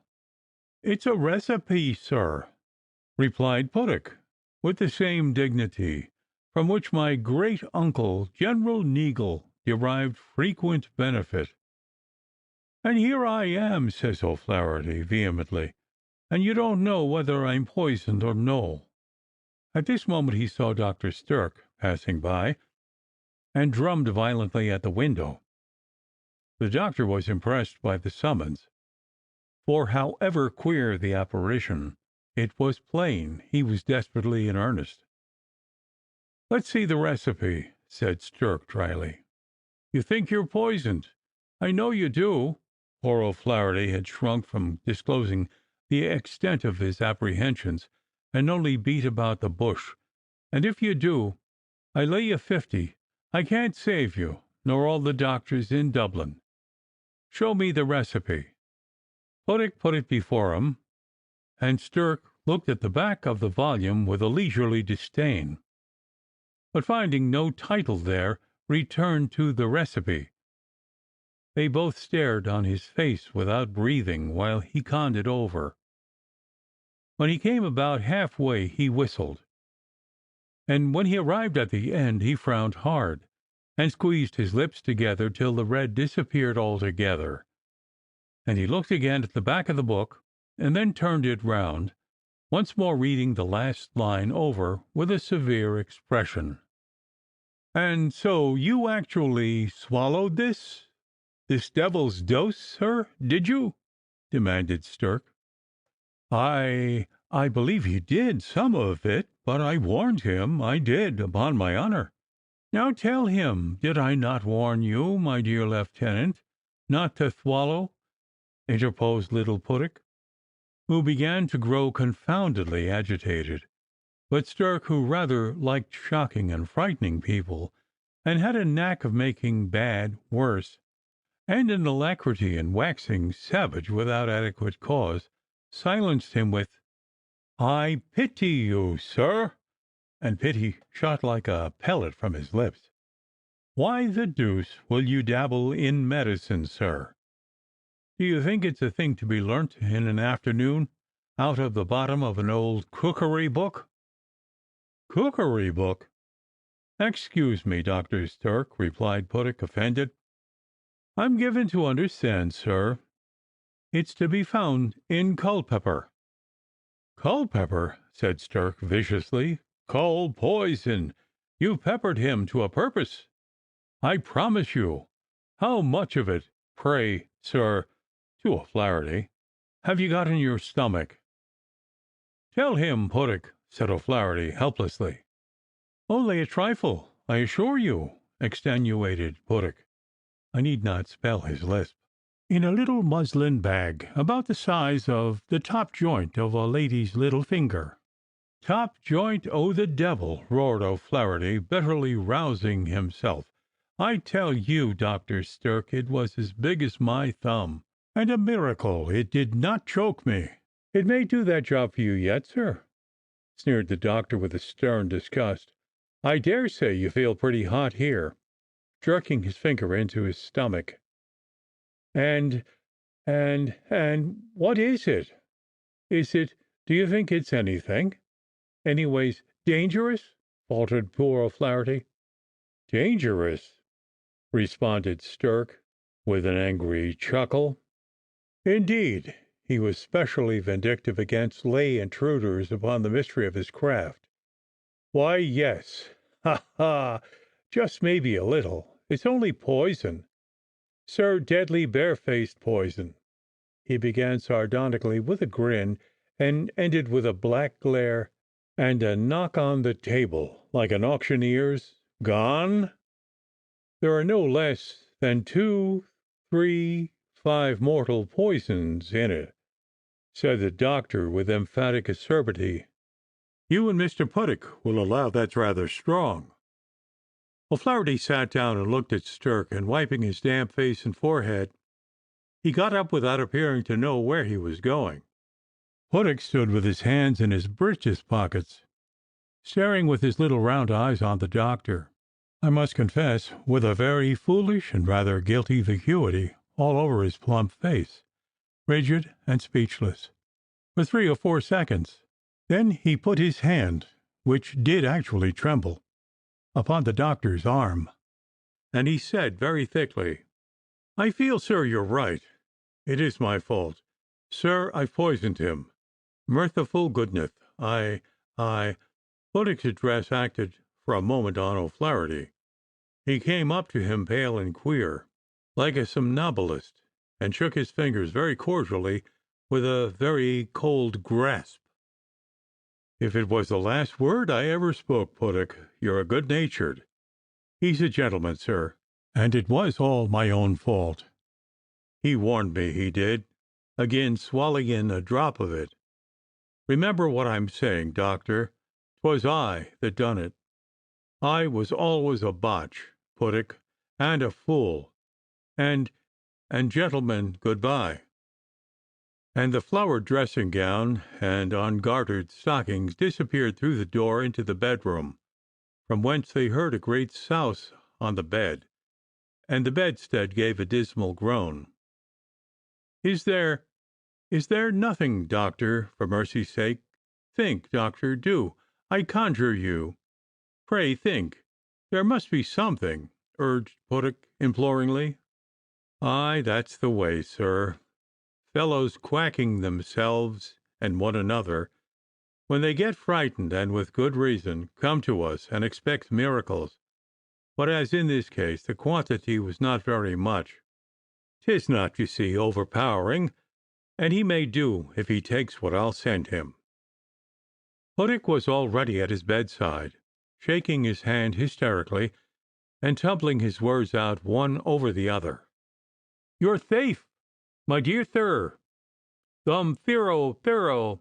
He thaith Dr. Thirk, he can thave you, my dear thir. My dear lieutenant, my dear O'Flaherty, he can thave you. Thir, faith and found, thir." O'Flaherty, who had turned his face to the wall in the bitterness of his situation, for like some other men he had the intensest horror of death, when he came peaceably to his bedside, though ready enough to meet him with a hurrah and a wave of his rapier, if he arrived at a moment's notice with dewdash and eclat, sat up like a shot, and gaping upon Puddock for a few seconds, relieved himself with a long sigh, a devotional upward roll of his eyes, and some muttered words of which the little ensign heard only blessing very fervently, and catch me again, and divil bellows it, and forthwith out came one of the fireworkers' long shanks, and O'Flaherty insisted on dressing, shaving, and otherwise preparing as a gentleman and an officer, with great gaiety of heart, to meet his fate on the 15 acres. In due time arrived the antidote. It was enclosed in a gallipot, and what was, I believe, they call an electuary. I don't know whether it is an obsolete abomination now, but it looked like brick dust and treacle, and what it was made of even Puddock could not divine. O'Flaherty, that great Hibernian athlete, unconsciously winced and shuddered like a child at sight of it. Puddock stirred it with the tip of a teaspoon, and looked into it with inquisitive disgust, and seemed to smell it from a distance, lost for a minute in inward conjecture, and then with a slight bow pushed it ceremoniously toward his brother in arms. "There is not much the matter with me now. I feel well enough," said O'Flaherty mildly, and eyeing the mixture askance, and after a little while he looked at Puddock. That disciplinarian understood the look, and said peremptorily, shaking his little powdered head, and lisping vehemently, "Lieutenant O'Flaherty, sir, I insist on your instantly taking that physic. How you may feel, sir, has nothing to do with it. If you hesitate, I withdraw my sanction to your going to the field, sir.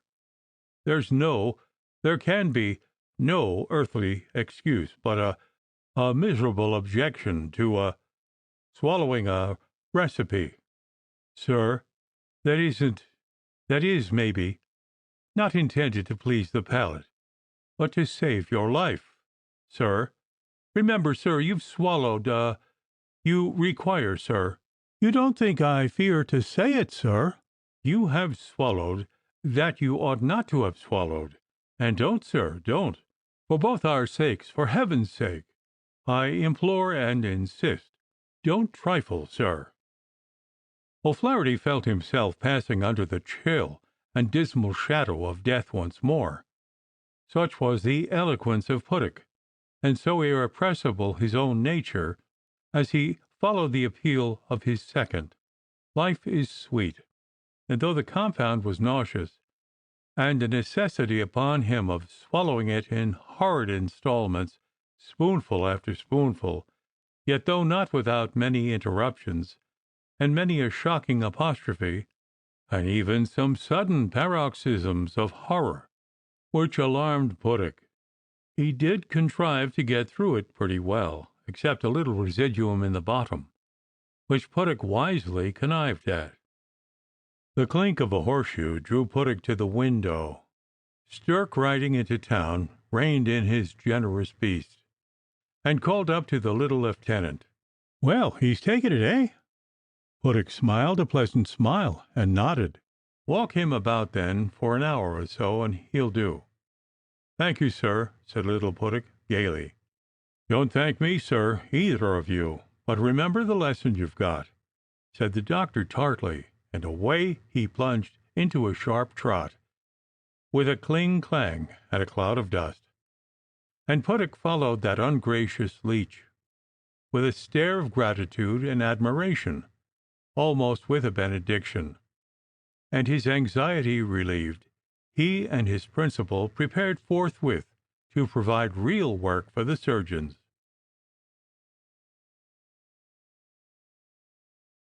Chapter 16. The Ordeal by Battle. The chronicles of the small sword and pistol are pregnant with horrid and absurd illustrations of certain great moral facts. Let them pass. A duel, we all know, is conceived in the spirit of Punch and Judy, a farce of murder. Sterne's gallant father expired, or near it, with the point of a small sword sticking out 2 feet between his shoulders, all about a goose pie. I often wondered what the precise quarrel was, but these tragedies smell all over of goose pie. Why, oh why, brave Captain Sterne, as with saucy flashing knife and fork you sported with the outworks of that fated structure? Was there no augur at thine elbow, with the shake of his wintry beard, to warn thee that thy birds of fate, thy fate, sat vigilant under that festive mask of crust? Beware! It is Pandora's pie, madman. Hold thy hand. The knife's point that seems to thee about to glide through that pasty is palpably levelled at thine own windpipe. But this time Mephistopheles leaves the revellers to use their own cutlery, and now the pie is open, and now the birds begin to sing. Come along, then, to the 15 acres, and let us see what will come of it all. That flanking demi-bastion of the magazine, crenelled for musketry, commands, with the aid of a couple of good field glasses, an excellent and secret view of the arena, on which the redoubted O'Flaherty and the grim Nutter were about to put their mettle to the proof.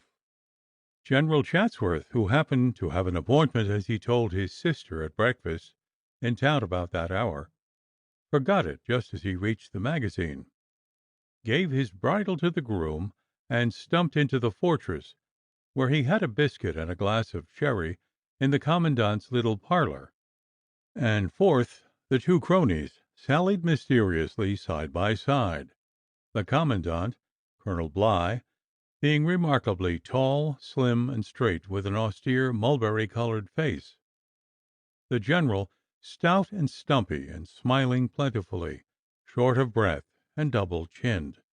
They got into the sanctum I have just mentioned.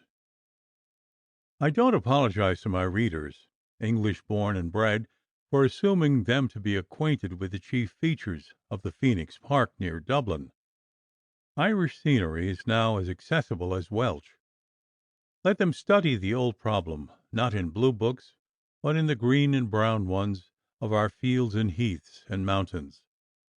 If Ireland be no more than a great capability and a beautiful landscape, faintly visible in the blue haze even from your own headlands, and separated by hardly 4 hours of water and a 10-shilling fare from your jetties, it is your own shame, not ours, if a nation of bold speculators and indefatigable tourists leave it unexplored. So I say, from this coign of vantage, looking westward over the broad green level toward the thin smoke that rose from the Chapel Izard chimneys, lying so snugly in the lap of the hollow by the river, the famous 15 acres, where so many heroes have measured swords, and so many bullies have bit the dust, was distinctly displayed in the near foreground. You all know the artillery butt. Well, that was the centre of a circular enclosure containing just 15 acres, with broad entrances eastward and westward. The old fellows knew very well where to look.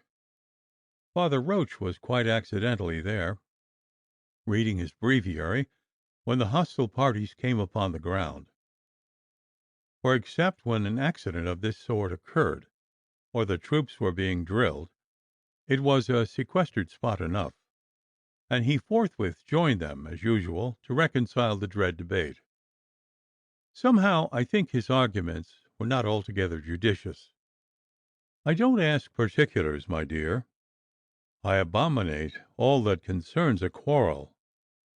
But Lieutenant O'Flaherty, Jewel, supposin' the very worst, supposin' just for argument that he has horsewhipped you. And who dar suppose it? Glared O'Flaherty. Or we'll take it that he spit in your face, honey. Well, continued his reverence, not choosing to hear the shocking ejaculations which this hypothesis wrung from the lieutenant, what of that, my darling? Think of the indignities, insults, and disgraces that the blessed Saint Martellus suffered, without allowing anything worse to cross his lips than an Ave Mary, or a smile in resignation.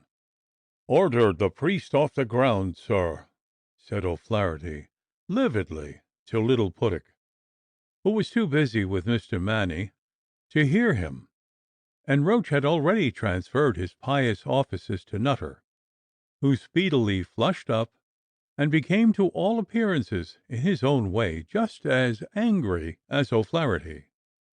"Lieutenant O'Flaherty, a word in your ear," once more droned the mellow voice of Father Roche. "You're a young man, my dear, and here's Lieutenant Puttock by your side, a young man too. I'm as old, my honeys, as the two of you put together, and I advise you, for your good, don't shed human blood. Don't even draw your swords. Don't, my darlings.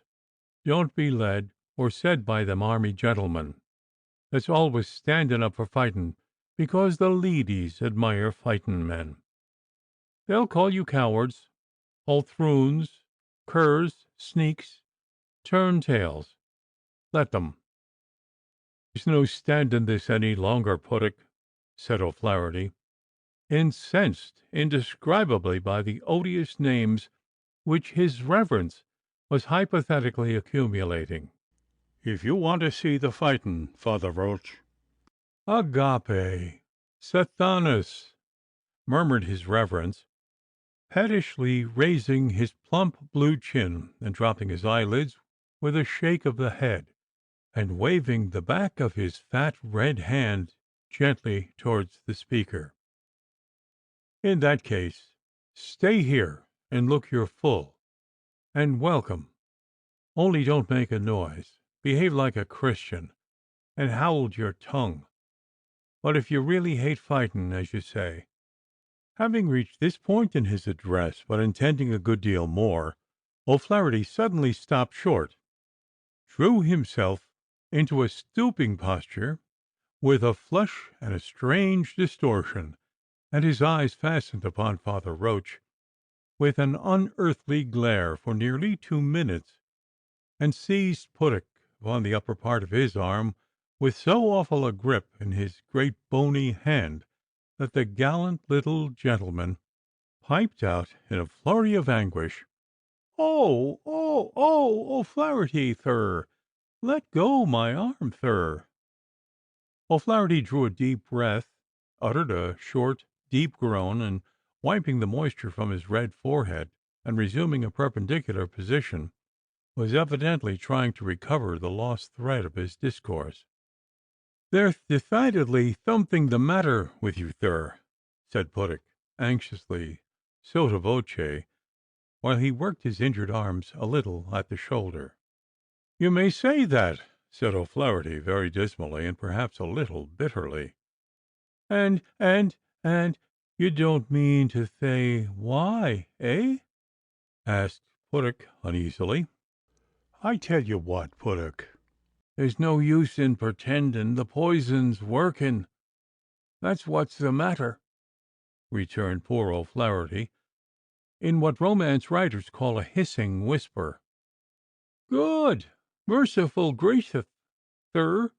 ejaculated poor little Puttock in a panic, and gazing up into the brawny fire worker's face with a pallid fascination. Indeed, they both looked unpleasantly unlike the popular conception of heroes on the eve of battle. But it can't be. You forgot Dr. Stirk, and, oh dear, the antidote." I thay it can't be, thir," said Puttock rapidly. "It's no use now, but I shirked 2 or 3 spoonfuls, and I left some more in the bottom," said the gigantic O'Flaherty, with a gloomy sheepishness. Puttock made an ejaculation, the only violent one recorded of him, and turning his back briskly upon his principal, actually walked several steps away, as if he intended to cut the whole concern. But such a measure was really not to be thought of.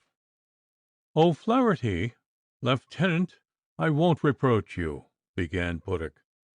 "Reproach me! And who poisoned me, my tight little fellow?" retorted the fire worker savagely. Puttock could only look at him, and then said quite meekly, "Well, and my dear thir, what on earth had we better do?" "Do?" said O'Flaherty. "Why, isn't it completely Hobson's choice with us? What can we do but go through with it?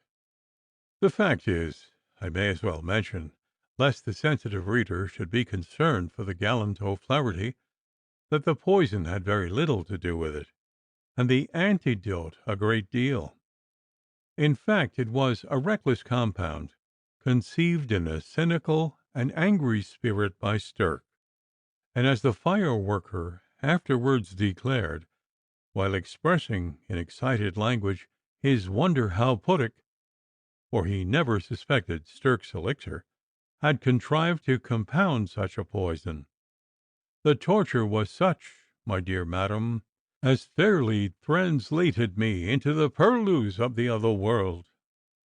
Nutter had already put off his coat and waistcoat, and appeared in a neat little black lutestring vest, with sleeves to it, which the elder officers of the R.I.A. remembered well in bygone fencing matches. "'Tis a most miserable situation," said Puttock in extreme distress. "Never mind," groaned O'Flaherty, grimly taking off his coat. "You'll have 2 corpses to carry home with you. Don't you show the last taste of unasiness, and I'll not disgrace you if I'm spared to see it out." And now preliminaries were quite adjusted, and Nutter, light and wiry, a good swordsman, though not young, stepped out with his vicious weapon in hand, and his eyes looking white and stony out of his dark face. A word or two to his armor bearer, and a rapid gesture right and left, and that magnificent squire spoke low to 2 or 3 of the surrounding officers, who forthwith bestirred themselves to keep back the crowd. and as it were to keep the ring unbroken, O'Flaherty took his sword, got his hand well into the hilt, poised the blade, shook himself up, as it were, and made a feint or two, and a parry in the air, and so began to advance, like Goliath, towards little Nutter. "Now, Puttock, back him up, encourage your man," said Devereux, who took a perverse pleasure in joking. "Tell him to flay the lump, splat him, divide him, and cut him into 2 pieces." It was a custom of the corps to quiz Puttock about his cookery, but Puttock, I suppose, did not hear his last night's receipt quoted, and he kept his eye upon his man, who had now got nearly within fencing distance of his adversary. But at this critical moment O'Flaherty, much to Puttock's disgust, suddenly stopped and got into the old stooping posture, making an appalling grimace in what looked like an endeavour to swallow not only his upper lip, but his chin also.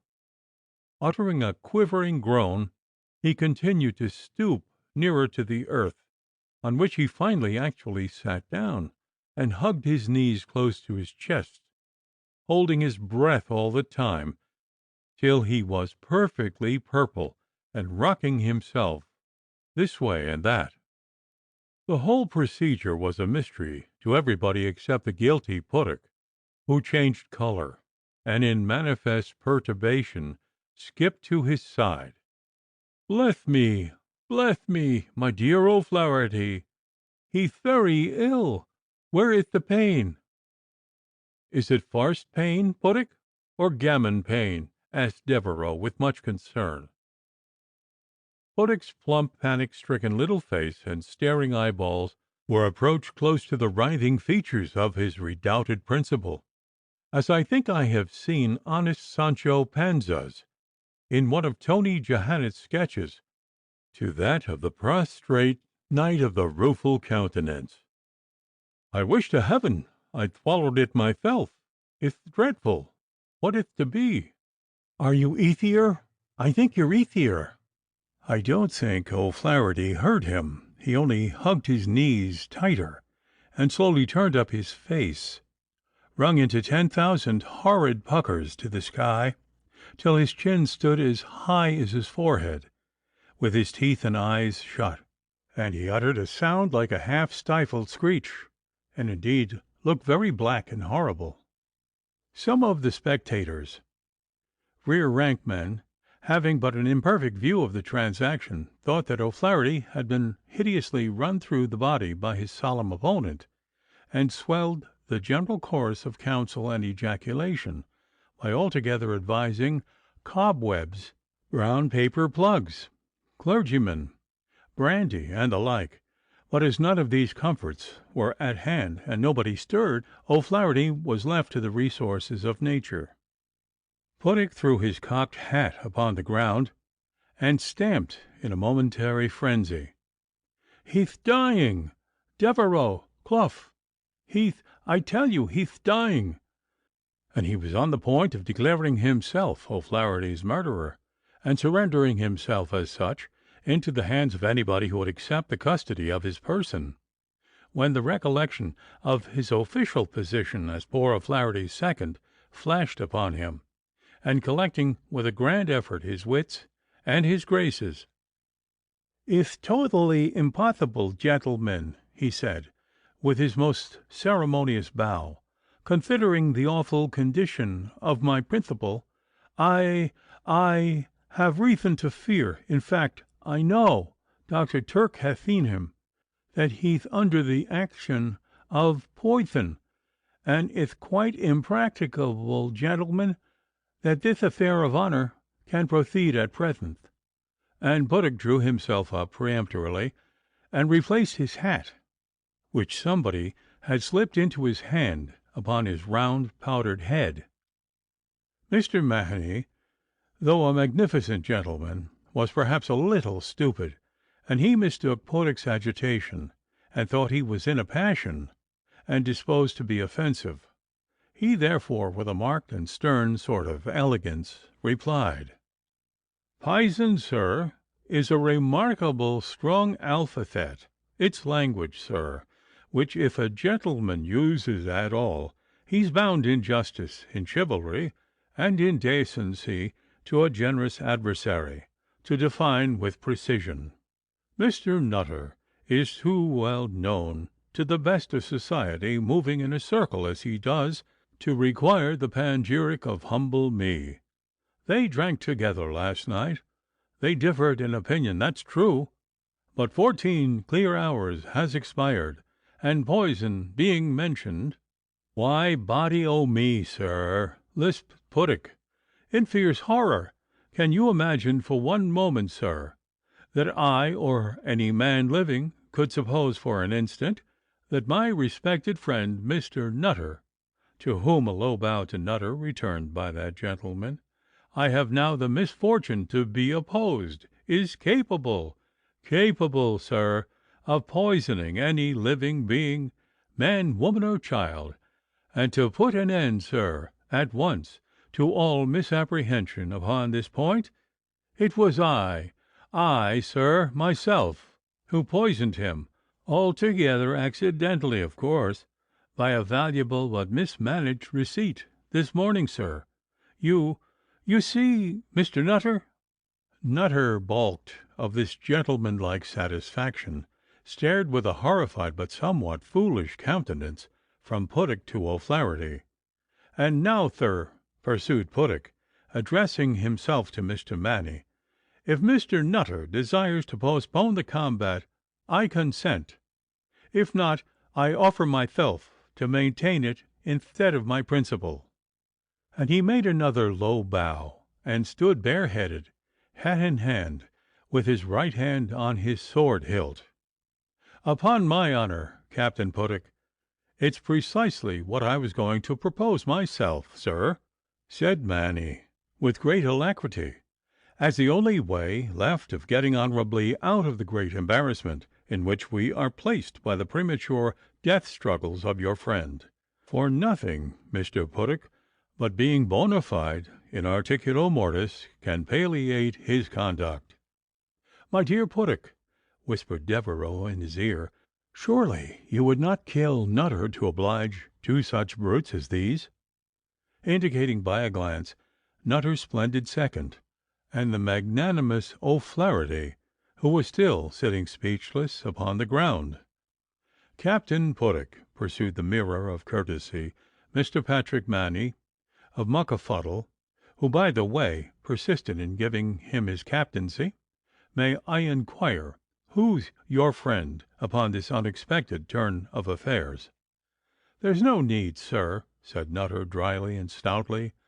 "I would not hurt a hair of your head, Lieutenant Puttock." "Do you hear him?"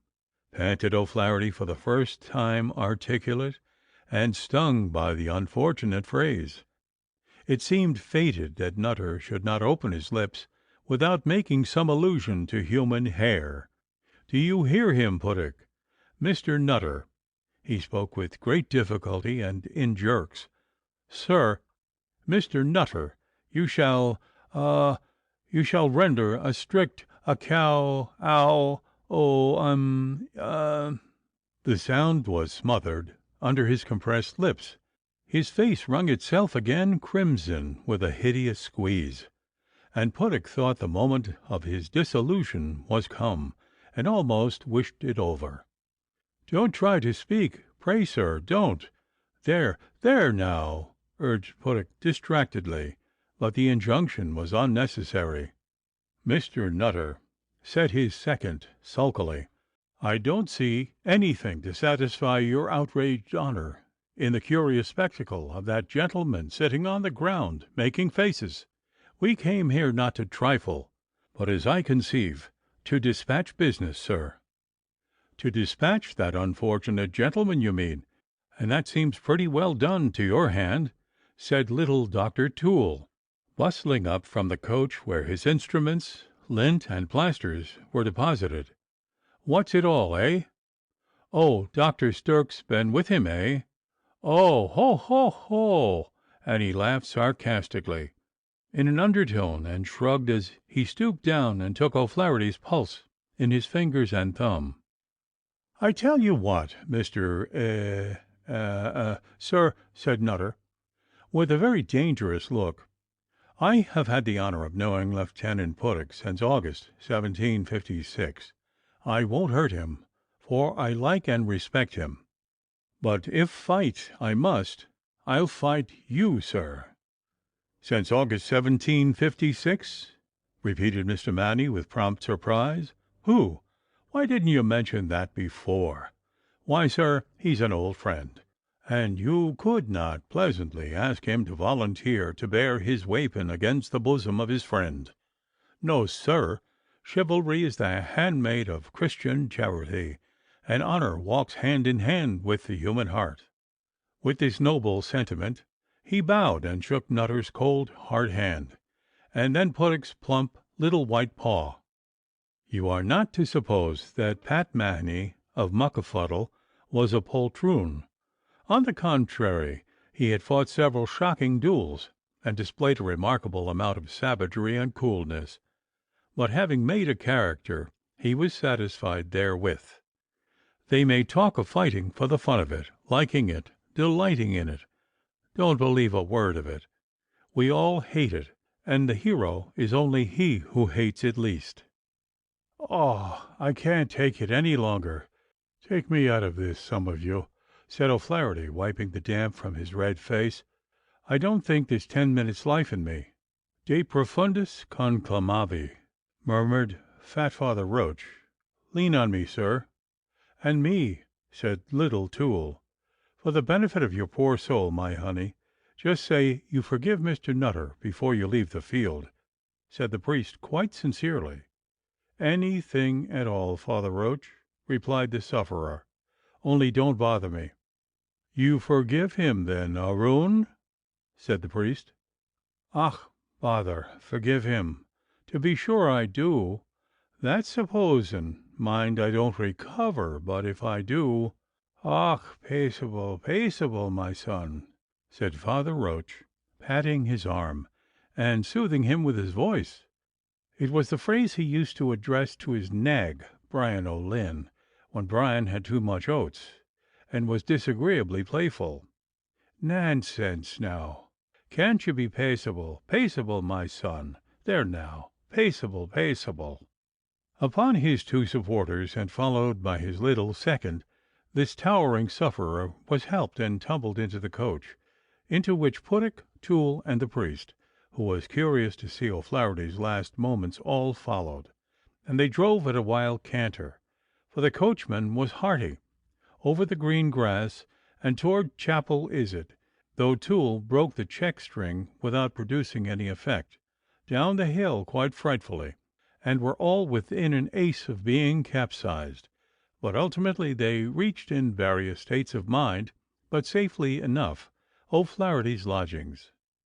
Here the gigantic invalid, who had suffered another paroxysm on the way, was slowly assisted to the ground by his awe-struck and curious friends, and entered the house with a groan, and roared for Judy Carroll with a curse, and invoked Jerome, the coquang modate, with horrible vociferation.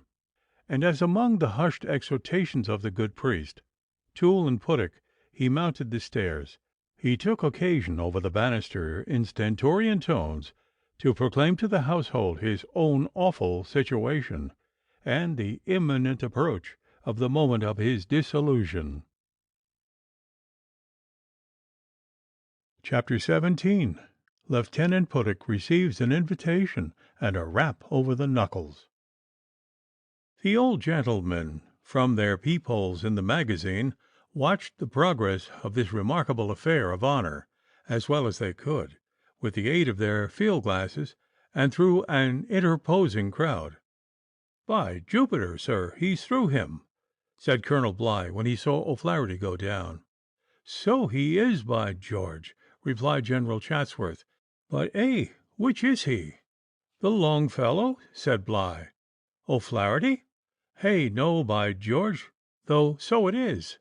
There's work in Frank Nutter yet, by Jove," said the general, poking his glass and his fat face an inch or two nearer.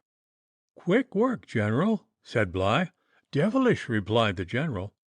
The two worthies never moved their glasses, as each on his inquisitive face wore the grim, wickedish half-smile with which an old stager recalls, in the prowess of his juniors, the pleasant devilment of his own youth.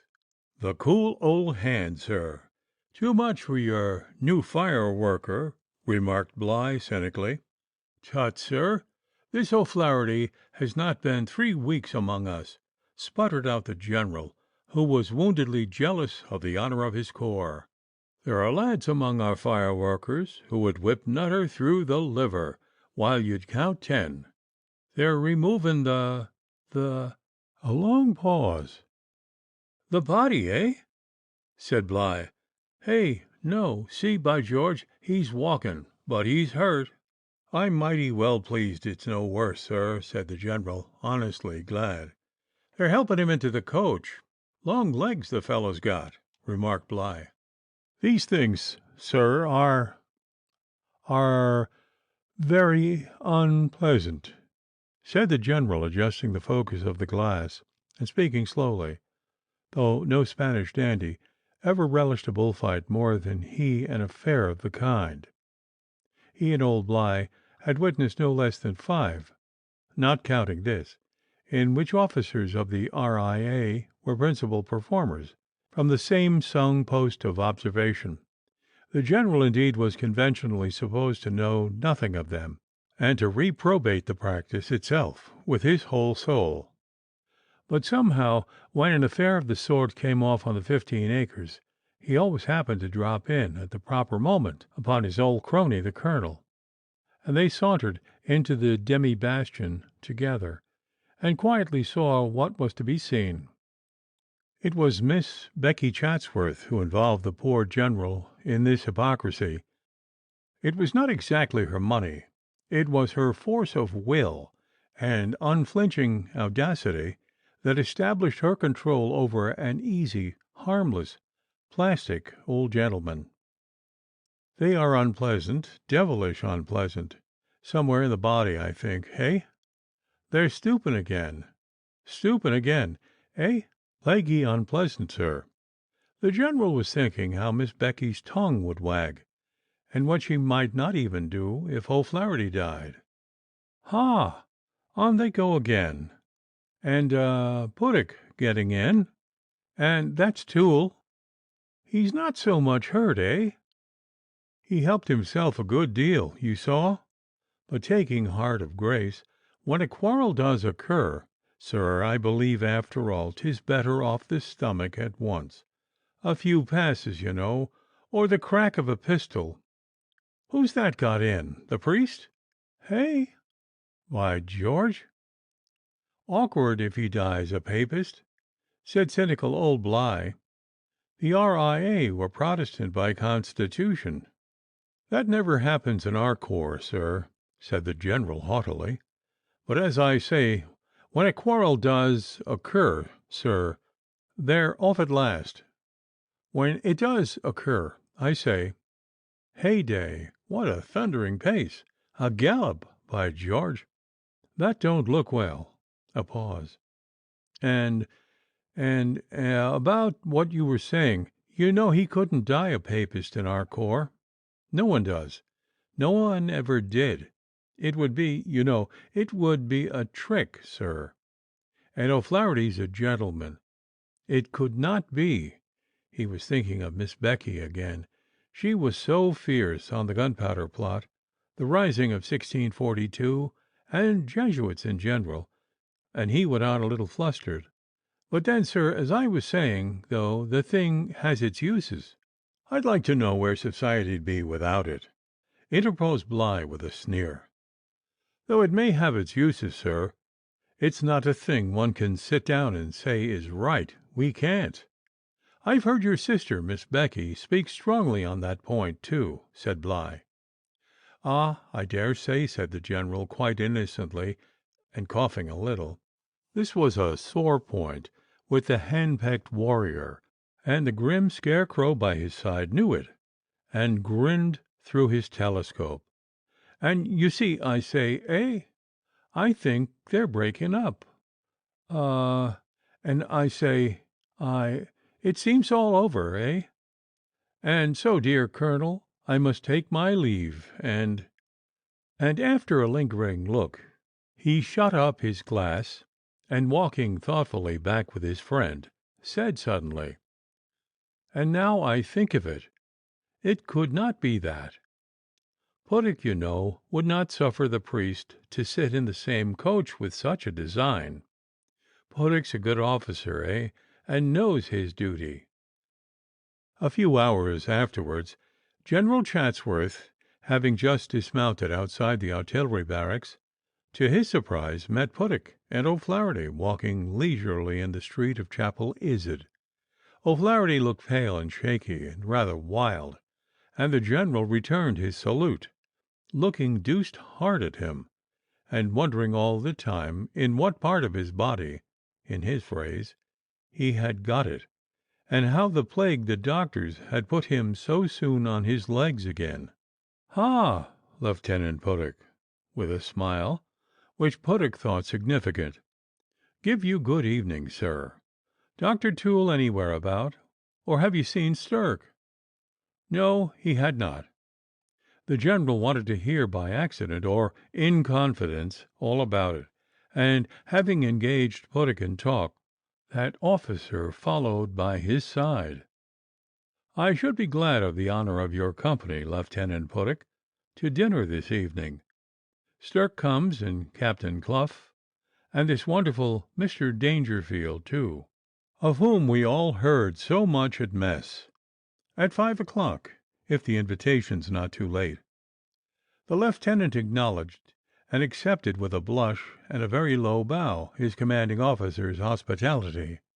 In fact, there was a tender in the direction of Belmont, and little Puttock had inscribed in his private book many charming stanzas of various lengths and structures, in which the name of Gertrude was of frequent recurrence. "And, I say, Puttock, Lieutenant O'Flaherty, I thought, I thought, you see, just now, eh?" He looked inquisitively, but there was no answer. "I thought, I say, he looked devilish out of sorts. Is he, ill?"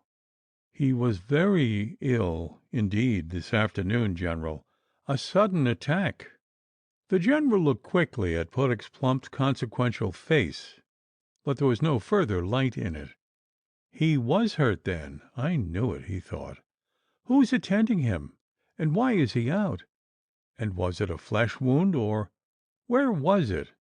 All these questions silently but vehemently solicited an answer, and he repeated the last aloud, in a careless sort of way. "And, Lieutenant Puttock, you were saying, tell me, now, where was it?" "In the park, General," said Puttock, in perfect good faith. "Eh, in the park, was it? But I want to know, you know, what part of the body, d'ye see, the shoulder, or the duodenum, Dr. Toole called it. Just here, General," and he pressed his fingers to what is vulgarly known as the pit of his stomach. "What, sir, do you mean to say the pit of his stomach?" said the general, with more horror and indignation than he often showed. "Yes, just about that point, General, and the pain was very violent indeed," answered Puttock, looking with a puzzled stare at the general's stern and horrified countenance. An officer might have a pain in his stomach, he thought, without exciting all that emotion. Had he heard of the poison, and did he know more of the working of such things than, perhaps, the doctors did? And what in the name of Bedlam, sir, does he mean by walking about the town with a hole through his what's his name?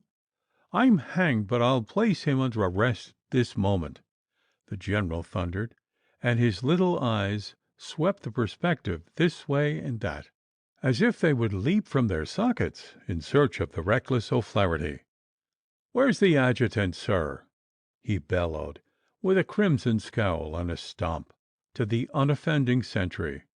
That's the way to make him lie quiet and keep his bed till he heals, sir," Puttick explained, and the storm subsided, rumbling off in half a dozen testy assertions of the general's part that he, Puttick, had distinctly used the word wounded, and now and then renewing faintly in a muttered explosion on the troubles and worries of his command, and a great many pshaws and several fits of coughing, for the general continued out of breath for some time.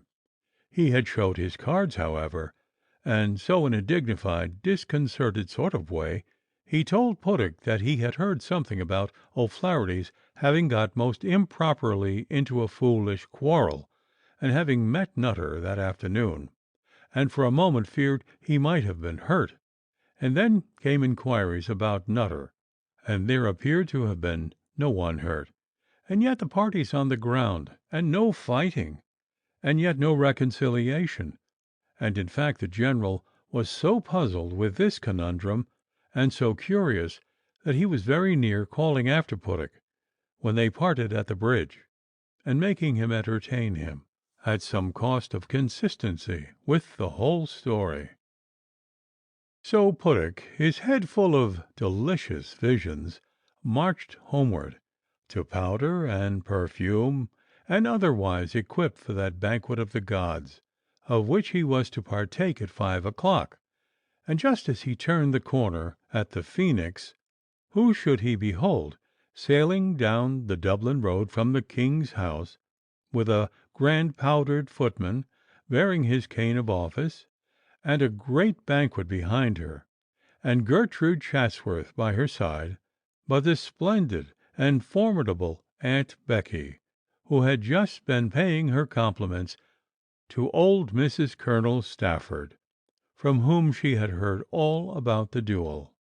So as Puttick's fat cheeks grew pink at sight of Miss Gertrude, all Aunt Becky's color flushed into her face, as her keen eye pierced the unconscious lieutenant from afar off, and chin and nose high in air, her mouth just a little tucked in, as it were, at one corner, a certain sign of coming storm, an angry hectic in each cheek, a fierce flirt of her fan, and 2 or 3 short sniffs that betokened mischief.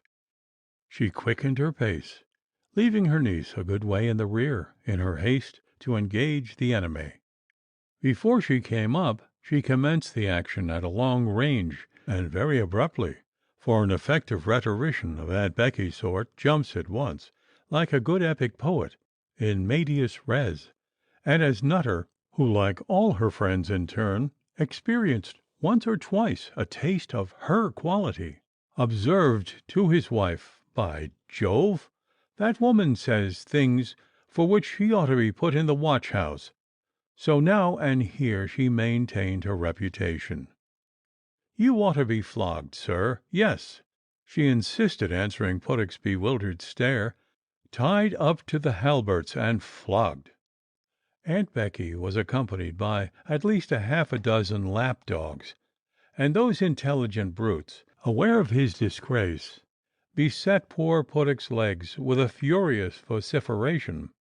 "Madam," said he, his ears tingling and making a prodigious low bow, "commissioned officers are never flogged. So much the worse for the service, sir, and the sooner they abolish that anomalous distinction the better. I'd have them begin, sir, with you and your accomplice in murder, Lieutenant O'Flaherty." "Madam, your most obedient, humble servant," said Puttick, with another bow, still more ceremonious, flushing up intensely to the very roots of his powdered hair, and feeling in his swelling heart that all the generals of all the armies of Europe dare not have held such language to him. "Good evening, sir," said Aunt Becky, with an energetic toss of her head, having discharged her shot, and with an averted countenance, and in high disdain, she swept grandly on, quite forgetting her niece, who said a pleasant word or two to Puttick as she passed, and smiled so kindly, and seemed so entirely unconscious of his mortification that he was quite consoled, and on the whole was made happy and elated by the rencontre, and went home to his wash-balls and perfumes in a hopeful and radiant, though somewhat excited state. Indeed, the little lieutenant knew that kind-hearted termagant Aunt Becky too well to be long cast down or even flurried by her onset. When the same little puttock about a year ago had that ugly attack of pleurisy, and was so low and so long about recovering, and so puny and fastidious in appetite, she treated him as kindly as if he were her own son, in the matter of jellies, strong soups, and curious light wines, and had afterwards lent him some good books, which the little lieutenant had read through, like a man of honor as he was.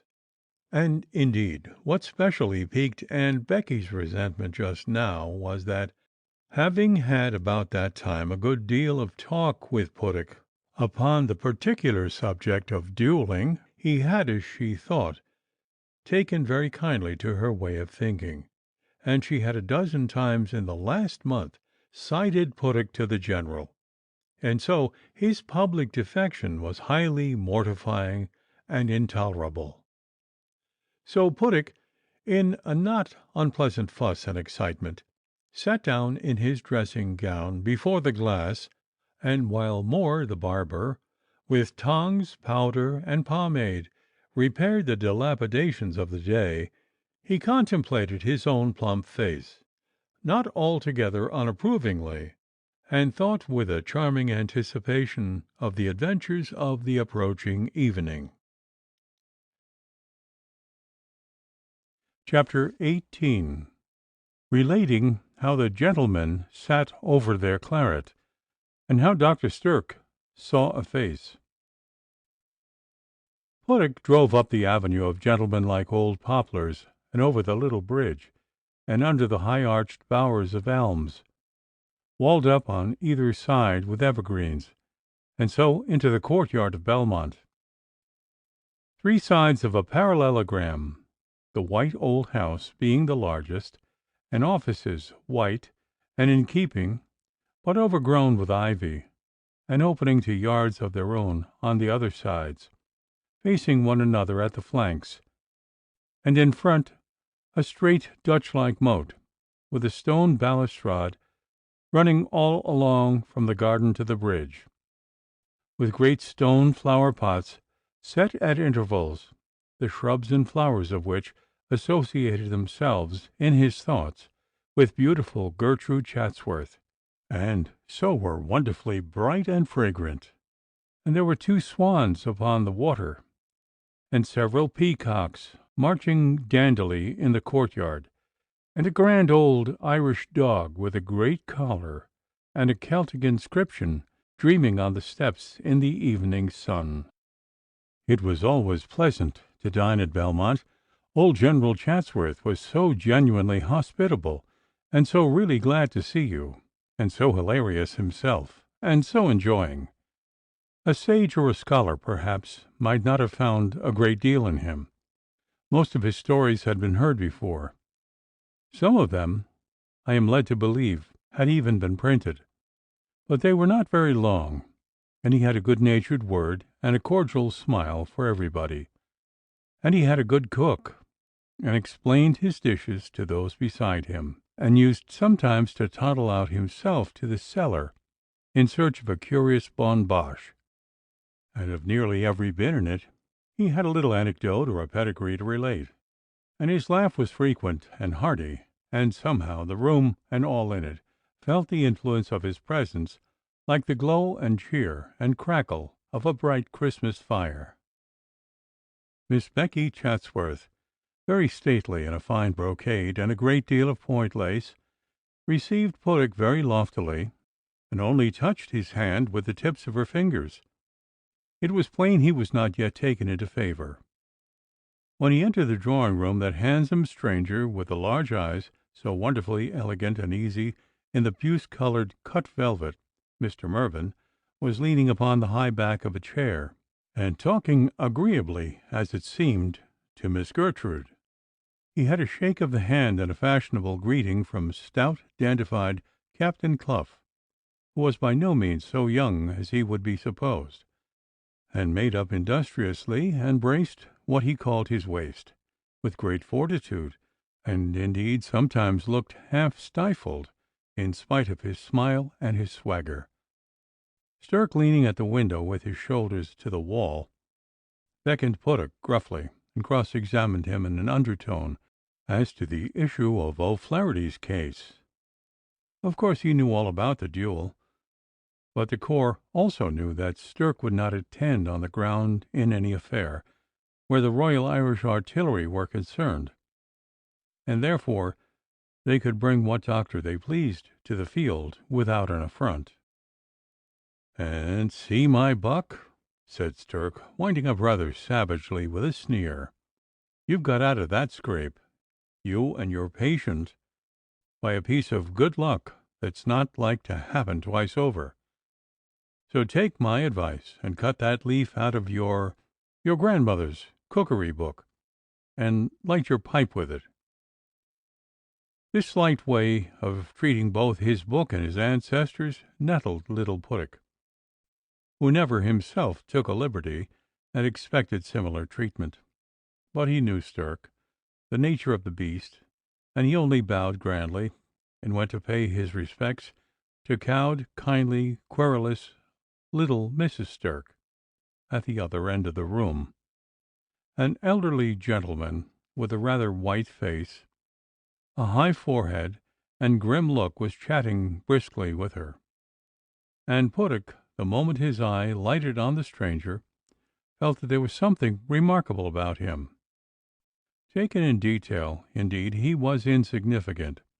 He was dressed as quietly as the style of that day would allow, yet in his toilet there was entire ease, and even a latent air of fashion.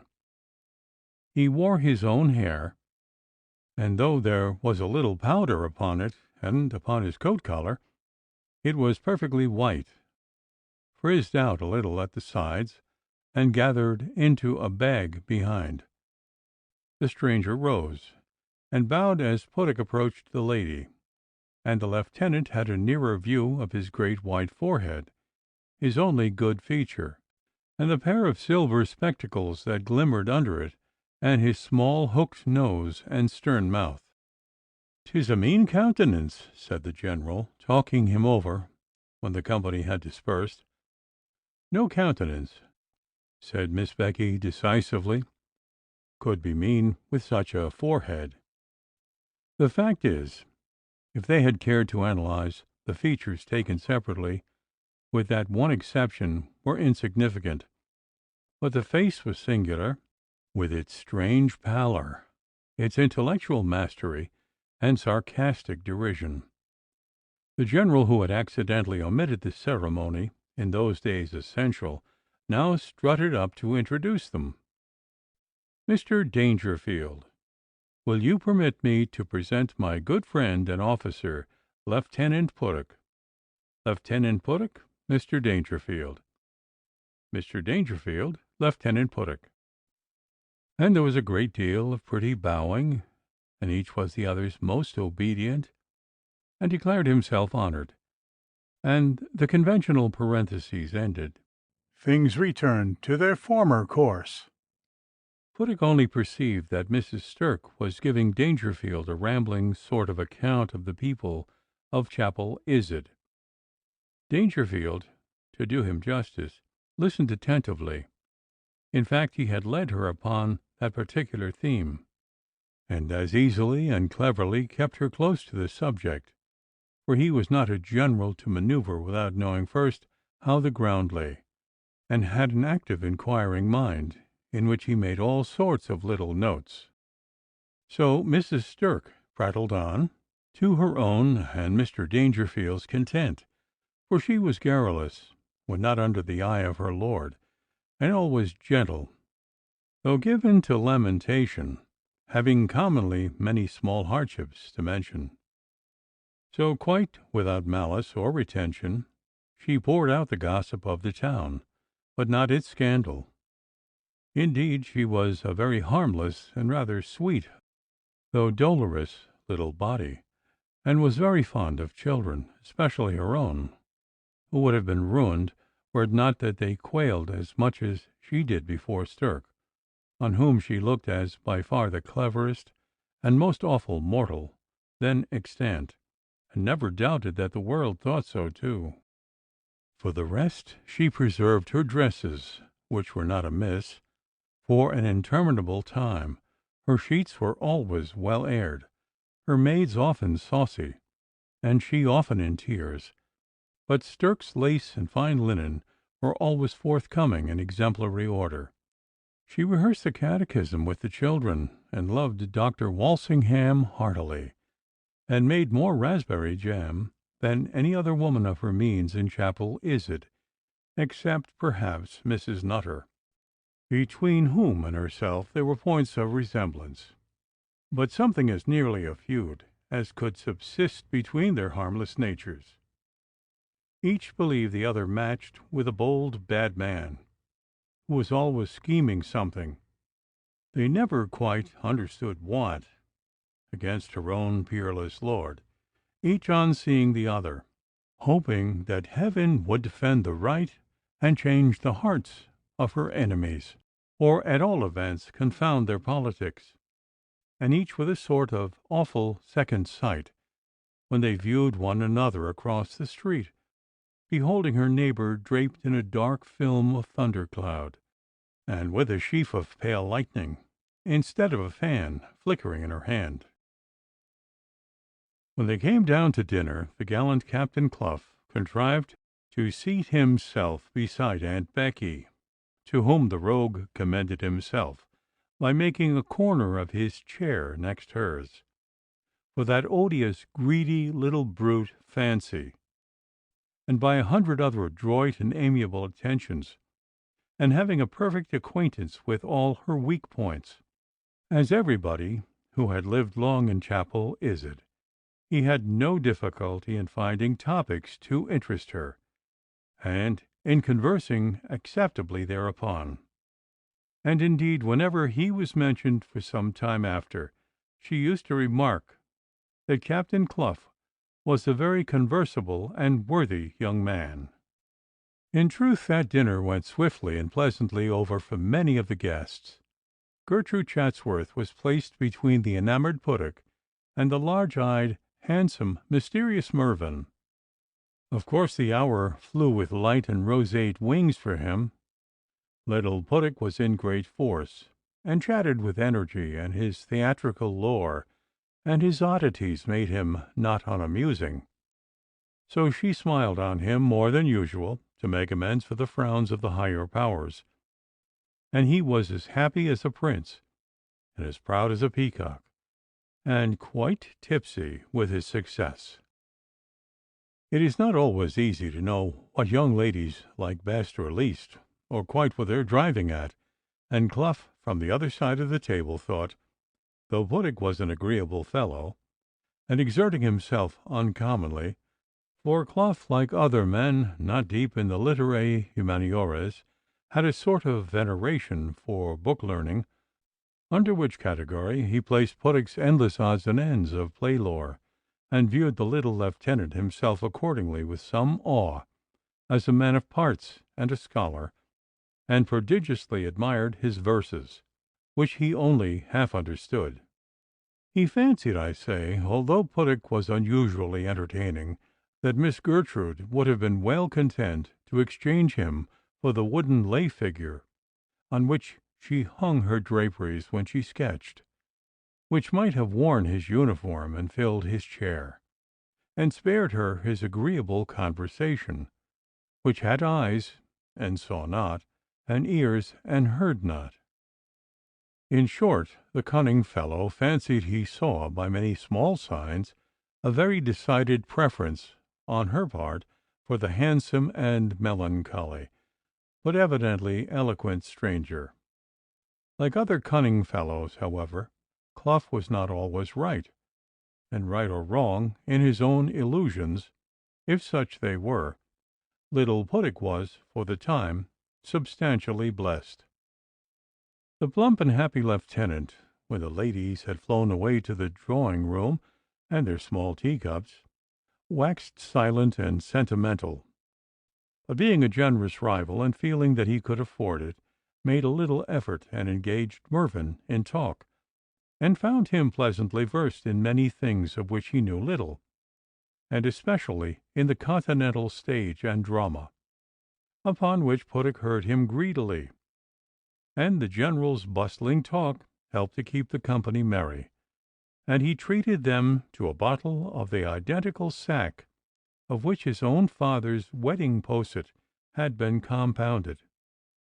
Dangerfield, in a rather harsh voice, but agreeably and intellectually withal, told some rather pleasant stories about old wines and curious wine fanciers, and Clough and Puddock, who often sang together, being called on by the general, chanted a duet rather prettily, though neither separately had much of a voice, and the incorrigible Puddock, apropos of a piece of whale once eaten by Dangerfield, after his wont, related a wonderful receipt, a weaver surprised. The weaver turned out to be a fish, and the surprising was the popping him out of ice into boiling water, with after details which made the old general shake and laugh till tears bedewed his honest cheeks. And Mervyn and Dangerfield, as much surprised as the weaver, both looked, each in his own way, a little curiously at the young warrior who possessed this remarkable knowledge. And the claret, like the general's other wines, was very good, and Dangerfield said a stern word or two in its praise, and guessed its vintage, to his host's great elation, who, with Lord Castle Mallard, began to think Dangerfield a very wonderful man. Dr. Stirk alone sipped his claret silently, looking thoughtfully a good deal at Dangerfield over the way, and when spoken to seemed to waken up, but dropped out of the conversation again, though this was odd, for he had intended giving Dangerfield a bit of his mind as to what might be made of the Castle Mallard estates, and by implication letting in some light upon Nutter's mismanagement. When Dr. Stirk had come into the drawing-room before dinner, Dangerfield was turning over a portfolio in the shade beyond the window, and the evening sun was shining strongly in his own face, so that during the ceremony of introduction he had seen next to nothing of him, and then sauntered away to the bow window at the other end, where the ladies were assembled, to make his obeisance. But at the dinner table he was placed directly opposite, with the advantage of a very distinct view, and the face, relieved against the dark stamped leather hangings on the wall, stood out like a sharply painted portrait, and produced an odd and unpleasant effect upon Stirk, who could not help puzzling himself then, and for a long time after, with unavailing speculations about him. The grim white man opposite did not appear to trouble his head about Stirk. He ate his dinner energetically, chattered laconically, but rather pleasantly. Stirk thought he might be 48, or perhaps 6 or 57. It was a face without a date. He went over all his points: insignificant features, high forehead, stern countenance, abruptly silent, abruptly speaking, spectacles, harsh voice, harsher laugh, something sinister perhaps, and used for the most part when the joking or the story had a flavor of the sarcastic and the devilish. The image as a whole seemed to Stirk to fill in the outlines of a recollection, which yet was not a recollection. He could not seize it. It was a decidedly unpleasant impression of having seen him before, but where he could not bring to mind. He got me into some confounded trouble some time or other, thought Stirk, in his uneasy dream. The sight of him is like a thump in my stomach. Was he the sheriff's deputy at Chester, when that rascally Jew tailor followed me? Dangerfield, Dangerfield, Dangerfield. No. Or could it be that row at Taunton? Or the custom-house officer? Let me see. 1751. No, he was a taller man. Yes, I remember him. It is not he. Or was he at Dick Luscombe's duel? And he lay awake half the night, thinking of him. For he was not only a puzzle, but there was a sort of suspicion of danger, and he knew not what, throbbing in his soul, whenever his reverie conjured up that impenetrable, white, scoffing face. Chapter 19, in which the gentlemen follow the ladies. Having had as much claret as they cared for, the gentlemen fluttered gaily into the drawing-room, and Puttock, who made up to Miss Gertrude, and had just started afresh, and in a rather more sentimental vein, was a good deal scandalized, and put out by the General's reciting with jolly emphasis, and calling thereto his daughter's special attention, his receipt for surprising a weaver, which he embellished with 2 or 3 burlesque improvements of his own, which Puttock, amidst his blushes and confusion, allowed to pass without a protest. Aunt Rebecca was the only person present who pointedly refused to laugh, and with a slight shudder and momentary elevation of her eyes, said wicked and unnatural cruelty, at which sentiment Puttock used his pocket-handkerchief in rather an agitated manner. "'Tis a thing I've never done myself, that is, I've never seen it done," said little Puttock, suffused with blushes, as he pleaded his cause at the bar of humanity. For those were the days of Howard, and the fair sex had taken up the philanthropist. The receipt, 'tis you see a thing I happened to meet, and just read it in a book, and Aunt Becky, with her shoulders raised in a shudder, and an agonized and peremptory there, moved out of hearing in dignified disgust, to the General's high entertainment, who enjoyed her assaults upon innocent Puttock, and indeed took her attacks upon himself, when executed with moderation, hilariously enough, a misplaced good humour, which never failed to fire Aunt Becky's just resentment.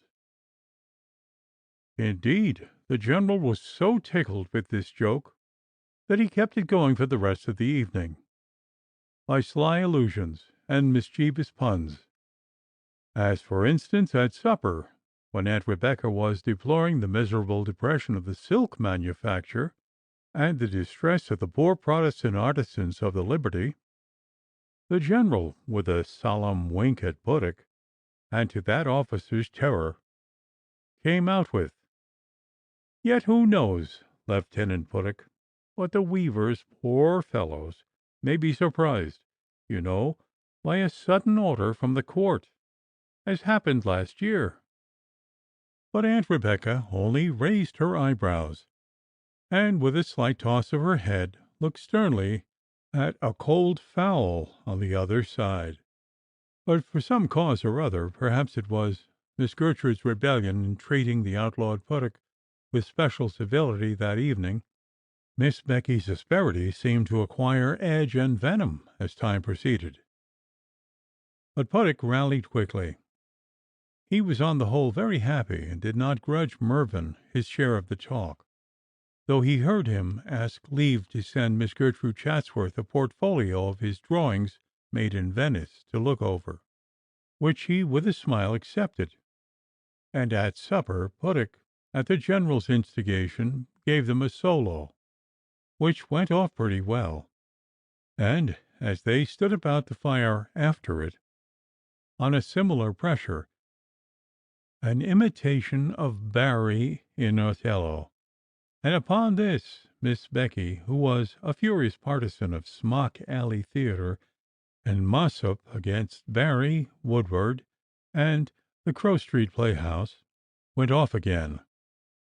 Indeed, this was a feud which just then divided the ladies of all Dublin and the greater part of the country with uncommon acrimony. Crow Street was set up, she harangued, to ruin the old house in the spirit of covetousness, you say. Puttick had not said a word on the subject. Well, covetousness, we have good authority for saying, is idolatry, nothing less. Idolatry, sir. You need not stare. Puttick certainly did stare. I suppose you once read your Bible, sir, but every sensible man, woman, child, and infant, sir, in the kingdom knows it was malice. And malice, Holy Writ says, is murder.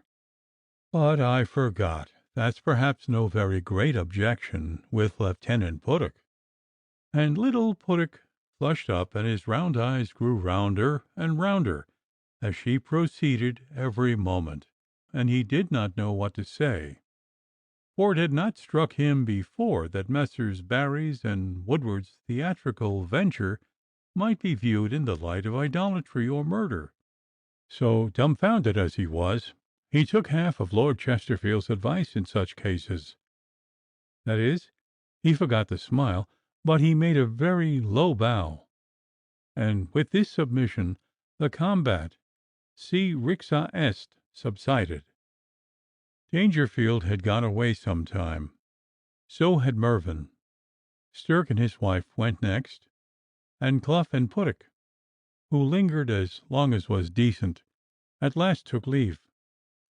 The plump lieutenant went away very happy, notwithstanding the 2 or 3 little rubs he had met with, and a good deal more in love than ever. And he and his companion were both thoughtful, and the walk home was quite silent, though very pleasant. Clough was giving shape mentally to his designs upon Miss Rebecca's £20,000 and savings. He knew she had high offers in her young days and refused, but those were past and gone, and gray hairs bring wisdom, and women grow more practicable as the time for action dwindles, and she was just the woman to take a fancy, and once the maggot bit, to go any honest length to make it fact. And Clough knew that he had the field to himself, and that he was a well-made, handsome, agreeable officer, not so young as to make the thing absurd, yet young enough to inspire the right sort of feeling. To be sure, there were a few things to be weighed. She was she was eccentric. She had troublesome pets and pastimes. He knew them all, was well stricken in years, and had a will of her own. That was all. But then on the other side was the money, a great and agreeable arithmetical fact not to be shaken, and she could be well bred when she liked, and a self-possessed, dignified lady who could sail about a room and curtsy and manage her fan and lead the conversation and do the honors as Mrs. Clough, with a certain air of haute ton, and in an imposing way to Clough's entire content, who liked the idea of overawing his peers. And the 2 warriors, side by side, marched over the bridge in the starlight, and both by common consent halted silently and wheeled up to the battlement, and Puttick puffed a complacent little sigh up the river toward Belmont, and Clough was a good deal interested in the subject of his contemplation, and in fact the more he thought of it the better he liked it. And they stood, each in his reverie, looking over the battlement toward Belmont, and hearing the hushed roll of the river, and seeing nothing but the deep blue, and the stars, and the black outline of the trees that overhung the bridge, until the enamoured Clough, who liked his comforts and knew what gout was, felt the chill air, and remembered suddenly that they had stopped, and ought to be in motion toward their beds. And so he shook up Puttick, and they started anew, and parted just at the Phoenix, shaking hands heartily, like two men who had just done a good stroke of business together. Chapter 20, in which Mr. Dangerfield visits the church of Chapel Iset, and Zekiel Irons goes a-fishing. Early next morning, Lord Castle Mallard, Dangerfield, and Nutter rode into Chapel Iset, plaguey dusty, having already made the circuit of that portion of his property which lay west of the town. They had poked into the new mills and the old mills, and contemplated the quarries and lime kilns, and talked with Doyle about his holding, and walked over the 2 vacant farms, and I know not all besides. And away trotted his lordship to his breakfast in town, and Dangerfield, seeing the church door open, dismounted and walked in, and Nutter did likewise. Bob Martin was up in the gallery, I suppose doing some good, and making a considerable knocking here and there in the pews, and walking slowly with creaking shoes. Zekiel Irons, the clerk, was down below about his business, at the communion table at the far end, lean, blue-chinned, thin-lipped, stooping over his quarto prayer books, and gliding about without noise, reverent and sinister. When they came in, Nutter led the way to Lord Castle Mallard's pew, which brought them up pretty near to the spot where grave Mr. Irons was prowling serenely. The pew would soon want new flooring, Mr. Dangerfield thought, and the Castle Mallard arms and supporters, a rather dingy piece of vainglory, overhanging the main seat on the wall, would be nothing the worse of a little fresh gilding and paint. There was a claim, to 1 foot 9 inches off the eastern end of the pew, on the part of the family at Inchicore, I think they call it, said Dangerfield, laying his riding whip like a rule along the top to help his imagination. Hey, that would spoil the pew. The claim's settled, and Mr. Langley goes to the other side of the aisle, said Nutter, nodding to Irons, who came up and laid his long clay-coloured fingers on the top of the pew door, and one long thin foot on the first step, and with half-closed eyes and a half-bow he awaited their pleasure. The Langley family had this pew, said Dangerfield, with a side nod to that next his lordship's. Yes, sir, said Irons, with the same immutable semblance of a smile, and raising neither his head nor his eyes. And who's got it now? His Reverence, Dr. Walsingham. And so it came out that, having purchased Salmon Falls, the rector had compromised the territorial war that was on the point of breaking out among his parishioners, by exchanging with that old coxcomb Langley the great square pew over the way that belonged to that house, for the queer little crib in which the tenant of Inchicore had hitherto sat in state. And so there was peace, if not goodwill, in the church. Hey, let's see it, said Dangerfield, crossing the aisle with Irons at his heels, for he was a man that saw everything for himself that ever so remotely concerned him or his business. We buried Lord, and the title he spoke very low, in the vault here, just under where you stand, on Monday last, by night, said Irons, very gently and grimly, as he stood behind Dangerfield. A faint galvanic thrill shot up through the flagging and his firmly planted foot to his brain, as though something said, here I am. Oh, indeed, said Dangerfield dryly, making a little nod and raising his eyebrows, and just moving a little on one side. 'Twas a nasty affair. He looked up, with his hands in his breeches pockets, and read a mural tablet, whistling scarce audibly the while.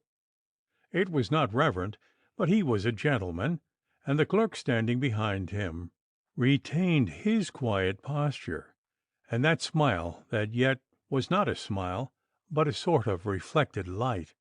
Was it patience, or was it secret ridicule? You could not tell, and it never changed, and somehow it was provoking. "And some persons, I believe, had an unpleasant duty to do there," said Dangerfield, abruptly in the middle of his tune, and turning his spectacles fully and sternly on Mr. Irons. The clerk's head bent lower, and he shook it, and his eyes, but for a little glitter through the eyelashes, seemed to close. "'Tis a pretty church this, a pretty town, and some good families in the neighbourhood," said Dangerfield briskly, "and I dare say some trout in the river, eh? The stream looks lively." "Middling only. Poor great troutling, sir. Not a soul cares to fish it but myself," he answered.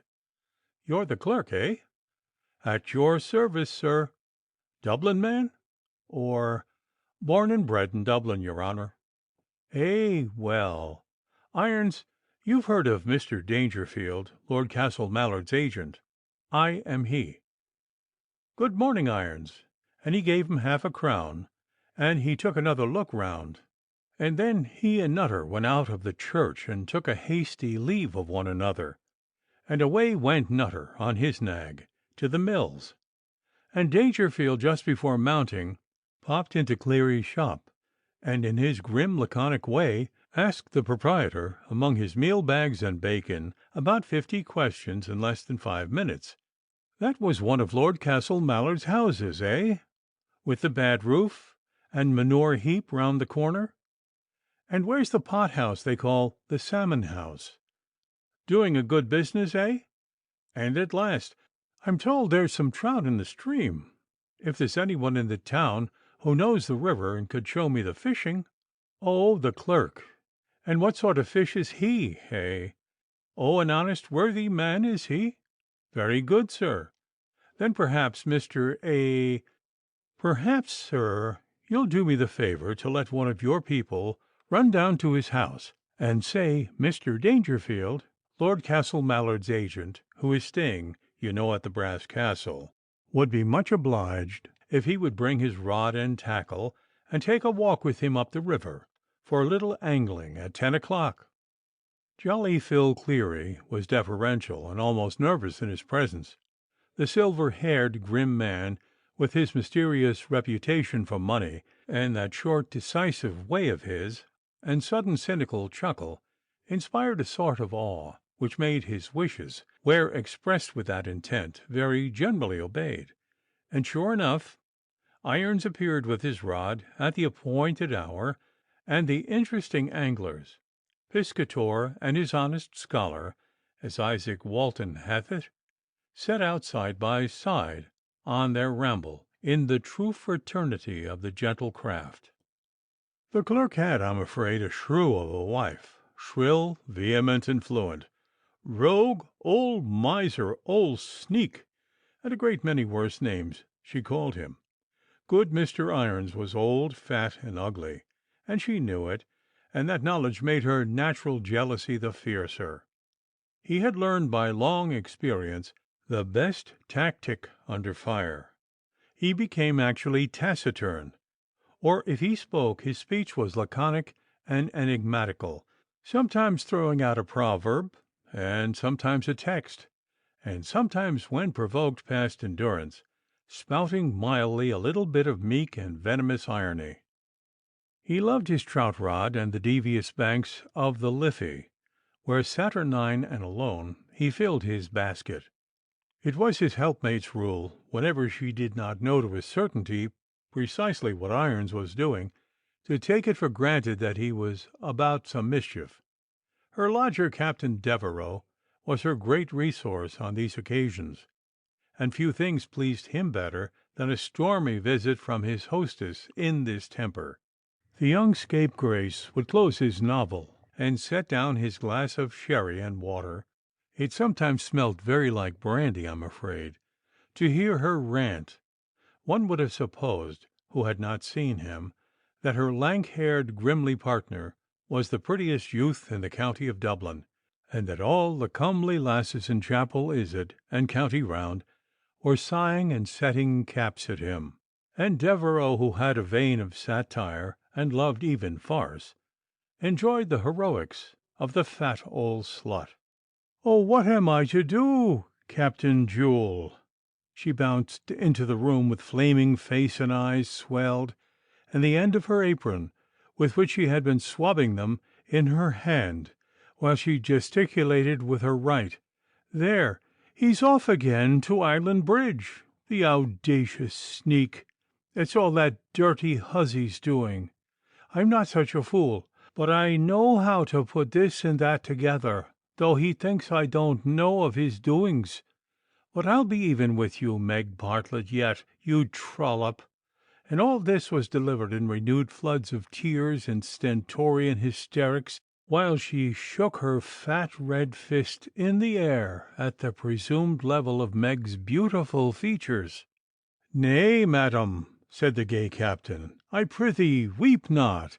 The like discoveries, as you have read, have been made in Rome, Salamanca, Ballyporeen, Babylon, Venice, and 50 other famous cities." He always felt in these interviews as if she and he were extemporizing a burlesque, she the queen of Crim Tartary, and he an archbishop in her court, and would have spoken blank verse, only he feared she might perceive it and break up the conference.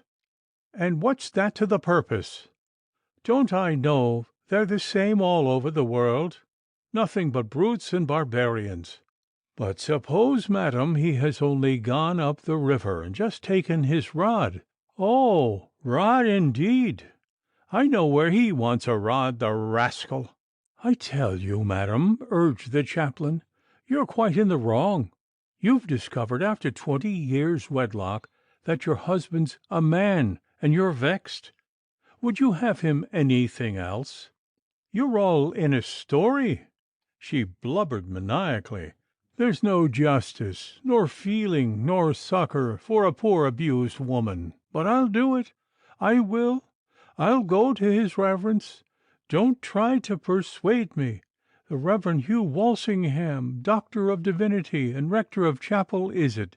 She used to give him at full length whenever she threatened Ezekiel with a visitation from that quarter, by way of adding ponderosity to the menace. "I'll go to him straight. Don't think to stop me, and we'll see what he'll say." And so she addressed herself to go. "And when you see him, madam, ask the learned doctor. Don't ask me. Believe the rector of the parish. He'll tell you that it hath prevailed from the period at which Madam Sarah quarrelled with saucy Miss Hager, and it hath prevailed among all the principal nations of antiquity, according to Pliny, Strabo, and the chief writers of antiquity, that Juno, Dido, Eleanor Queen of England, and Mrs. Partridge, whom I read of here," and he pointed to the open volume of Tom Jones, "each made, or thought she made, a like discovery." And the captain delivered this slowly, with knitted brow and thoughtful face, after the manner of the erudite and simple doctor. "Pretty partridges indeed, and nice game for a parish clerk," cried the lady, returning. "I wonder so I do, when I look at him and think of his goings on, how he can have the assurance to sit under the minister and look the congregation in the face, and tune his throat, and sing the blessed psalms. You are not to wonder, madam, believe the sage who says, omnibus hoc vitium est cantoribus." Devereux knew of old that the effect of Latin on Mrs. Irons was to heighten the inflammation, and so the matron burst into whole chapters of crimination, enlivened with a sprinkling of strong words, as the sages of the law love to pepper their indictments and informations with hot adverbs and well-spiced parentheses, falsely, scandalously, maliciously, and suadente diabolo, to make them sit warm on the stomachs of a loyal judge and jury, and digest easily. The neighbours were so accustomed to Mrs. Irons's griefs, that when her voice was audible, as upon such occasions it was, upon the high road and in the back gardens, it produced next to no sensation. Everybody had heard from that loud oracle every sort of story touching Irons, which could well be imagined, and it was all so thoroughly published by the good lady that curiosity on the subject was pretty well dead and gone, and her distant declamation rattled over their heads and boomed in their ears like the distant guns and trumpets on a review day, signifying nothing. And all this only shows what every man who has ruralized a little in his lifetime knows, more than in theory, that the golden age lingers in no corner of the earth, but is really quite gone and over everywhere, and that peace and prisca fides have not fled to the nooks and shadows of deep valleys and bowery brooks, but flown once and away to heaven again, and left the round world to its general curse. So it is even in pretty old villages, embowered in orchards with hollyhocks and jasmine in front of the houses, and primeval cocks and hens pecking and scraping in the street, and the modest river dimpling and simpering along osiers and apple trees, and old ivied walls close by. You sometimes hear other things than lowing herds, and small birds singing, and purling streams, and shrill accents and voluble rhetoric will now and then trouble the fragrant air, and wake up the dim of old river god from his nap. As to Irons, if he was all that his wife gave out, he must have been a mighty sly dog indeed, for on the whole he presented a tolerably decent exterior to society. It is said indeed that he liked a grave tumbler of punch, and was sardonic and silent in his liquor, that his gait was occasionally a little queer and uncertain, as his lank figure glided home by moonlight from the salmon house, and that his fingers fumbled longer than need be with the latch, and his tongue, though it tried but a short and grim "Barth, door, Marjorie," or "Gimme cannel, wench," sometimes lacked its cunning, and slipped and kept not time.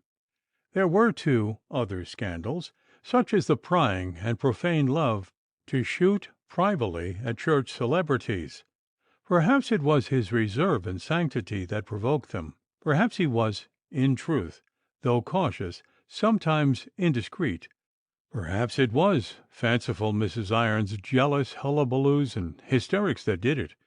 I don't know, but people have been observed, apropos of him, to wink at one another and grin, and shake their heads and say, "The nearer the church, you know," and he so ancient too. But 'tis an old rat that won't eat cheese, and so forth. Just as Mrs. Irons whisked round for the 7th time to start upon her long threatened march to Dr. Walsingham's study to lay her pitiful case before him, Captain Devereux, who was looking toward the Phoenix, saw the truant clerk and Mr. Dangerfield turn the corner together on their return. "Stay, madam, here comes the traitor," said he, "and on my honour 'tis worse than we thought, for he has led my Lord Castle Mallard's old agent into mischief too, and Meg Bartlett has had 2 swains at her feet this morning, and see, the hypocrites have got some trout in their basket, and their rods on their shoulders, and look for all the world as if they had only been fishing. Sly rogues!" "Well, it's all one," said Mrs. Irons, gaping from the other window, and sobering rapidly.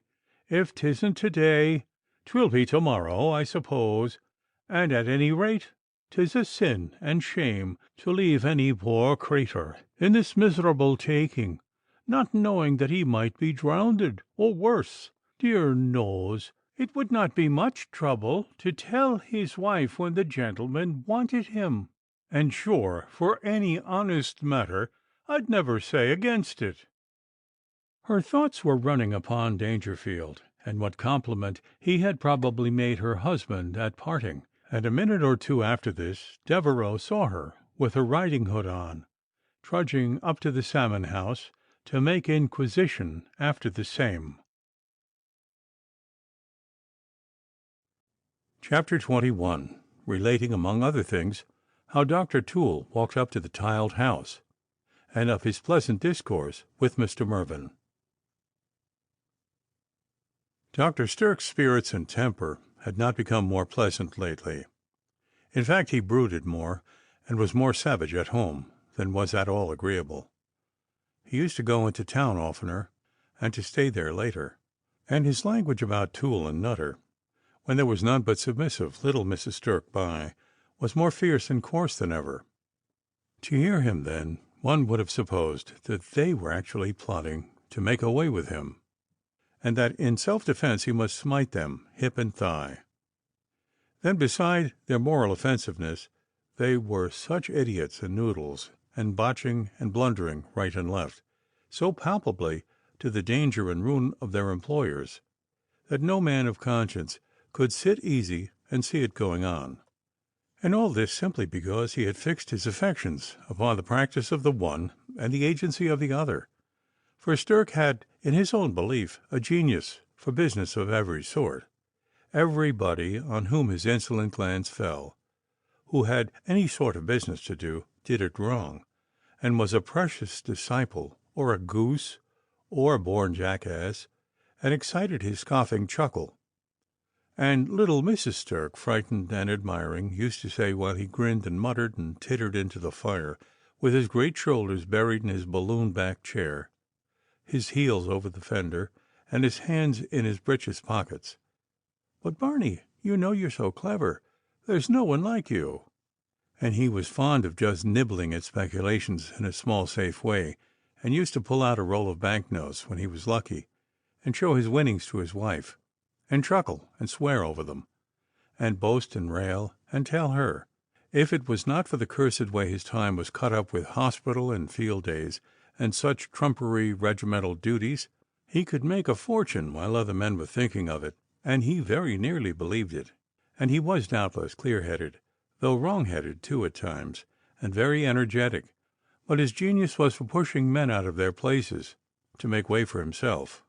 But with all that he had the good brood instincts too, and catered diligently for his brood and their dam, and took a gruff, unacknowledged pride in seeing his wife well dressed, and had a strong liking for her, and thanked her in his soul for looking after things so well, and thought often about his boys, and looked sharply after their education, and was an efficient and decisive head of a household, and had no vices nor expensive indulgences, and was a hard but tolerably just man to deal with. All this time his uneasiness and puzzle about Dangerfield continued, and, along with other things, kept him awake often to unseasonable hours at night. He did not tell Mrs. Sturk. In fact, he was a man who, though on most occasions he gave the wife of his bosom what he called his mind freely enough, yet did not see fit to give her a great deal of his confidence. Dangerfield had his plans, too. Who has not? Nothing could be more compact and modest than his household. He had just a housekeeper and 2 maids who looked nearly as old, and a valet and a groom who slept at the Phoenix, and 2 very pretty horses at livery in the same place. All his appointments were natty and complete, and his servants, every one, stood in awe of him, for no lip or eye service would go down with that severe, prompt, and lynx-eyed gentleman. And his groom, among the coachmen and other experts of the Salmon House, used to brag of his hunters in England, and his man of his riches, and his influence with Lord Castle Mallard. In England, Dangerfield, indeed, spent little more money than he did in Chapel Iset, except in his stable, and Lord Castle Mallard, who admired his stinginess, as he did everything else about him, used to say, "He's a wonder of the world." How he retains his influence over all the people he knows, without ever giving one among them so much as a mutton chop or a glass of sherry in his house, I can't conceive. I couldn't do it, I know. But he had ultimate plans, if not of splendor, at least of luxury. His taste, and perhaps some deeper feelings, pointed to the Continent, and he had purchased a little paradise on the Lake of Geneva, where was an Eden of fruits and flowers and wealth of marbles and colored canvas and wonderful wines maturing in his cellars, and aquaria for his fish, and ice houses and baths, and I know not what refinements of old Roman villa luxury beside. among which he meant to pass the honored evening of his days, with just a few more thousands, and, as he sometimes thought, perhaps a wife. He had not quite made up his mind, but he had come to the time when a man must forthwith accept matrimony frankly, or, if he be wise, shake hands with bleak celibacy, and content himself for his earthly future with monastic jollity and solitude. It is a maxim with charitable persons, and no more than a recognition of a great constitutional axiom, to assume, in the absence of proof to the contrary, that every British subject is an honest man.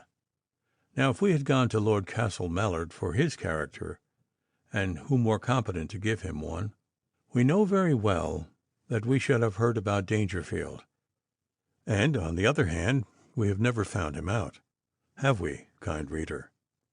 In a shabby action, an unworthy thought, and therefore it leaves upon our mind an unpleasant impression about that Mr. Mervyn, who arrived in the dark, attending upon a coffin as mysterious as himself, and now lives solitarily in the haunted house near Ballyfermot, that the omniscient Dangerfield should follow him, when they pass upon the road, with that peculiar stern glance of surprise which seemed to say, "Was ever such audacity conceived? Is the man mad?" But Dangerfield did not choose to talk about him, if indeed he had anything to disclose, though the gentlemen at the club pressed him often with questions, which however he quietly parried, to the signal vexation of active little Dr. Toole, who took up and dropped, in turn, all sorts of curious theories about the younger stranger. Lord Castle-Mallard knew all about him, too, but his lordship was high and huffy, and hardly ever in Chapel Izzard, except on horseback, and 2 or 3 times in the year at a grand dinner at the artillery mess. And when Mervyn was mentioned, he always talked of something else, rather imperiously, as though he said, "You'll please to observe that upon that subject I don't choose to speak." And as for Dr. Walsingham, when he thought it right to hold his tongue upon a given matter, thumbscrews could not squeeze it from him. In short, our friend Toole grew so feverish under his disappointment that he made an excuse of old Tim Malloy's toothache to go up in person to the tiled house, in the hope of meeting the young gentleman, and hearing something from him. The servants he already knew were as much in the dark as he, to alleviate his distress, and sure enough, his luck stood him in stead, for as he was going away, having pulled out old Malloy's grinder to give a colour to his visit, who should he find upon the steps of the hall door but the pale, handsome young gentleman himself. Dr. Toole bowed low, and grinned with real satisfaction, reminded him of their interview at the Phoenix, and made by way of apology for his appearance at the tiled house a light and kind allusion to poor old Tim, of whose toothache he spoke affectionately, and with water in his eyes, for he half believed for the moment what he was saying, declared how he remembered him when he did not come up to Tim's knee-buckle, and would walk that far any day, and a bit further too, he hoped, to relieve the poor old boy in a less matter. And finding that Mr. Mervyn was going toward Chapel Izzard, he begged him not to delay on his account, and accompanied him down the Ballyfermot road, entertaining him by the way with an inexhaustible affluence of Chapel Izzard anecdote and scandal, at which the young man stared a great deal, and sometimes even appeared impatient. But the doctor did not perceive it, and rattled on, and told him, moreover, everything about himself and his belongings with a minute and voluble frankness, intended to shame the suspicious reserve of the stranger.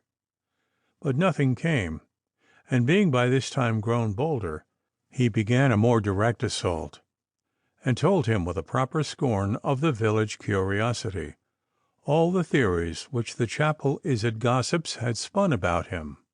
"And they say, among other things, that you're not, in fact, there's a mystery, a something about your birth, you know," said Toole, in a tone implying pity and contempt for his idle townsfolk. "They lie, then," cried the young man, stopping short more fiercely than was pleasant, and fixing his great lurid eyes upon the cunning face of the doctor, and after a pause, "Why can't they let me and my concerns alone, sir?"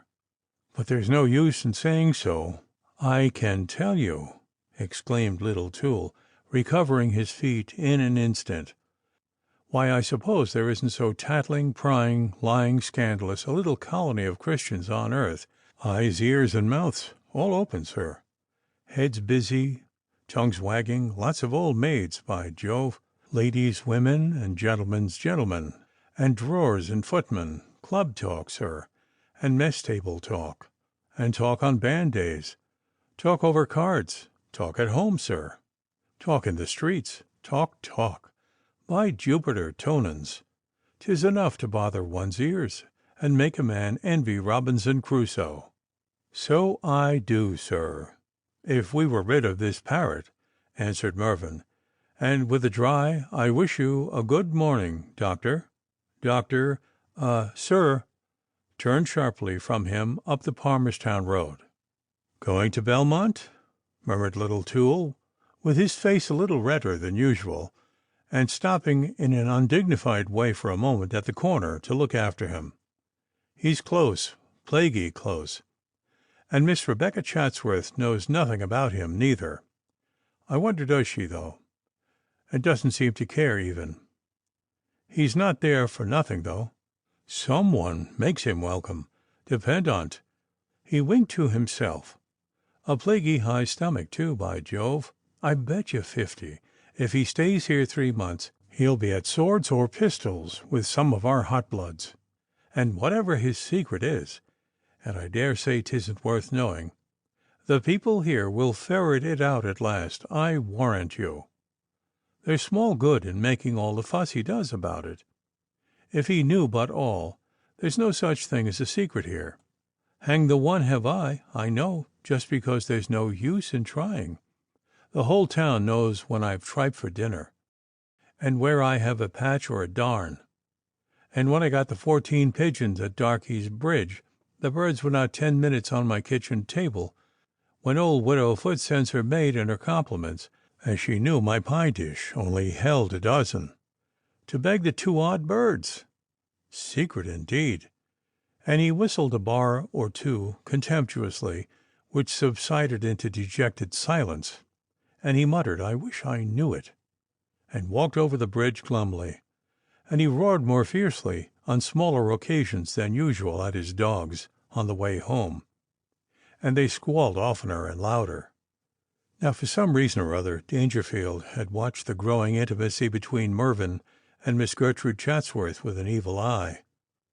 He certainly did know something about this Mr. Mervyn, with his beautiful sketches and his talk about Italy and his fine music, and his own spectacles had carefully surveyed Miss Chatsworth, and she had passed the ordeal satisfactorily. And Dangerfield thought, these people can't possibly suspect the actual state of the case, and who and what this gentleman is, to my certain knowledge, and 'tis a pity so fine a young lady should be sacrificed for want of a word spoken in season. And when he had decided upon a point, it was not easy to make him stop or swerve. Chapter 22. Telling how Mr. Mervyn fared at Belmont, and of a pleasant little déjeuner by the margin of the Liffey. Now it happened that on the very same day the fashion of Dr. Walsingham's and of Aunt Rebecca's countenances were one and both changed towards Mr. Mervyn, much to his chagrin and puzzle. The doctor, who met him near his own house on the bridge, was something distant in manner, and looked him in the face with very grave eyes, and seemed sad, and as if he had something on his mind, and laid his hand upon the young man's arm, and addressed himself to speak, but glancing round his shoulder and seeing people astir, and that they were under observation, he reserved himself. That both the ladies of Belmont looked as if they had heard some strange story, each in her own way. Aunt Rebecca received the young man without a smile, and was unaccountably upon her high horse, and said some dry and sharp things, and looked as if she could say more, and coloured menacingly, and in short was odd and very nearly impertinent. And Gertrude, though very gentle and kind, seemed almost much graver, and looked pale, and her eyes larger and more excited, and altogether like a brave young lady who had fought a battle without crying. And Mervyn saw all this, and pondered on it, and went away soon. The iron entered into his soul. Aunt Rebecca was so occupied with her dogs, squirrels, parrots, old women, and convicts, that her eyes being off the cards, she saw little of the game, and when a friendly whisper turned her thoughts that way, and it flashed upon her that tricks and honours were pretty far gone, she never remembered that she had herself to blame for the matter, but turned upon her poor niece with "sly creature," and so forth.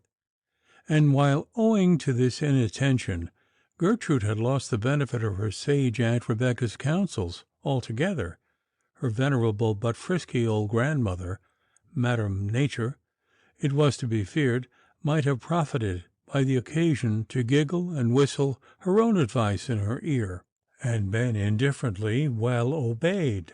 I really don't pretend to say. Maybe there was nothing, or next to nothing in it, or if there was, Miss Gertrude herself might not quite know. And if she did suspect she liked him ever so little, she had no one but Lilias Walsingham to tell. And I don't know that young ladies are always quite candid upon these points. Some, at least, I believe, don't make confidences until their secrets become insupportable. However, Aunt Rebecca was now wide awake, and had trumpeted a pretty shrill reveller, and Gertrude had started up, her elbow on the pillow, and her large eyes open, and the dream, I suppose, was shivered and flown, and something rather ghastly at her side. Coming out of church, Dr. Walsingham asked Mervyn to take a turn with him in the park, and so they did, and the doctor talked with him seriously and kindly on that broad plateau. The young man walked darkly beside him, and they often stopped outright. When on their return they came near the Chapel Izard Gate and Parson's Lodge and the duck pond, the doctor was telling him that marriage is an affair of the heart, also a spiritual union, and moreover a mercantile partnership, and he insisted much upon this latter view, and told him what and how strict was the practice of the ancient Jews, the people of God, upon this particular point. Dr. Walsingham had made a love match, was the most imprudent and open-minded of men, and always preaching to others against his own besetting sin. To hear him talk, indeed, you would have supposed he was a usurer. Then Mr. Mervyn, who looked a little pale and excited, turned the doctor about, and they made another little circuit, while he entered somewhat into his affairs and prospects, and told him something about an appointment in connection with the embassy at Paris, and said he would ask him to read some letters about it. And the doctor seemed a little shaken, and so they parted in a very friendly but grave way. When Mervyn had turned his back upon Belmont on the occasion of the unpleasant little visit I mentioned just now, the ladies had some words in the drawing-room. "I have not coquetted, madam," said Miss Gertrude haughtily. "Then I'm to presume you've been serious, and I take the liberty to ask how far this affair has proceeded," said Aunt Rebecca firmly, and laying her gloved hand and folded fan calmly on the table. "I really forget," said the young lady coldly. "Has he made a declaration of love?" demanded the aunt, the two red spots on her cheeks coming out steadily and helping the flash of her eyes. "Certainly not," answered the young lady, with a stare of haughty surprise that was quite unaffected. At the pleasant luncheon and dance on the grass that the officers gave in that pretty field by the river, half a dozen of the young people had got beside the little brook that runs simpering and romping into the river just there. Women are often good-natured in love matters, where rivalry does not mix, and Miss Gertrude all of a sudden found herself alone with Mervyn. Aunt Becky, from under the ash trees at the other side of the field, with great distinctness, for she was not a bit near-sighted, and considerable uneasiness, saw their tete-a-tete. It was out of the question getting up in time to prevent the young people speaking their minds if so disposed, and she thought she perceived that in the young man's bearing, which looked like a pleading and eagerness, and Gertrude's put out a good deal. I see by her plucking at those flowers. But my head to a China orange, the girl won't think of him. She's not a young woman to rush into a horrible folly. Hand over head, thought Aunt Becky, and then she began to think they were talking very much at length indeed, and to regret that she had not started at once from her post for the place of meeting. And 1 and 2 and 3 minutes passed, and perhaps some more, and Aunt Becky began to grow wroth, and was at the point of marching upon them, when they began slowly to walk towards the group who were plucking bunches of woodbine from the hedge across the little stream, at the risk of tumbling in, and distributing the flowers among the ladies, amidst a great deal of laughing and gabble.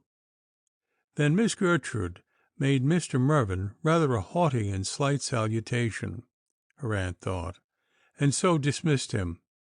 He, too, made a bow, but a very low one, and walked straight off to the first lady he saw. This happened to be mild little Mrs. Stirk, and he talked a good deal to her, but restlessly, and as it seemed with a wandering mind, and afterwards he conversed with an affectation of interest. It was only that Aunt Becky, who observed him with some curiosity, thought for a few minutes with Lilias Walsingham, and afterwards he talked with an effort, and so much animation, and such good acceptance, though it was plain, Aunt Becky said, that he did not listen to one word she said to the fair Magnolia, that O'Flaherty had serious thoughts of horsewhipping him when the festivities were over, for, as he proposed informing him, his ungentlemanlike interference. He has got his quietus, thought Aunt Becky with triumph, this brisk laughing carriage and heightened colour. A woman of experience can see through at a glance. Yes, all this frisking and skipping is but the hypocrisy of bleeding vanity. Heret lateri. They are just the flush, wriggle, and hysterics of suppressed torture. Then came her niece, cold and stately, with steady eye and a slight flush, and altogether the air of the conscientious young matron who has returned from the nursery, having there administered the discipline. And so she sat down beside her aunt, serene and silent, and the little glow passed away, pale and still. "Well, he has spoken," said her aunt to her in a sharp aside.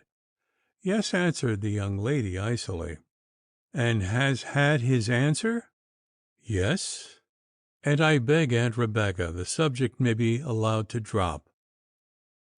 The young lady's eyes encountered her aunt's so directly, and were so fully charged with the genuine Chatsworth lightning, that Miss Rebecca, unused to such demonstrations, averted hers, and with a slight sarcastic inclination, and "Oh, your servant, young lady," beckoning with her fan grandly to little Puttock, who was hovering with other designs in the vicinity, and taking his arm, though he was not forgiven, but only employed, a distinction often made by good Queen Elizabeth, marched to the marquee, where it was soon evident the plump lieutenant was busy in commending, according to their merits, the best bits of the best plates on the table.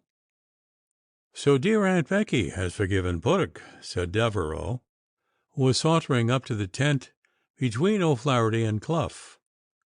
and little suspecting that he was decanting upon the intended Mrs. Clough, and they are celebrating the reconciliation over a jelly and a pumpkin. I love Aunt Rebecca, I tell you. I don't know what we should do without her. She's impertinent, and often nearly insufferable. But isn't she the most placable creature on earth? I venture to say I might kill you, Lieutenant O'Flaherty, of course with your permission, sir, and she'd forgive me tomorrow morning. And she really does princely things, doesn't she? She set up that ugly widow, what's her name, twice in a shop in Dame Street, and gave £200 to poor Scamper's orphan, and actually pensions that old miscreant Waggett, who ought to be hanged, and never looks for thanks or compliments, or upbraids her ingrates with past kindnesses. She's noble. Aunt Becky's every inch a gentleman. By this time they had reached the tent, and the hearty voice of the general challenged them from the shade, as he filliped a little chime merrily on his empty glass.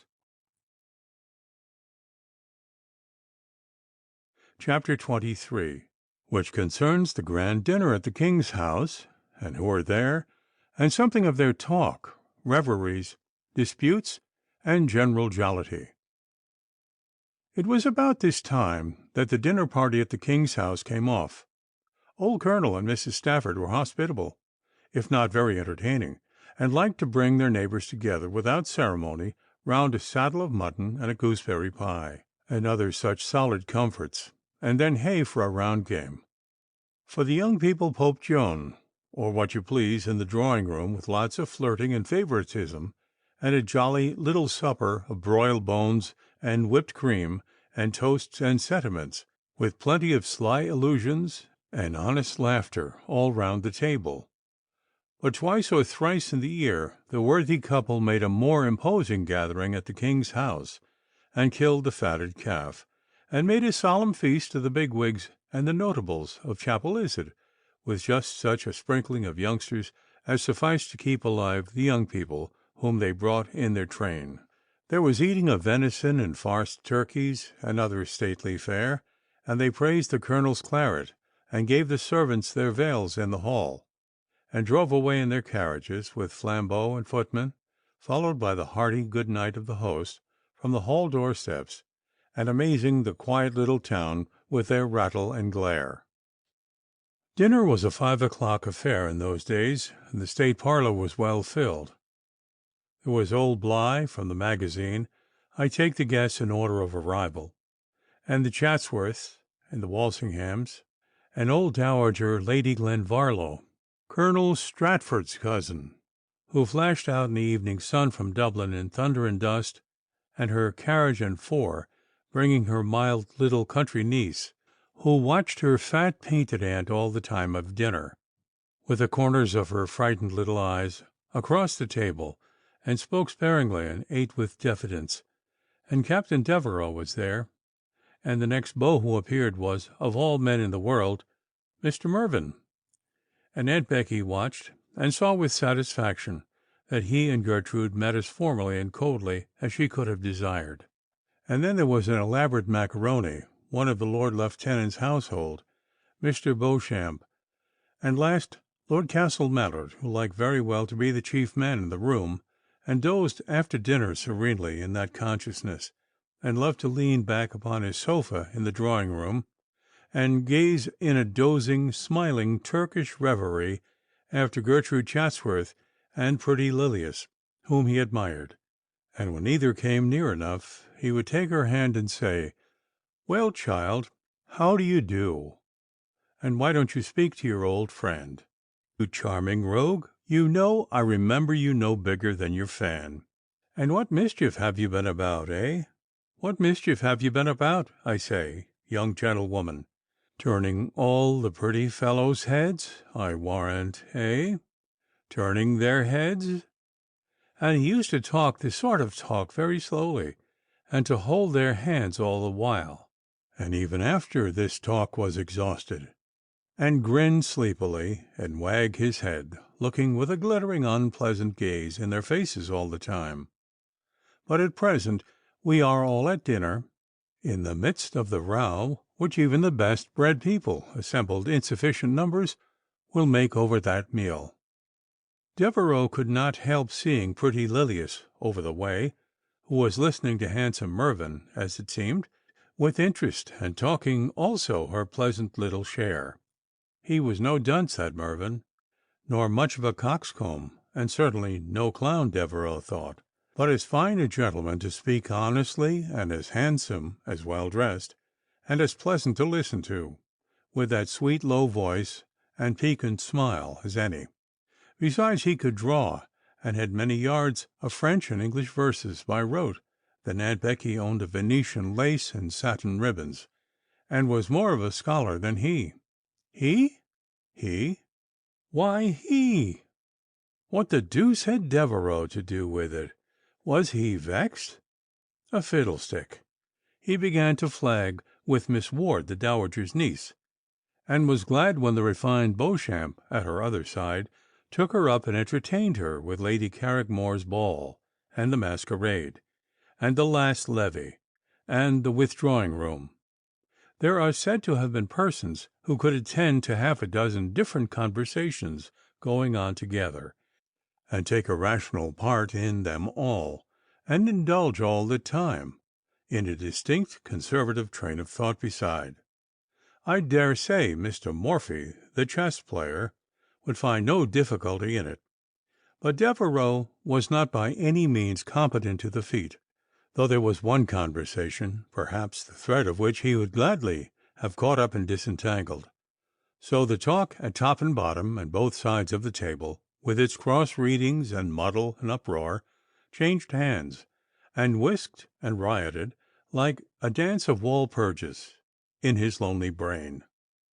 What he heard, on the whole, was very like this: hubble bubble, rubble double, the great match of shuttlecock played between the gentlemen of the North and those of Hubble Bubble, the Methodist persuasion, but ha ha ha, a squeeze of a lemon, rubble double, ha ha ha, wicked man, Hubble Bubble, force meat balls and yolks of eggs, rubble double, musket balls from a steel crossbow, upon my Hubble Bubble throwing a sheep's eye, ha ha ha, rubble double, and the two remaining heads on Temple Bar, Hubble Bubble, and the Duke left by his will, rubble double, a quid of tobacco in the brass snuff-box, Hubble Bubble, and my Lady Restivere's very sweet upon, rubble double, old Alderman Wallop of John's Lane, Hubble Bubble, ha ha ha, from Jericho to Bethany, where David, Joab, and rubble double, the whole party upset in the mud in a chaise marine,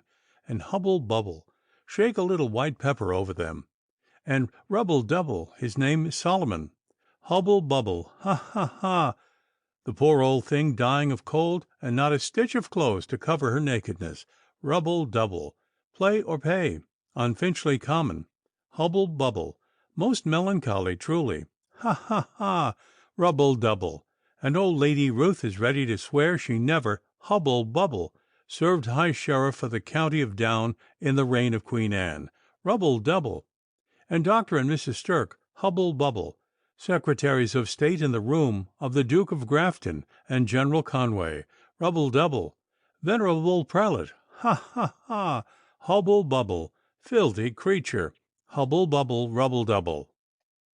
And this did not make him much wiser or merrier. Love has its fevers, its recoveries, and its relapses. The patient, nay, even his nurse and his doctor, if he has taken to himself such officers in his distress, may believe the malady quite cured, the passion burnt out, the flame extinct, even the smoke quite over, when a little chance puff of rivalry blows the white ashes off, and lo, the old liking is still smouldering. But this was not Devereux's case. He remembered when his fever, not a love one, and his leave of absence at Scarborough, and that long continental tour of hers with Aunt Rebecca and Gertrude Chatsworth, had carried the grave, large-eyed little girl away, and hid her from his sight for more than a year, very nearly 2 years, the strange sort of thrill and surprise with which he saw her again. Tall and slight and very beautiful. No, not beautiful. Perhaps if you go to rule and compass and Greek trigonometrical theories, but there was an indescribable prettiness in all her features and movements, and looks higher and finer and sweeter than all the canons of statuary will give you. How prettily she stands! How prettily she walks! What a sensitive, spirited, clean-tinted face it is! This was pretty much the interpretation of his reverie, as Colonel Stafford's large and respectable party obligingly vanished for a while into air. Is it sad? I think it is sad. I don't know. And how sweetly and how drolly it lighted up. At that moment he saw her smile, the pleasant mischief in it, the dark violent glance, the wonderful soft dimple in chin and cheek, the little crimson mouth, and its laughing coronet of pearls, and then all earnest again, and still so animated. What feminine intelligence and character there is in that face! 'Tis pleasanter to me than conversation. 'Tis a fairy tale, or a dream. It's so interesting. I never know, you see, what's coming. Is not it beautiful? What is she talking about now? What does it signify? She's so strangely beautiful. She's like those Irish melodies. I can't reach all their meaning.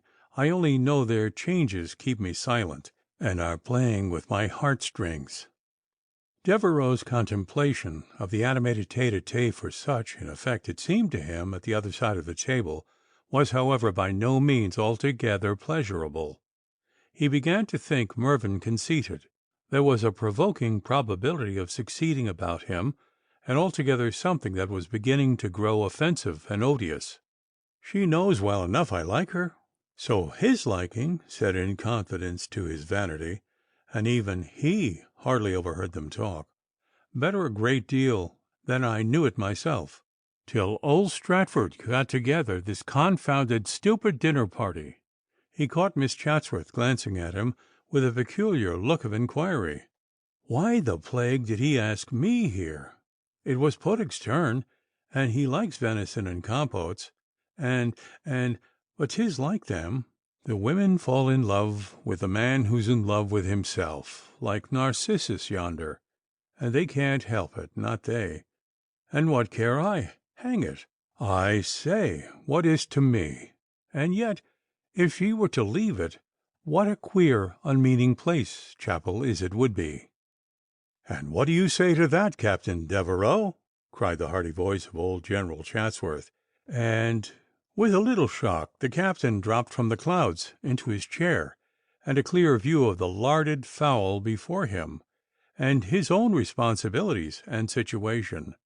"Some turkey," he said, awaking and touching the carving knife and fork, with a smile and a bow, and he mingled once more in the business and bustle of life.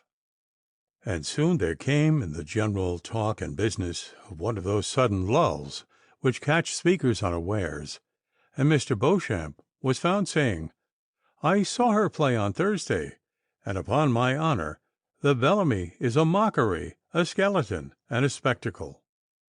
"That's no reason," said Aunt Becky, who, as usual, had got up a skirmish, and was firing away in the cause of Mossop and Smock Alley Playhouse. "Why, she would be fraudulently arrested in her own chair, on her way to the playhouse, by the contrivance of the rogue Barry and that wicked mountebank Woodward." "You're rather hard upon them, madam," said Mrs. Colonel Stafford, who stood up for Crow Street with a slight elevation of her chin. "Very true, indeed, Mistress Chatsworth," cried the dowager, overlooking Madam Stafford's parenthesis, and tapping in applause with her fan, and at the same time rewarding the champion of Smock Alley, for she was one of the faction, with one of her large painted smiles, followed by a grave and somewhat supercilious glance at the gentlemen of the household. "And I don't believe they, at least, can think her a spectacle, and the like, or they'd hardly have conspired to lock her in the sponging house, while she should have been in the playhouse. What say you, Mistress Chatsworth? Ha, no, truly, my lady, but you know she's unfortunate, and a stranger, and the good people in this part of the world improve so safe an opportunity of libeling a friendless gentlewoman. This little jet of vitriol was intended for the eye of the castle beau, but he, quite innocent of the injection, went on serenely. So they do, upon my honour, madam, tell prodigious naughty tales about her. Yet upon my life I do pity her from my soul. How that fellow Calcraft, by Jove! She says, you know, she's married to him, but we know better. He has half broken her heart, and treated her with most refined meanness, as I live. In the green room, where she looks an infinity worse than on the stage, she told me. I dare say, said Aunt Becky, rather stiffly, pulling him up. For though she had fought around for poor George Anne Bellamy for Mossop's sake, she nevertheless had formed a pretty just estimate of that fated good-natured and insolvent demi-rep, and rather recoiled from any anecdotes of her telling. And Calcraft gave her his likeness in miniature, related the macaroni, never minding, set round with diamonds, and will you believe it? When she came to examine it, they were not brilliants, but rose diamonds. Despicable fellow! Here the talk began to spring up again in different places, and the conversation speedily turned into what we have heard it before, and the roar and confusion became universal and swallowed up what remained of poor Anne's persecutions. Chapter 24, in which two young persons understand one another better, perhaps, than ever they did before, without saying so. And now the ladies, with their gay plumage, have flown away like foreign birds of passage, and the jolly old priests of Bacchus, in the parlour, make their libations of claret, and the young fellows, after a while, seeing a gathering of painted fans and rustling hoops and fluttering laces upon the lawn, and a large immigration of hilarious neighbours besides, and two serious fiddlers, and a black fellow with a tambourine preparing for action, and the warm glitter of the western sun among the green foliage about the window, could stand it no longer, but stole away, notwithstanding a hospitable remonstrance and a protest from old Stafford to join the merry muster.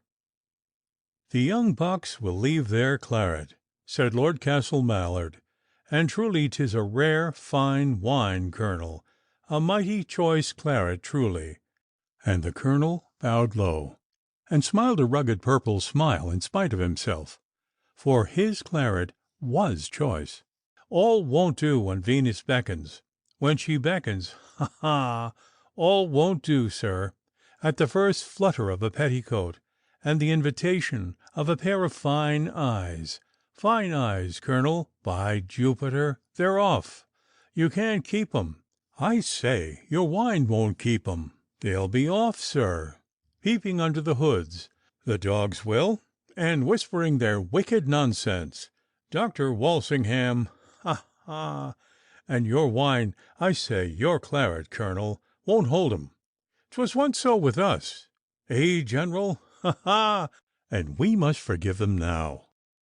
And he shoved round his chair lazily with a left backward wheel, so as to command the window, for he liked to see the girls dance, the little rogues, with his claret and his French rapee at his elbow, and he did not hear General Chatsworth, who was talking of the new comedy called The Clandestine Marriage, and how the prologue touches genteelly on the loss of three late geniuses, Hogarth, Quin, and Cibber, and the epilogue is the picture of a polite company, for the tambourine and the fiddles were going merrily, and the lasses and lads in motion. Aunt Becky and Lilias were chatting just under those pollard osiers by the river. She was always gentle with Lily, and somehow unlike the pugnacious Aunt Becky, whose attack was so spirited, and whose thrust so fierce. And when Lily told a diverting little story, and she was often very diverting, Aunt Becky used to watch her pleasant face with such a droll, good-natured smile, and she used to pat her on the cheek, and look so glad to see her when they met, and often as if she would say, "I admire you a great deal more, and I am a great deal fonder of you than you think." But you know brave, stoical Aunt Becky can't say all that. It would not be in character, you know. And the old lady knew how good she was to the poor, and she liked her spirit and candor and honor. It was so uncommon and somehow angelic, she thought. Little Lily's so true, she used to say, and perhaps there was there a noble chord of sympathy between the young girl, who had no taste for battle, and the daring Aunt Becky. I think Devereux liked her for liking Lily. He thought it was for her own sake. Of course he was often unexpectedly set upon and tomahawked by the impetuous lady. But the gay captain put on his scalp again, and gathered his limbs together, and got up in high good humor, and shook himself, and smiled, after his dismemberment, like one of the old soldiers of the Valhalla, and they were never the worst of friends. So, turning his back upon the fiddles and tambourine, Gypsy Devereux sauntered down to the river bank, and to the osiers, where the ladies are looking down the river, and a bluebell, not half so blue as her own deep eyes, in Lilia's fingers, and the sound of their gay talk came mixed with the twitter and clear evening songs of the small birds. By those same osiers that see so many things and tell no tales, there will yet be a parting, but its own sorrow suffices to the day. And now it is a summer sunset, and all around dapple gold and azure and sweet dreamy sounds, and Lilias turns her pretty head and sees him.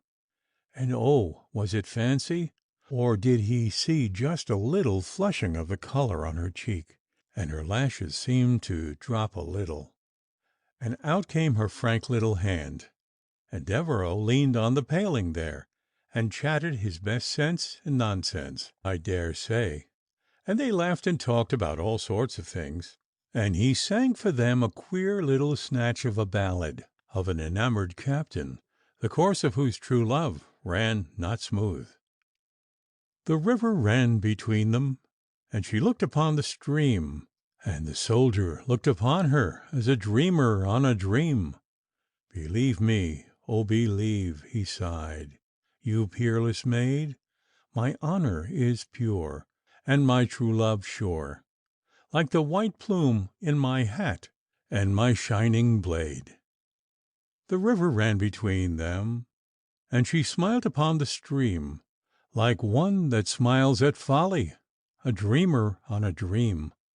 "I do not trust your promise, I will not be betrayed, for your faith is light, and your cold wit bright, like the white plume in your hat and your shining blade." The river ran between them, and he rode beside the stream, and he turned away and parted as a dreamer from his dream, and his comrade brought his message from the field where he was laid, just his name to repeat, and to lay at her feet, the white plume from his hat and his shining blade. And he sang it in a tuneful and plaintive tenor that had power to make rude and ridiculous things pathetic, and Aunt Rebecca thought he was altogether very agreeable. But it was time she should see what Miss Gertrude was about, and Devereux and Lily were such very old friends that she left them to their devices. "I like the river," says he. "It has a soul, Miss Lily, and a character. There are no river gods, but nymphs. Look at that river, Miss Lilias. What a girlish spirit! I wish she would reveal herself. I could lose my heart to her, I believe, if indeed I could be in love with anything, you know. Look at the river. Is not it feminine? It's sad, and it's merry, musical and sparkling, and oh so deep, always changing, yet still the same. 'Twill show you the trees, or the clouds, or yourself, or the stars, and it's so clear and so dark, and so sunny and so cold. It tells everything and yet nothing. It's so pure and so playful and so tuneful and so coy, yet so mysterious and fatal. I sometimes think, Miss Lilias, I've seen this river spirit, and she's like, very like you. And so he went on, and she was more silent and more a listener than usual. I don't know all that was passing in pretty Lilia's fancy, in her heart, near the hum of the waters and the spell of that musical voice.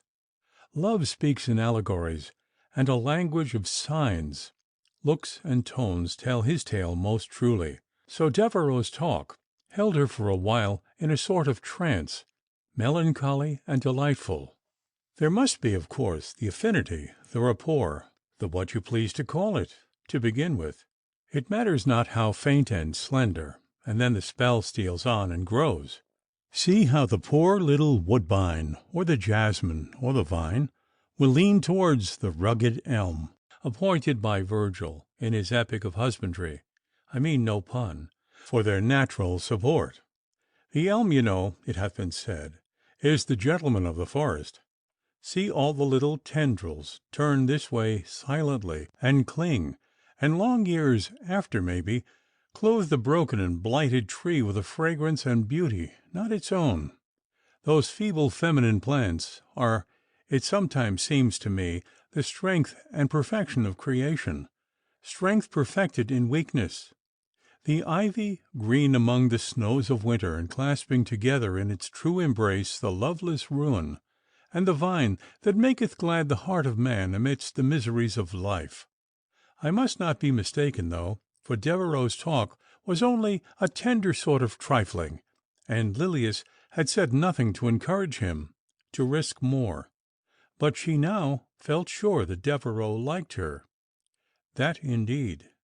He took a deep interest in her, and somehow she was happy. And little Lily drew towards the dancers and Devereux by her side, not to join in the frolic. It was much pleasanter talking. But the merry thrum and jingle of the tambourine, and vivacious squeak of the fiddles, and the incessant laughter and prattle of the gay company were a sort of protection. And perhaps she fancied that within that pleasant and bustling circle, the discourse, which was to her so charming, might be longer maintained. It was music heard in a dream, strange and sweet, and might never come again. Chapter 25, in which the sun sets, and the merrymaking is kept up by candlelight in the king's house, and Lily receives a warning which she does not comprehend. Dr. Toole, without whom no jollification of any sort could occur satisfactorily in Chapel Izzard or the country round, was this evening at the king's house, of course, as usual, with his eyes about him and his tongue busy. And at this moment he was setting Clough right about Devereux's relation to the title and estates of Athenry. His uncle, Roland Lord Athenry, was, as everybody knew, a lunatic. Toole used to call him Orlando Furioso, and Louis, his first cousin by his father's elder brother, the heir presumptive, was very little better, and reported every winter to be dying. He spends all his time, his spine being made, it is popularly believed, of gristle, stretched on his back upon a deal board, cutting out paper figures with a pair of scissors. Toole used to tell them at the club, when alarming letters arrived about the health of the noble uncle and his hopeful nephew, the heir apparent. That's the gentleman whose backbone's made of jelly. Puttock? 2 letters come, by Jove, announcing that Dick Devereux's benefit is actually fixed for the Christmas holidays, when his cousin undertakes to die for positively the last time, and his uncle will play in the most natural manner conceivable the last act of King Lear. In fact, this family calamity was rather a cheerful subject among Devereux's friends, and certainly Devereux had no reason to love that vicious, selfish old lunatic, Lord Athenry, who in his prodigal and heartless reign, before straw and darkness swallowed him, never gave the boy a kind word or gentle look, and owed him a mortal grudge because he stood near the kingdom, and wrote most damaging reports of him at the end of the holidays, and dispatched those letters of Bellerophon by the boy's own hand to the schoolmaster, with the natural results. When Aunt Rebecca rustled into the ring that was gathered round about the fiddles and tambourine, she passed Miss Magnolia very near, with a high countenance, and looking straight before her, and with no more recognition than the tragedy queen bestows upon the painted statue on the wing by which she enters. And Miss Mag followed her with a titter and an angry flash of her eyes. So Aunt Rebecca made up to the little hillock, little bigger than a good tea-cake, on which the dowager was perched in a high-backed chair, smiling over the dancers with a splendid benignity, and beating time with her fat short foot. And Aunt Becky told Mrs. Colonel Stafford, standing by, she had extemporized a living Watteau, and indeed it was a very pretty picture, or Aunt Becky would not have said so. And craning from this eminence, she saw her niece coming leisurely round, not in company of Mervyn. That interesting stranger, on the contrary, had by this time joined Lilias and Devereux, who had returned toward the dancers, and was talking again with Miss Walsingham. Gertrude's beau was little Puttock, who was all radiant and supremely blessed. But encountering rather a black look from Aunt Becky as they drew near, he deferentially surrendered the young lady to the care of her natural guardian, who forthwith presented her to the dowager, and Puttock, warned off by another glance, backed away, and fell unawares helplessly into the possession of Miss Magnolia, a lady whom he never quite understood, and whom he regarded with a very kind and polite sort of horror. So the athletic Magnolia instantly impounded the little lieutenant, and began to rally him in the sort of slang she delighted in, with plenty of merriment and malice upon his tender for Miss Chatsworth, and made the gallant young gentleman blush and occasionally smile, and bow a great deal, and take some snuff. "And here comes the Duchess of Belmont again," said the saucy Miss Magnolia, seeing the stately approach of Aunt Becky, as it seemed to Puttock, through the back of her head. I think the exertion and frolic of the dance had got her high blood up into a sparkling state, and her scorn and hate of Aunt Rebecca was more demonstrative than usual. "Now you'll see how she'll run against poor little simple me, just because I'm small, and this is the way they dance it," cried she in a louder tone, and capering backward with a bounce and an air and a grace. She came with a sort of a curtsy, and a smart bump, and a shock against the stately Miss Rebecca, and whisking round with a little scream, and a look of terrified innocence, and with her fingers to her heart, to suppress an imaginary palpitation, dropped a low curtsy, saying, "I'm blessed, but I thought 'twas tall Burke, the gunner." "You might look behind before you spring backward, young gentlewoman," said Aunt Becky, with a very bright color. "And you might look before you spring forward, old gentlewoman," replied Miss Mag, just as angry. "Young ladies used to have a respect to decorum," Aunt Becky went on. "So they prayed me to tell you, madam," replied the young lady with a very meek curtsy and a very crimson face. "Yes, Miss Madame, it used to be so," rejoined Aunt Rebecca. "'Twas part of my education, at least, to conduct myself in a polite company like a civilized person."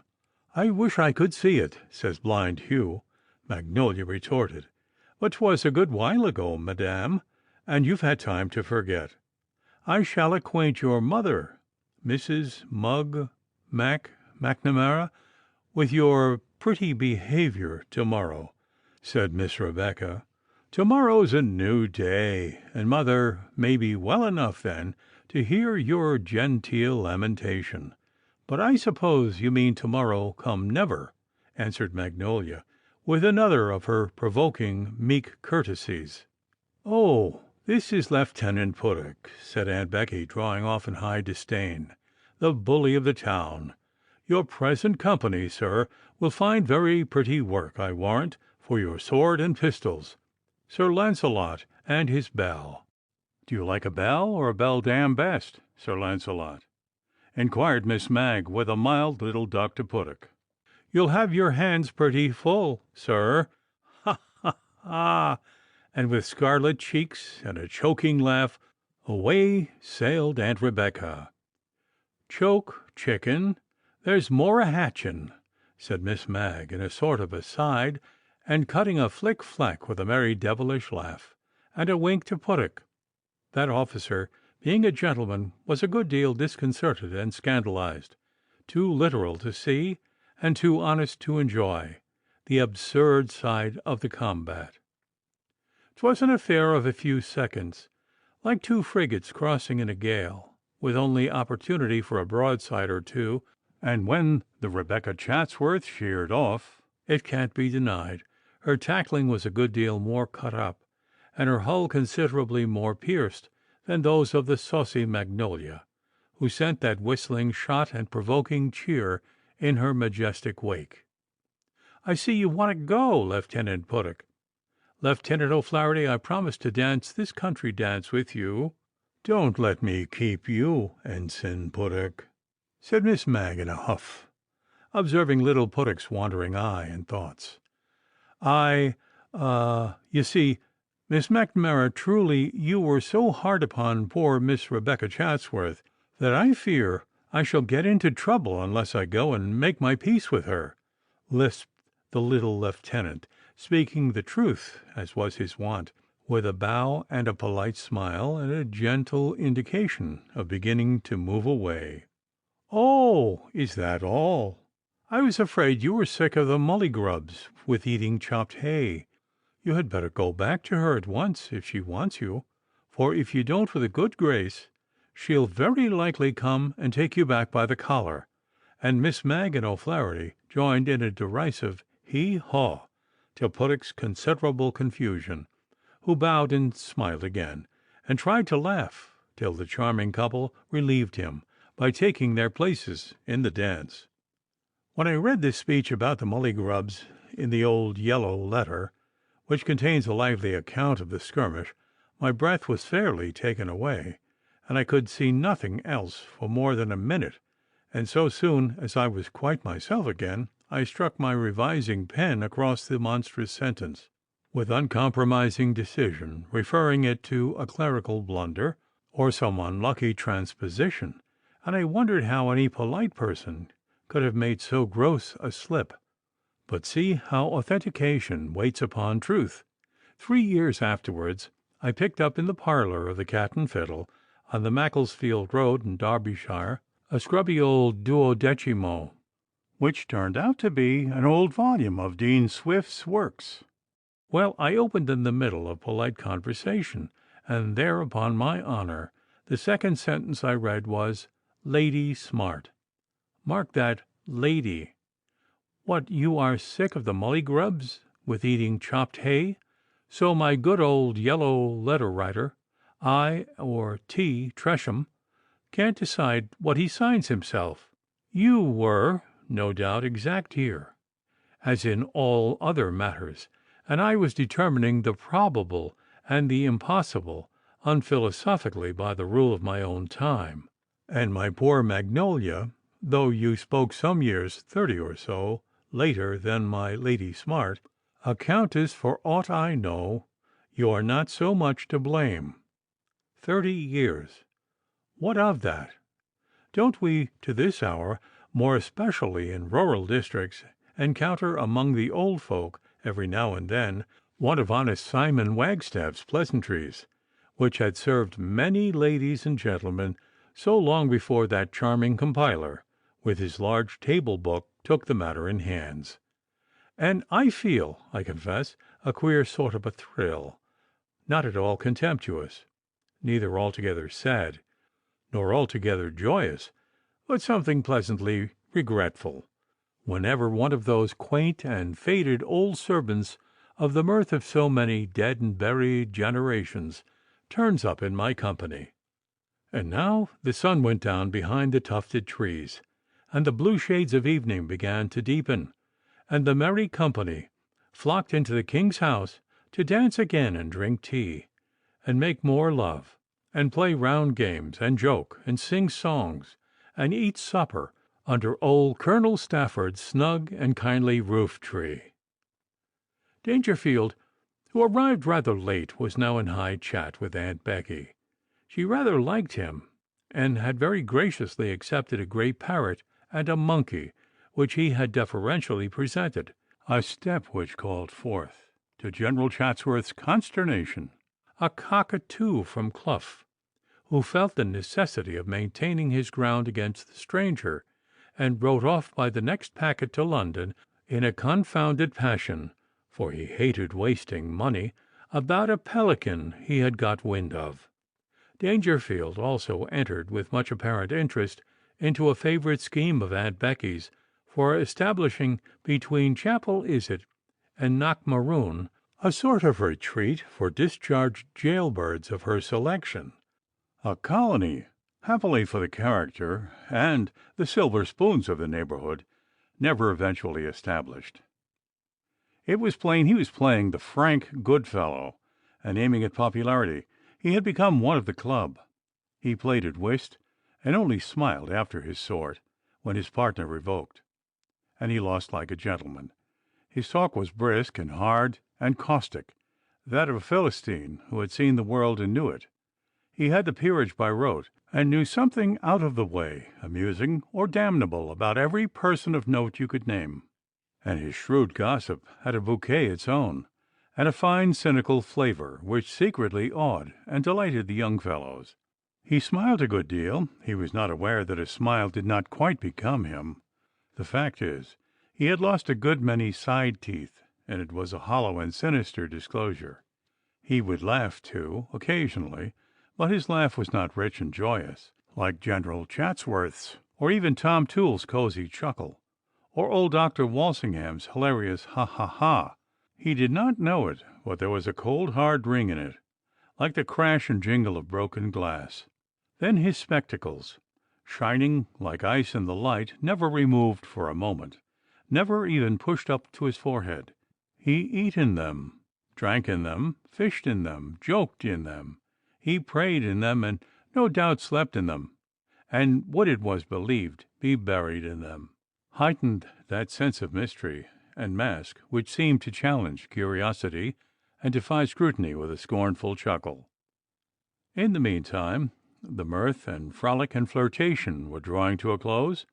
The dowager, in high good humour, was conveyed downstairs to her carriage by Colonel Stafford and Lord Castle Mallard, and rolled away with blazing flambeaux like a meteor into town. There was a breaking up and leave-taking and parting jokes on the doorsteps, and as the ladies, old and young, were popping on their mantles in the little room off the hall, and Aunt Becky and Mrs. Colonel Strafford were exchanging a little bit of eager farewell gossip beside the cabinet, Gertrude Chatsworth, by some chance she and Lilias had not had an opportunity of speaking that evening, drew close to her, and she took her hand and said, "Good night, dear Lily," and glanced over her shoulder, still holding Lily's hand, and she looked very pale and earnest, and said quickly in a whisper, "Lily, darling, if you knew what I could tell you, if I dare, about Mr. Mervyn, you would cut your hand off rather than allow him to talk to you, as I confess he has talked to me as an admirer, and knowing what I know, and with an eye upon him. Lily, Lily, I've been amazed by him tonight. I can only warn you now, darling, be aware of a great danger." "'Tis no danger, however, to me, Gertrude dear," said Lily, with a pleasant little smile. "And though he's handsome, there's something, is there not, funeste, in his deep eyes and black hair? And the dear old man knows something strange about him, too. I suppose 'tis all the same story." "And he has not told you?" said Gertrude, looking down with a gloomy face at her fan. "No, but I am so curious. I know he will, though he does not like to speak of it.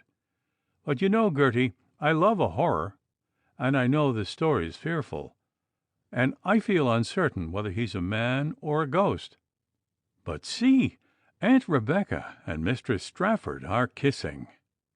Good night, dear Lily, and remember," said pale Gertrude, without a smile, looking at her for a moment with a steadfast gaze, and then kissing her with a hasty and earnest pressure, and Lily kissed her again, and so they parted. Chapter 26, relating how the band of the Royal Irish Artillery played, and while the music was going on, how variously different people were moved.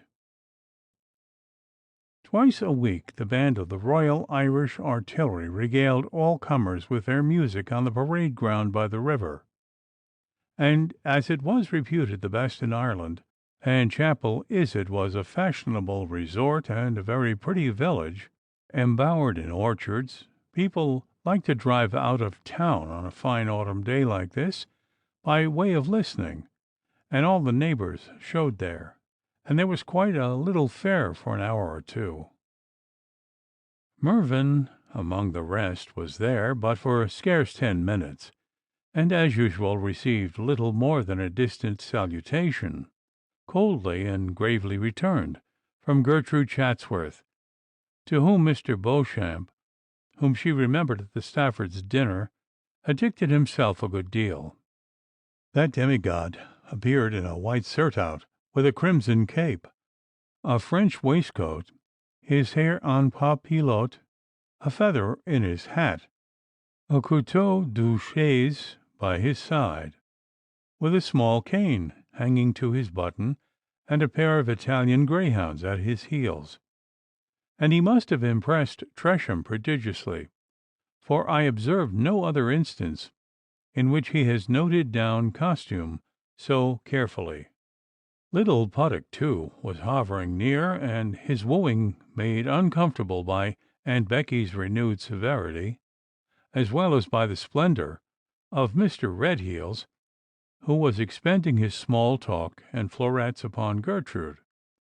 Clough, moreover, who was pretty well in favour of Aunt Rebecca, and had been happy and prosperous, had his little jealousies, too, to plague him. For Dangerfield, with his fishing rod and basket, no sooner looked in, with his stern front and his remarkable smile, than Aunt Becky, seeming instantaneously to forget Captain Clough, and all his winning ways, and the pleasant story, to the point of which he was just arriving, in his best manner, left him abruptly, and walked up to the grim Pescatore del Hondo, with an outstretched hand and a smile of encouragement, and immediately fell into confidential talk with him. "The minds of anglers," says the gentle Colonel Robert Venables, "be usually more calm and composed than many others. When he hath the worst success, he loseth but a hook or line, or perhaps, what he never possessed, a fish. And suppose he should take nothing, yet he enjoyeth a delightful walk by pleasant rivers, in sweet pastures among odoriferous flowers, which gratify his senses and delight his mind. And if example, which is the best proof, may sway anything, I know no sort of men less subject to melancholy than anglers. It was only natural, then, that Dangerfield should be serene and sunny." Aunt Becky led him a little walk, twice or thrice, up and down. She seemed grave, earnest, and lofty, and he grinned and chattered after his wont energetically, to stout Captain Clough's considerable uneasiness and mortification. He had seen Dangerfield the day before, through his field-glass, from the high wooded grounds in the park, across the river, walk slowly for a good while under the poplars in the meadow at Belmont, beside Aunt Becky, in high chat, and there was something particular and earnest in their manner which made him uncomfortable then. And fat Captain Clough's gall rose and nearly choked him, and he cursed Dangerfield in the bottom of his corpulent, greedy soul, and wondered what fiend had sent that scheming old land agent 300 miles out of his way on purpose to interfere with his little interests, as if there were not plenty well, rich old women in London. And he bethought him of the price of the cockatoo and the probable cost of the pelican, rejoinders to Dangerfield's contributions to Aunt Becky's menagerie, for those birds were not to be had for nothing, and Clough, who loved money as well, at least as any man in His Majesty's service, would have seen the two tribes as extinct as the dodo, before he would have expended sixpence upon such tomfoolery, had it not been for Dangerfield's investments in animated nature. The hound! As if two could not play at that game. But he had an uneasy and bitter presentiment that they were birds of paradise, and 50 other cursed birds beside, and that in this costly competition Dangerfield could take a flight beyond and above him, and he thought of the flagitious waste of money, and cursed him for a fool again. Aunt Becky had said, he thought, something in which tomorrow occurred, on taking leave of Dangerfield. Tomorrow? What tomorrow? She spoke low and confidently, and seemed excited and a little flushed, and very distraught when she came back. Altogether he felt as if Aunt Rebecca was slipping through his fingers, and would have liked to take that selfish old puppy Dangerfield by the neck and drown him out of hand in the river.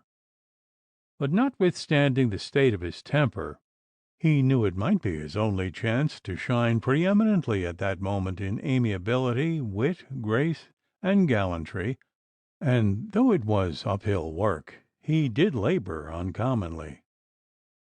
When Mr. Dangerfield's spectacles gleamed through the crowd upon Dr. Stirk, who was thinking of other things beside the music, the angler walked round forthwith and accosted that universal genius.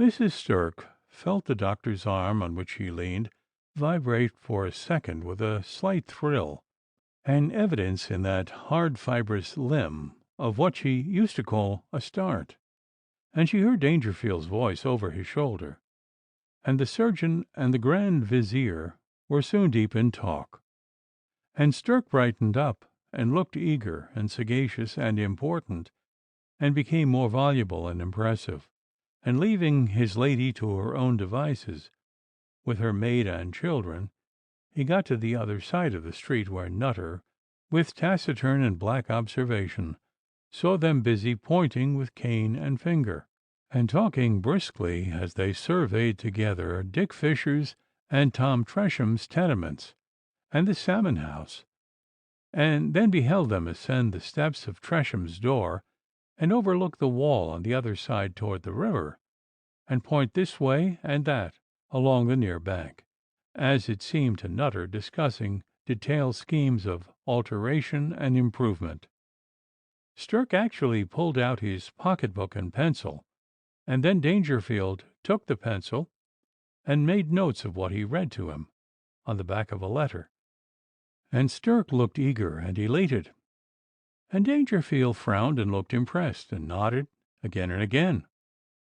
Diriuit edificicat mutat quadrata rotundus, under his very nose. He unconsulted. It was such an impertinence as Nutter could ill digest.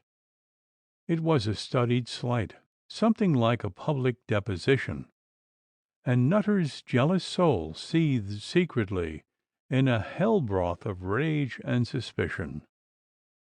I mentioned that Mistress Stirk felt in that physician's arm the telegraphic thrill with which the brain will occasionally send an invisible message of alarm from the seat of government to the extremities. And as this smallest of all small bits of gossip did innocently escape me, the idle and good-natured reader will, I hope, let me say out my little say upon the matter in the next chapter. Chapter 27. Concerning the troubles and the shapes that began to gather about Dr. Stirk. It was just about that time that our friend Dr. Stirk had 2 or 3 odd dreams that secretly acted disagreeably upon his spirits. His liver, he thought, was a little wrong, and there was certainly a little light gout sporting about him. His favourite Pupton at mess disagreed with him, so did his claret, and hot suppers as often as he tried them, and that was more or less nearly every night in the week. So he was perhaps right in ascribing these his visions to the humours, the spleen, the liver, and the juices. Still, they sat uncomfortably upon his memory, and helped his spirits down, and made him silent and testy, and more than unusually formidable to poor, little, quiet, hard-worked Mrs. Stirk. Dreams! What talk can be idler? And yet haven't we seen grave people and gay listening very contentedly at times to that wild and awful sort of frivolity? And I think there is in most men's minds, sages or zanies, a secret misgiving that dreams may have an office and a meaning, and are perhaps more than a fortuitous concourse of symbols. In fact, the language which good or evil spirits whisper over the sleeping brain. There was an ugly and ominous consistency in these dreams which might have made a less dyspeptic man a little nervous. Tom Dunstan, a sergeant, whom Stirk had prosecuted and degraded before a court-martial, who owed the doctor no goodwill, and was dead and buried in the churchyard close by 6 years ago, and whom Stirk had never thought about in the interval, made a kind of resurrection now, and was with him every night, figuring in these dreary visions, and somehow in league with a sort of conspirator-in-chief, who never showed distinctly, but talked in scoffing menaces from outside the door, or clutched him by the throat from behind his chair, and yelled some hideous secret into his ear, which his scared and scattered wits, when he started into consciousness, could never collect again. And this fellow, with whose sneering, cavernous talk, with whose very knock at the door or thump at the partition wall he was as familiar as with his own wife's voice, and the touch of whose cold convulsive hand he had felt so often on his cheek or throat, and the very suspicion of whose approach made him faint with horror, his dreams would not present to his sight. There was always something interposed, or he stole behind him, or just as he was entering, and the door swinging open, Stirk would awake, and he never saw him, at least in a human shape. But one night he thought he saw, as it were, his sign or symbol. As Stirk lay his length under the bedclothes, with his back turned upon his slumbering helpmate, he was, in the spirit, sitting perpendicularly in his great balloon-backed chair at his writing-table, in the window of the back one pair of stairs chamber, which he called his library, where he sometimes wrote prescriptions, and pondering over his pennyweights, his Roman numerals, his goutte and his pilulae, his threes, his fives, his nines, and the other arabesque and astrological symbols of his mystery, he looked over his pen into the churchyard, which inspiring prospect he thence commanded. Thus, as out of the body sat our recumbent doctor in the room underneath the bed in which his snoring eidolon lay, Tom Dunstan stood beside the table, with the short white threads sticking out of his blue sleeve, where the stitching of the stripes had been cut through on that twilight parade morning when the doctor triumphed, and Tom's rank, fortune, and castles in the air all tumbled together in the dust of the barrack pavement.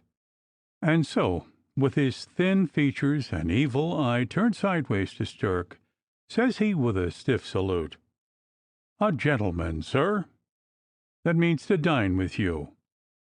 And there was the muffled knock at the door which he knew so well, and a rustling behind him.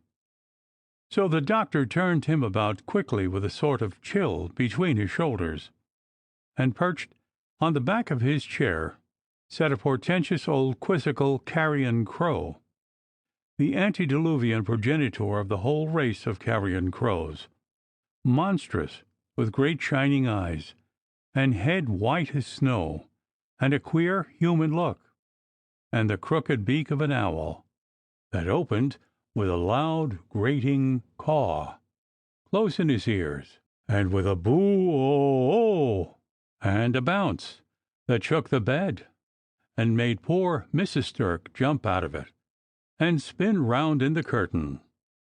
Stirk's spirit popped back again into his body, which sat up wide awake that moment. It is not pretended that at this particular time the doctor was a specially good sleeper. The contrary stands admitted, and I don't ask you, sagacious reader, to lay any sort of stress upon his dreams. Only, as there came a time when people talked of them a good deal over the fireside in Chapel Is It, and made winter's tales about them, I thought myself obliged to tell you that such things were. He did not choose to narrate them to his brother officers, and to be quizzed about them at mess, but he opened his budget to old Dr. Walsingham, of course, only as a matter to be smiled at by a pair of philosophers like them.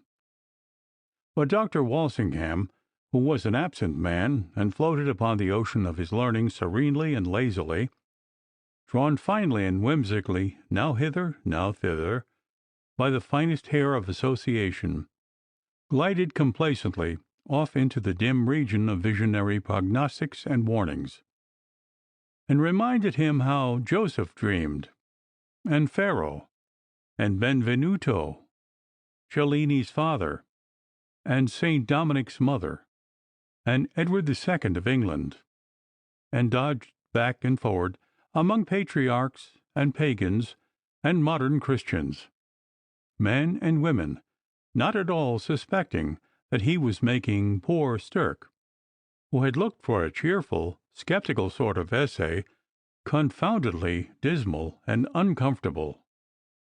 And, indeed, confoundedly distressed he must have been, for he took his brother Chip, Tom Toole, whom he loved not, to counsel upon his case.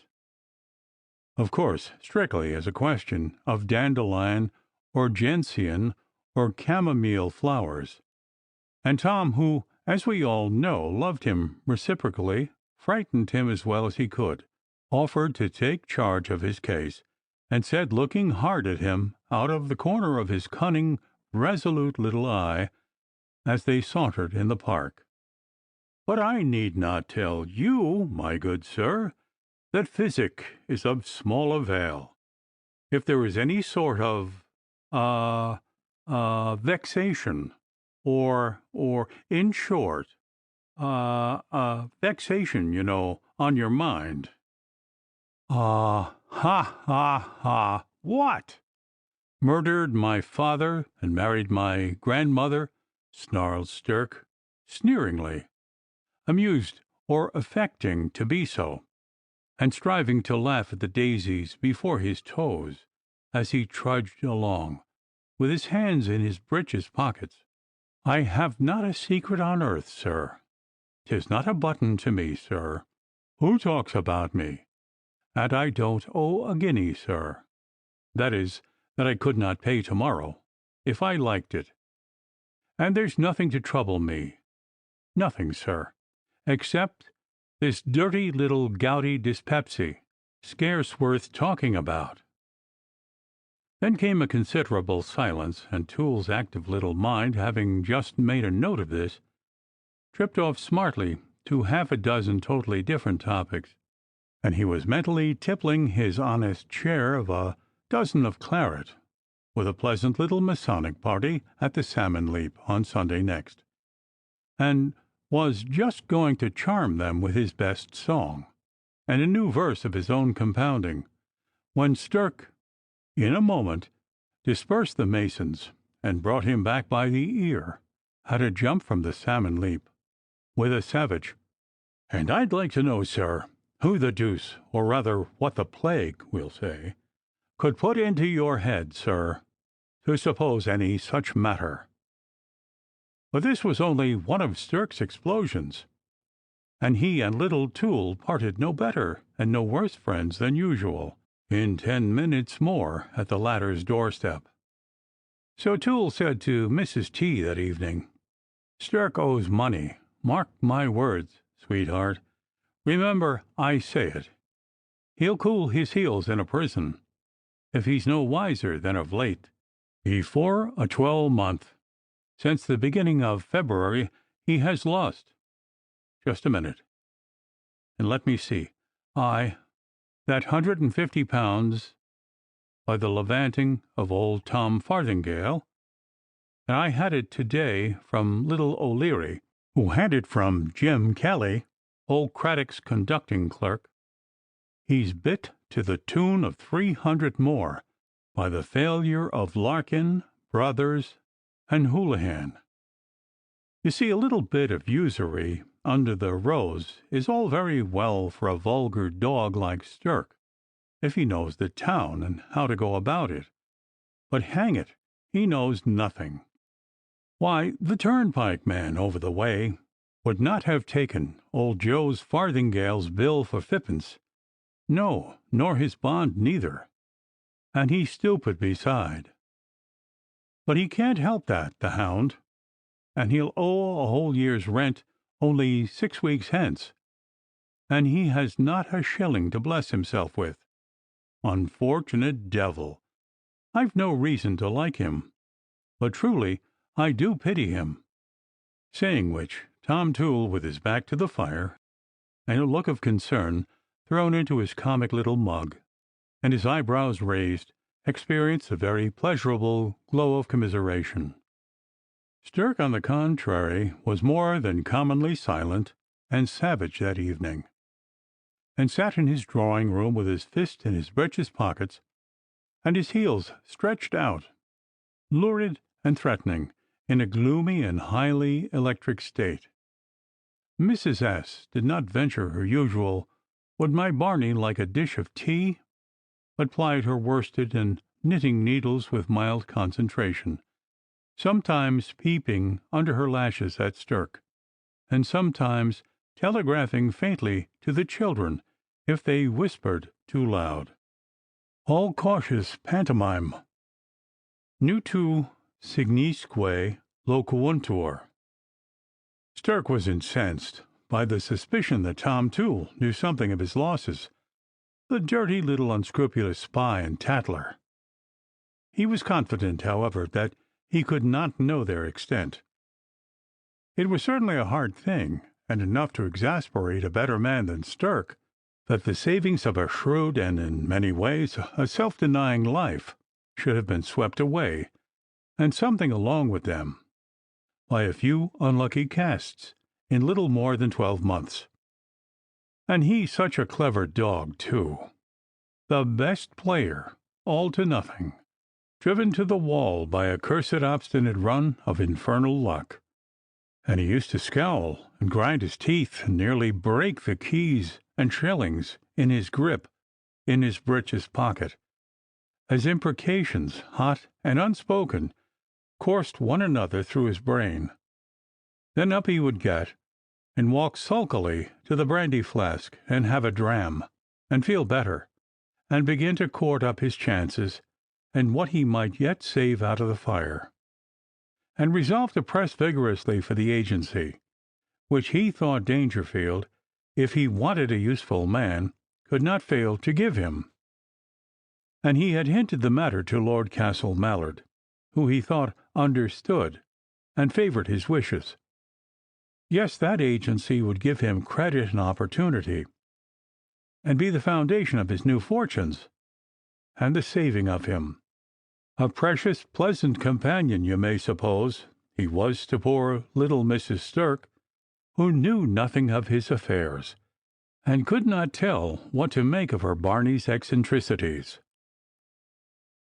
And so it was, somehow, when Dangerfield spoke his greeting at Stirk's ear, and the doctor turned short round and saw his white frizzed hair, great glass eyes, and crooked, short beak, quizzical and sinister, close by, it seemed for a second as if the caw and the carrion crow of his dream was at his shoulder, and I suppose he showed his discomfiture a little, for he smiled a good deal more than Stirk usually did at a recognition. Chapter 28, in which Mr. Irons recounts some old recollections about the pied horse and the flower de luce. It was so well known in Chapel Izzard that Stirk was poking after Lord Castle Mallard's agency that Nutter felt the scene going on before his eyes between him and Dangerfield like a public affront.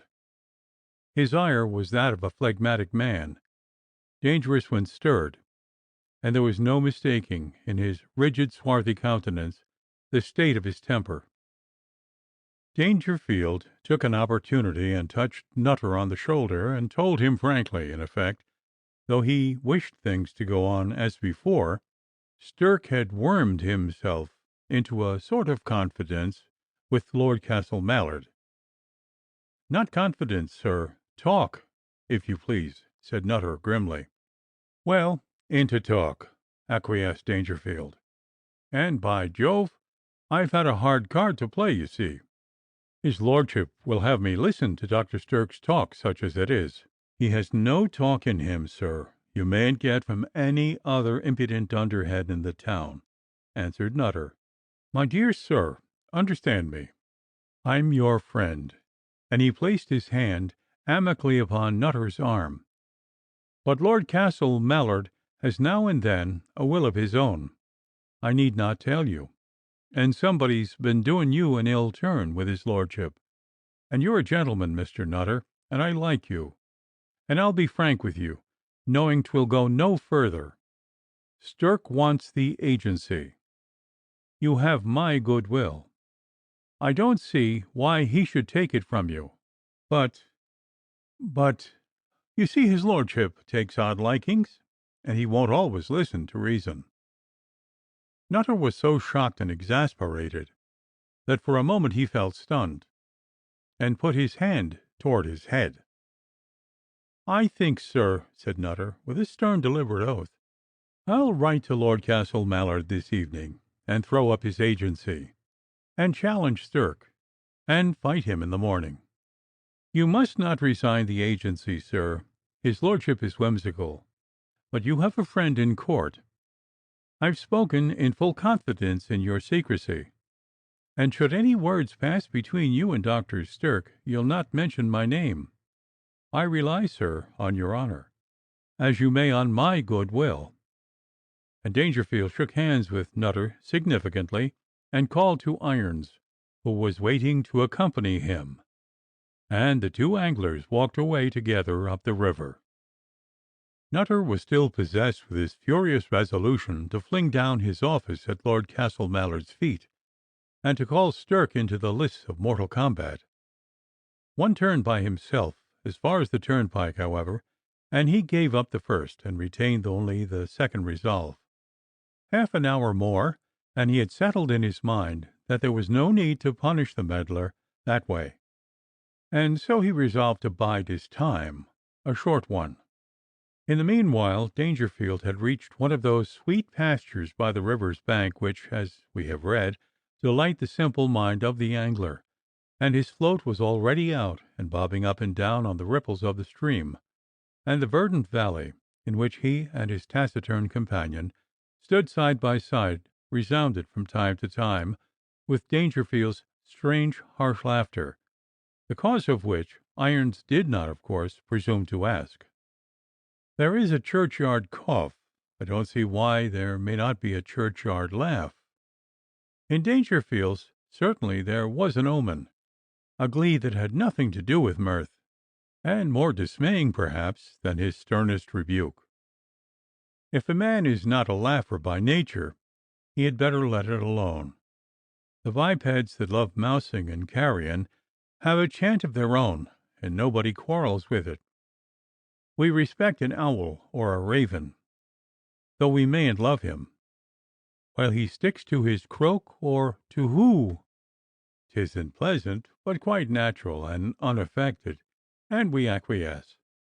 All we ask of these gentleman-like birds is that they mistake not their talent, affect not music, or if they do, that they treat not us to their queer warblings. Irons, with that never-failing phantom of a smile on his thin lips, stood a little apart with a gaff and landing net, and a second rod, and a little bag of worms, and his other gear, silent except when spoken to, or sometimes to suggest a change of bait or fly, or a cast over a particular spot. For Dangerfield was of good Colonel Venable's mind, that 'tis well in the lover of the gentle craft to associate himself with some honest, expert angler, who will freely and candidly communicate his skill unto him. Dangerfield was looking straight at his float, but thinking of something else. Whenever Stirk met him at dinner, or the club, the doctor's arrogance and loud lungs failed him, and he fell for a while into a sort of gloom and dreaming. And when he came slowly to himself, he could not talk to any one but the man with the spectacles, and in the midst of his talk he would grow wandering and thoughtful, as if over some half-remembered dream, and when he took his leave of Dangerfield, it was with a lingering look and a stern withdrawal, as if he had still a last word to say, and he went away in a dismal reverie. It was natural that in his views about the agency, Stirk should regard him with particular interest. But there was something more here, and it did not escape Dangerfield, as indeed very little that in any wise concerned him ever did. "Clever fellow, Dr. Stirk," said the silver spectacles, looking grimly at the float. "I like him. You remember him, you say, Irons?" "Aye, sir," said Blue Chin. "I never forget a face." "Par nobile," sneered the angler quietly, in the year 45. Go on." "Aye, sir. He slept in the Pied House at Newmarket. Was in all the fun. Next day he broke his arm badly, and slept there in the closet off Mr. Beauclerk's room that night under laudanum, and remained 10 days longer in the house. Mr. Beauclerk's chamber was the Flower de Luce. Barnabas Stirk, Esquire. When I saw him here, half the length of the street away, I knew him, and his name on the instant. I never forget things." "But he don't remember you." "No," smiled Blue Chin, looking at the float also. 22 years. How came it he was not summoned? He was under laudanum, and could tell nothing. "Aye," said the spectacles. "Aye, and he let out some more line." "That's deep." "Yes, sir. A soldier was drownded in that hole, and Dr. Toole and Mr. Nutter don't love him. Both brisk fellows, and have fought." Blue Chin smiled on. "Very clever dog, needs to be sharp, though, or he'll come to ha!" And a great trout came splashing and flickering along the top of the water upon the hook, and Irons placed the net in Dangerfield's outstretched hand, and the troutling was landed to the distant music of "God Save the King," borne faintly on the air, by which the reader perceives that the band was now about to put up their instruments, and the gay folk to disperse. And at the same moment Lord Castle Mallard was doing old General Chatsworth the honour to lean upon his arm. as they walked to and fro upon the parade ground by the river's bank. And the general looked particularly grand and thoughtful, and my lord was more than usually gracious and impressive, and was saying, "'Tis a good match every way. He has good blood in his veins, sir, the Dangerfields of Redminster, and you may suppose he's rich. When he was ready to advance Sir Sedley Hicks £35,000 on mortgage, and to my certain knowledge has nearly as much more out on good securities. And he's the most principled man I think I ever met with, and the cleverest dog, I believe, in these kingdoms. And I wish you joy, General Chatsworth." And he gave the general snuff out of his box, and shook hands and said something very good, as he got into his carriage, for he laughed a good deal and touched the general's ribs with the point of his gloved finger. And the general laughed too, moderately, and was instantaneously grave again when the carriage whirled away. Chapter 29, showing how poor Mrs. McNamara was troubled and haunted too, and opening a budget of gossip. Some score pages back, when we were all assembled at the King's house, my reader perhaps may not have missed our fat and consequential, but on the whole good-natured acquaintance, Mrs. McNamara, though now I remember he did overhear the gentle Magnolia in that little colloquy in which she and Aunt Becky exchanged compliments, say, in substance, that she hoped that amiable parent might be better next day. She was not there. She was not well. Of late, Mrs. McNamara had lost all her pluck, and half her colour, and some even of her fat. She was like one of those portly dowagers in Number Nip's select society of metamorphosed turnips, who suddenly exhibited sympathetic symptoms of failure, grew yellow, flabby, and wrinkled, as the parent bulb withered and went out of season. You would not have known her for the same woman.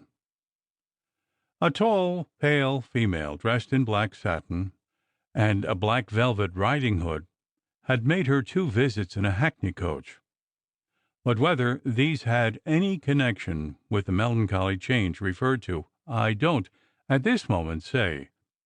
I know that they had a very serious bearing upon after events affecting persons who figure in this true history. Whatever her grief was, she could not bring herself to tell it, and so her damask cheek and portly form and rollicking animal spirits continued to suffer. The Major found that her mind wandered at piquet. Toole also caught her thinking of something else in the midst of his best bits of local scandal, and Magnolia several times popped in upon her large mother in tears. Once or twice Toole thought, and he was right, that she was on the point of making a disclosure, but her heart failed her, and it came to nothing. The little fellow's curiosity was on fire. In his philosophy there was more in everything than met the eye, and he would not believe Magnolia, who laughed at him, that she did not know all about it.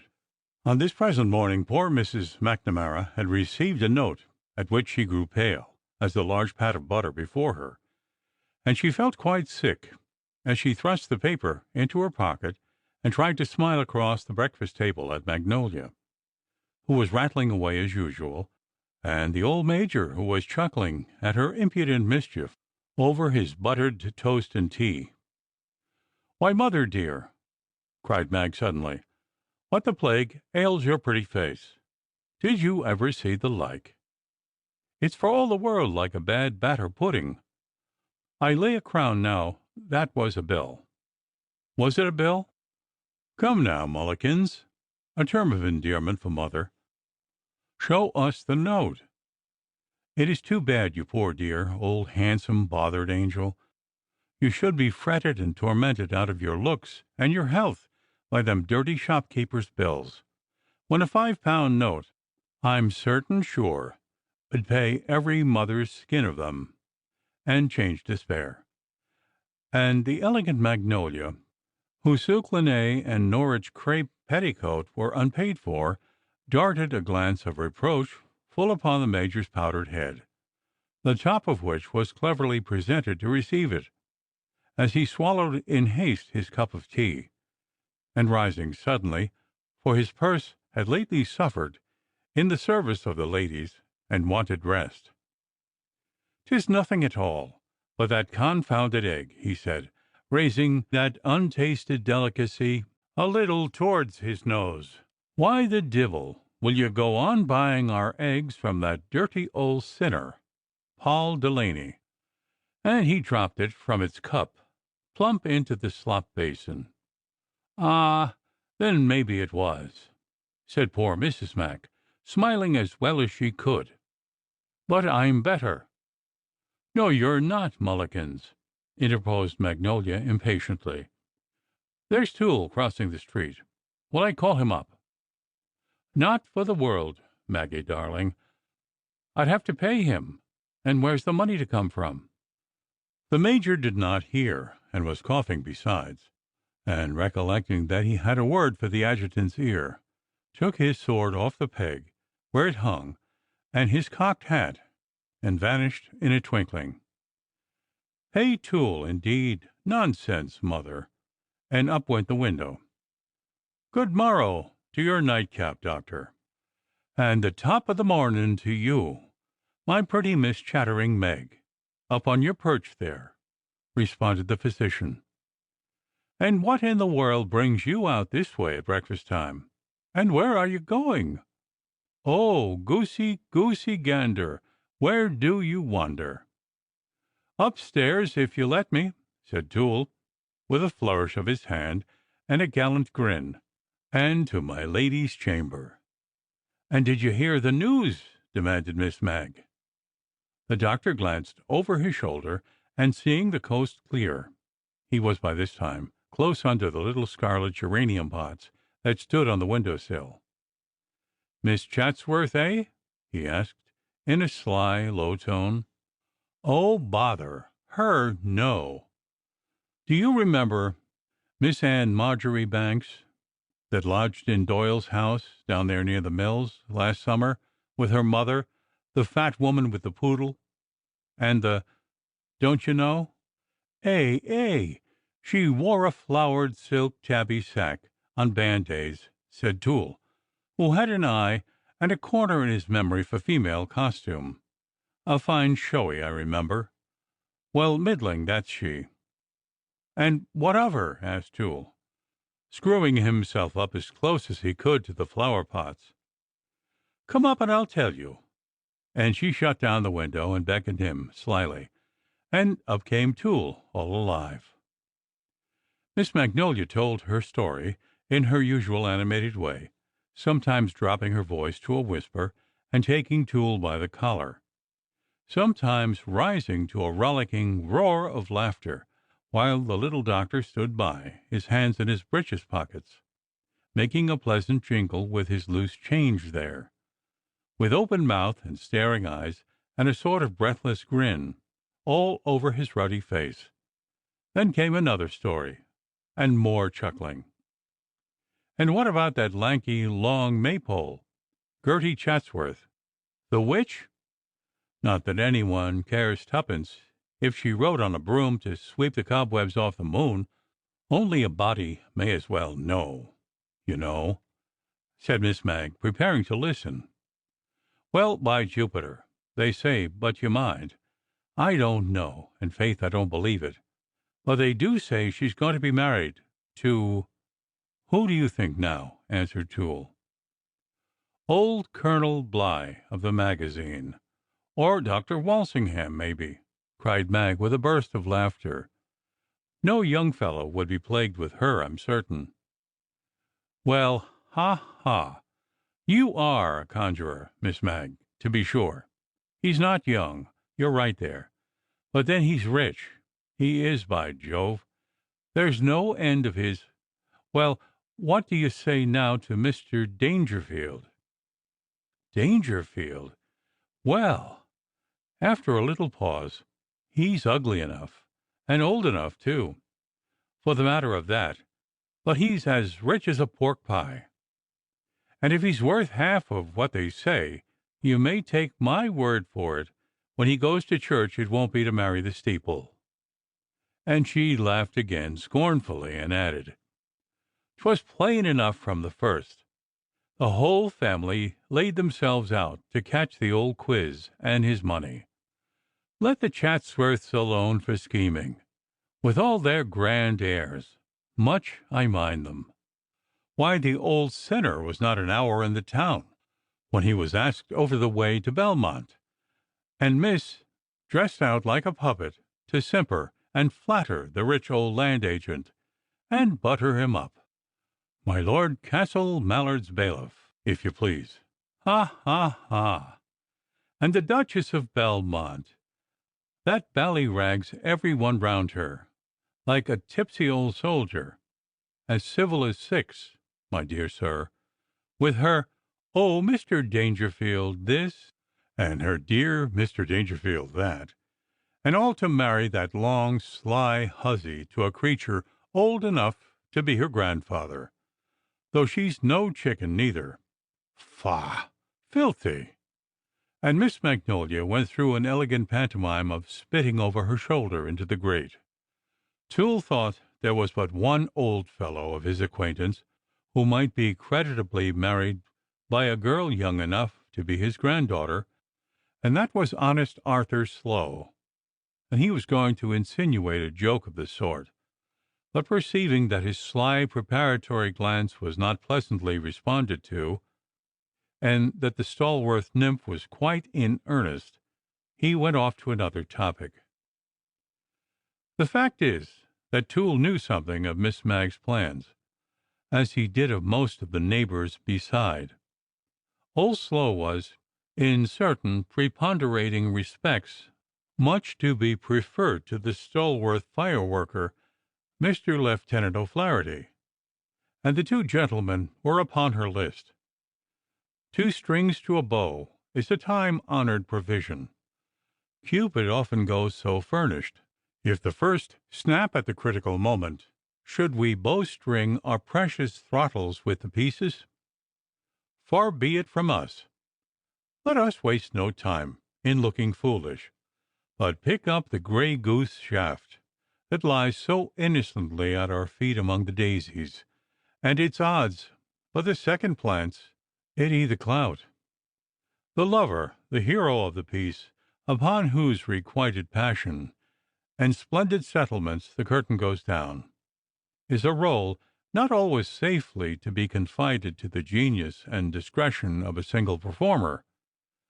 Take it that the captivating Frederick Belville, who is announced for the part, is, along with his other qualifications, his gallantry, his grace, his ringlets, his pathetic smile, his lustrous eyes, his plaintive tenor, and 25 years, a little bit of a rip, rather frail in the particular of brandy and water, and so not quite reliable. Will not the prudent manager provide a substitute respectably to fill the part, in the sad event of one of those sudden indispositions to which Belville is but too liable? It may be somewhat fat and scant of breath, and scant of hair and of teeth too. But though he has played Romeo 30 years ago, the periquire and the dentist and the rouge pot and the friendly glare of the footlights will do wonders, and Podgers, steady fellow, will be always at the right wing, at the right moment, know every line of his author, and contrive to give a very reasonable amount of satisfaction to all parties concerned. Following this precedent, then, that wise virgin, Miss Magnolia, and her sagacious mamma had allotted the role in question to Arthur Sloane, who was the better furnished for the part, and on the whole the stronger cast. But failing him, Lieutenant O'Flaherty was quietly but unconsciously, as the phrase is, understudying that somewhat uncertain gentleman. "And the general's off to Scarborough," said Toole. "Old Chatsworth I thought it was to Bath. Oh, no, Scarborough. A touch of the old rheum and stomach. I sent him there, and he's away in the Hillsborough packet for Holyhead this morning, and Colonel Stafford's left in command." "And my Lady Becky Belmont superseded," laughed Miss Magnolia derisively. "And who do you think's going to make the grand tour? From Paris to Naples, if you please, and from Naples to Rome, and up to Venice, and home through Germany, and deuce knows where beside. You'll not guess in the 12th month," said Toole, watching her with a chuckle. "Devereux, maybe," guessed the young lady. "No, 'tisn't," said Toole, delighted. "Try again." "Well, 'tis. Let me see. Some wild young rogue with a plenty of money, I warrant. If I could only think of him. Come, don't keep me all day. Who the plague is he, Toole?" urged the young lady testily. "Dan Loftus," answered Toole. "Ha, ha, ha, ha! Dan Loftus, the grand tour! Why, where's the world running to?" "Oh! Ho, ho, ho, ho! What a macaroni!" And they laughed heartily over it, and called him Travelled Monkey, and I know not what else. "Why, I thought Dr. Walsingham designed him for his curate. But what in the wide world brings Dan Loftus to foreign parts? To dance and sing for the Spanish king, and to sing and dance for the Queen of France? Hey, Dan's got a good place, I can tell you. Travelling tutor to the hopeful young lord that is to be Devereux's cousin. By all the graces, Mum, 'tis the blind leading the blind. I don't know which of the two is craziest. Hey diddle diddle, by Jupiter, such a pair! The dish ran away with the spoon. But Dan's a good creature, and we'll miss him. I like Dan, and he loves the rector. I like him for that. Where there's gratitude and fidelity, Miss Mag, there's no lack of other virtues, I warrant you. And the good doctor has been a wonderful loving friend to poor Dan, and God bless him for it, say I, and amen." "And amen with all my heart," said Miss Mag gaily. "'Tis an innocent creature, poor Dan, though he'd be none the worse of a little more lace to his hat, and a little less Latin in his head. But see here, doctor, here's my poor old goose of a mother," and she kissed her cheek, "as sick as a cat in a tub." And she whispered something in Toole's wig, and they both laughed uproariously. "I would not take 5 guineas and tell you what she says," cried Toole. "Don't mind the old blackguard, mother dear," screamed Magnolia, dealing Aesculapius a lusty slap on the back, and the cook at that moment, knocking at the door, called off the young lady to the larder, who cried over her shoulder as she lingered a moment at the door, "Now send her something, Toole, for my sake, to do her poor heart good. Do you mind? For faith and troth, the dear old soul is sick and sad, and I won't let that brute Stirk, though he does wear our uniform, next or near her. Well, 'tisn't for me to say, eh? And now she's gone. Just let me try." And he took her pulse. Chapter 30. Concerning a certain woman in black. And Toole, holding her stout wrist, felt her pulse and said, "Hem! I see." And so he ran on with half a dozen questions, and at the end of his catechism said bluntly enough, "I tell you what it is, Mrs. Mac, you have something on your mind, my dear madam, and till it's off you'll never be better." Poor Mrs. Mac opened her eyes and made a gesture of amazed disclaimer, with her hands palm upwards. It was all affectation. "Pish!" said Toole, who saw the secret almost in his grasp. "Don't tell me, my dear madam. Don't you think I know my business by this time o' day? I tell you again, you'd better ease your mind. or take my word for it, you'll be sorry too late. How would you like to go off like poor old Peggy Slow, eh? There's more paralysis, apoplexy, heart diseases, and lunacy caused in 1 year by that sort of silly secrecy and moping than by— Hang it! My dear madam," urged Toole, breaking into a bold exhortation on seeing signs of confusion and yielding in his fat patient, "you'd tell me all that concerns your health, and know that Tom Toole would put his hand in the fire before he'd let a living soul hear a symptom of your case. And here's some paltry little folly or trouble that I would not, as I am a gentleman, give a halfpenny to hear, and you're afraid to tell me.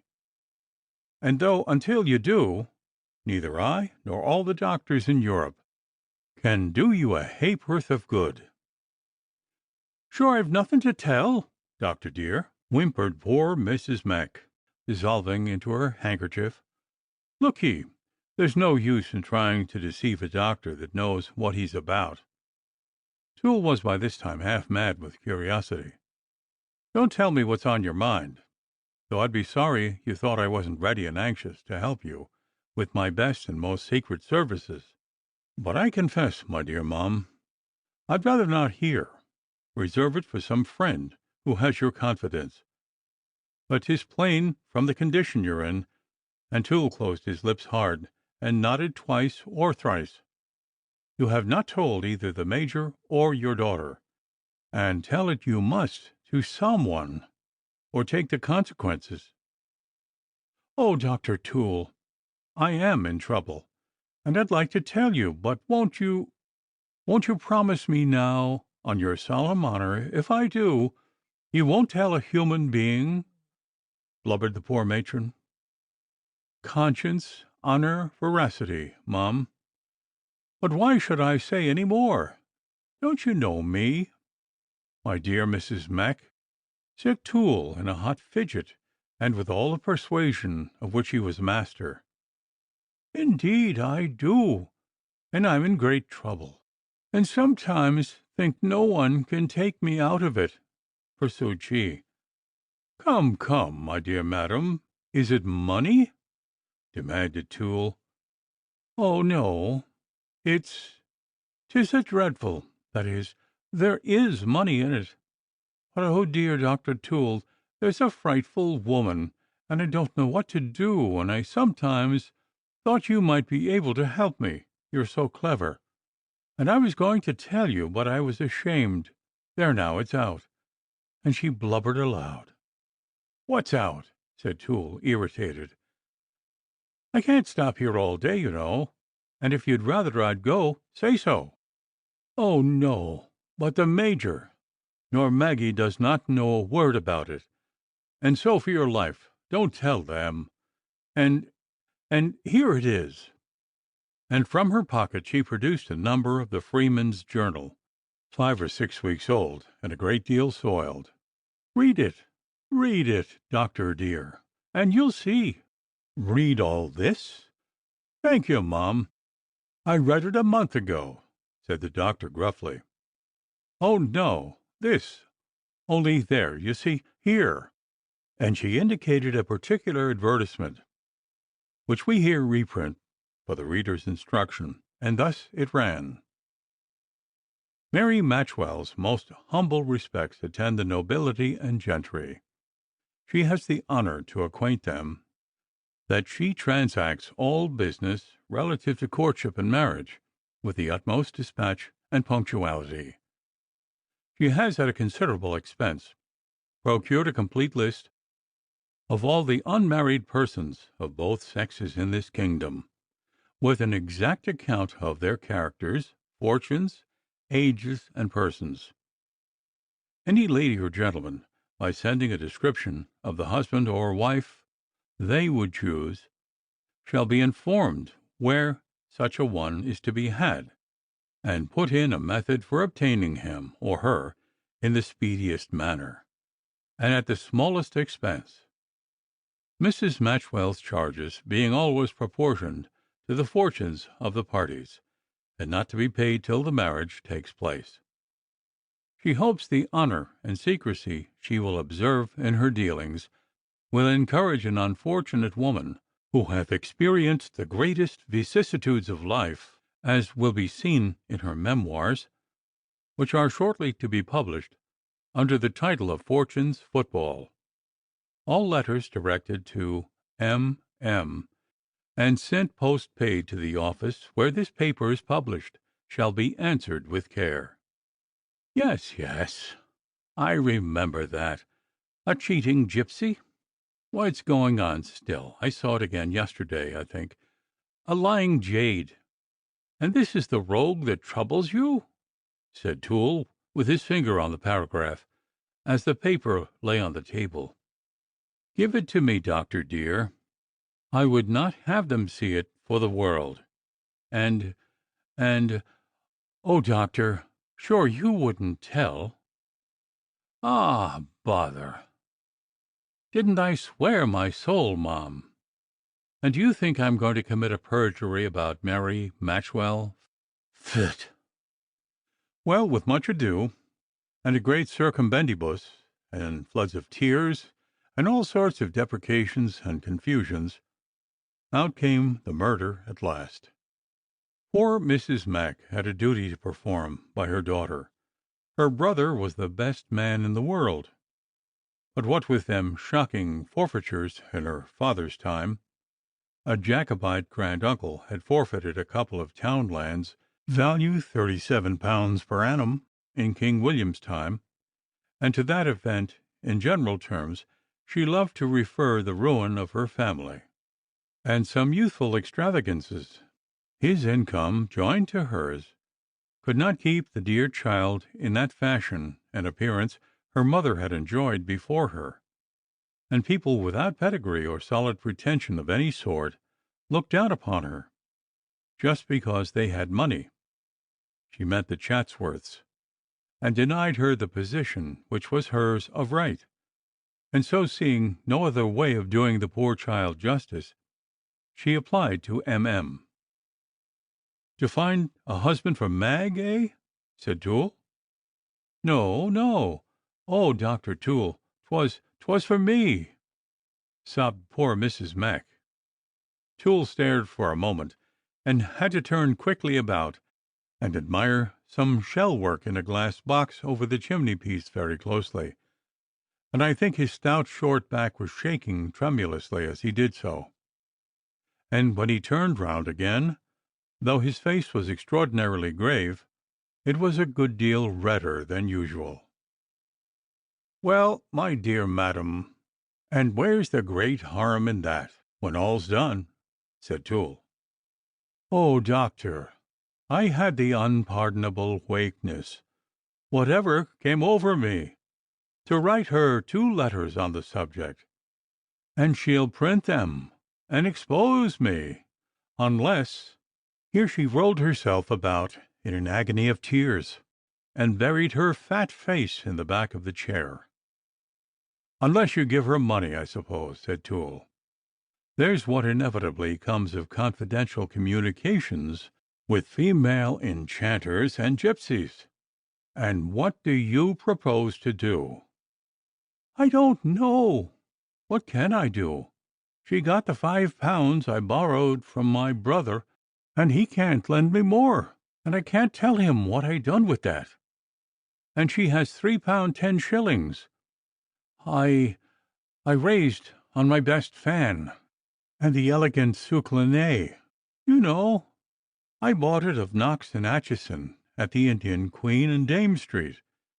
And his poor patient turned up her small, tearful blue eyes imploringly to his face, and her good-natured old features were quivering all over with tribulation. "And Mag knows nothing of all this?" said Toole. "Oh, not for the wide world," whispered the matron in great alarm. "Whisht! Is that her coming? No, there she is across the street talking to Mrs. Nutter. Listen to me. I'll manage that lady, Mrs. Mary. What's her name? Matchwell. I'll take her in hands, and whisper now." So Toole entered into details and completed an officious little conspiracy.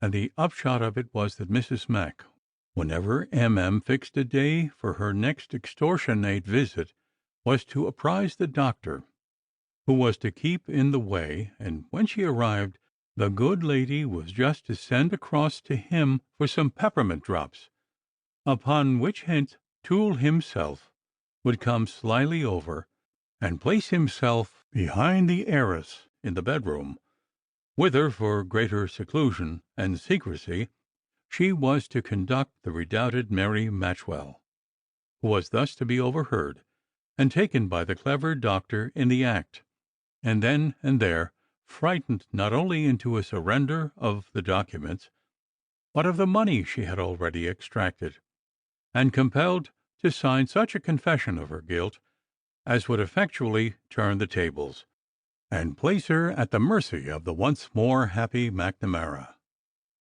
The doctor was so confident, and the scheme, to the sanguine Celtic imagination of the worthy matron, appeared so facile of execution and infallible of success, that I believe she would at that moment have embraced and even kissed little Toole, in the exuberance of her gratitude, had that learned physician cared for such fooleries. The fact is, however, that neither the doctor nor his patient quite understood Mrs. Matchwell or her powers, nor had the least inkling of the marvellous designs that were ripening in her brain, and involving the fate of more than one of the good easy people of Chapel Izzard, against whom nobody dreamed a thunderbolt was forging.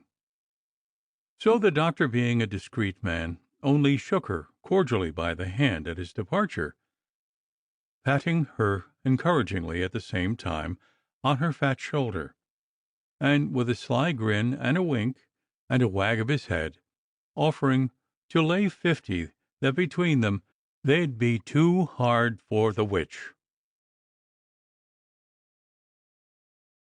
Chapter 31.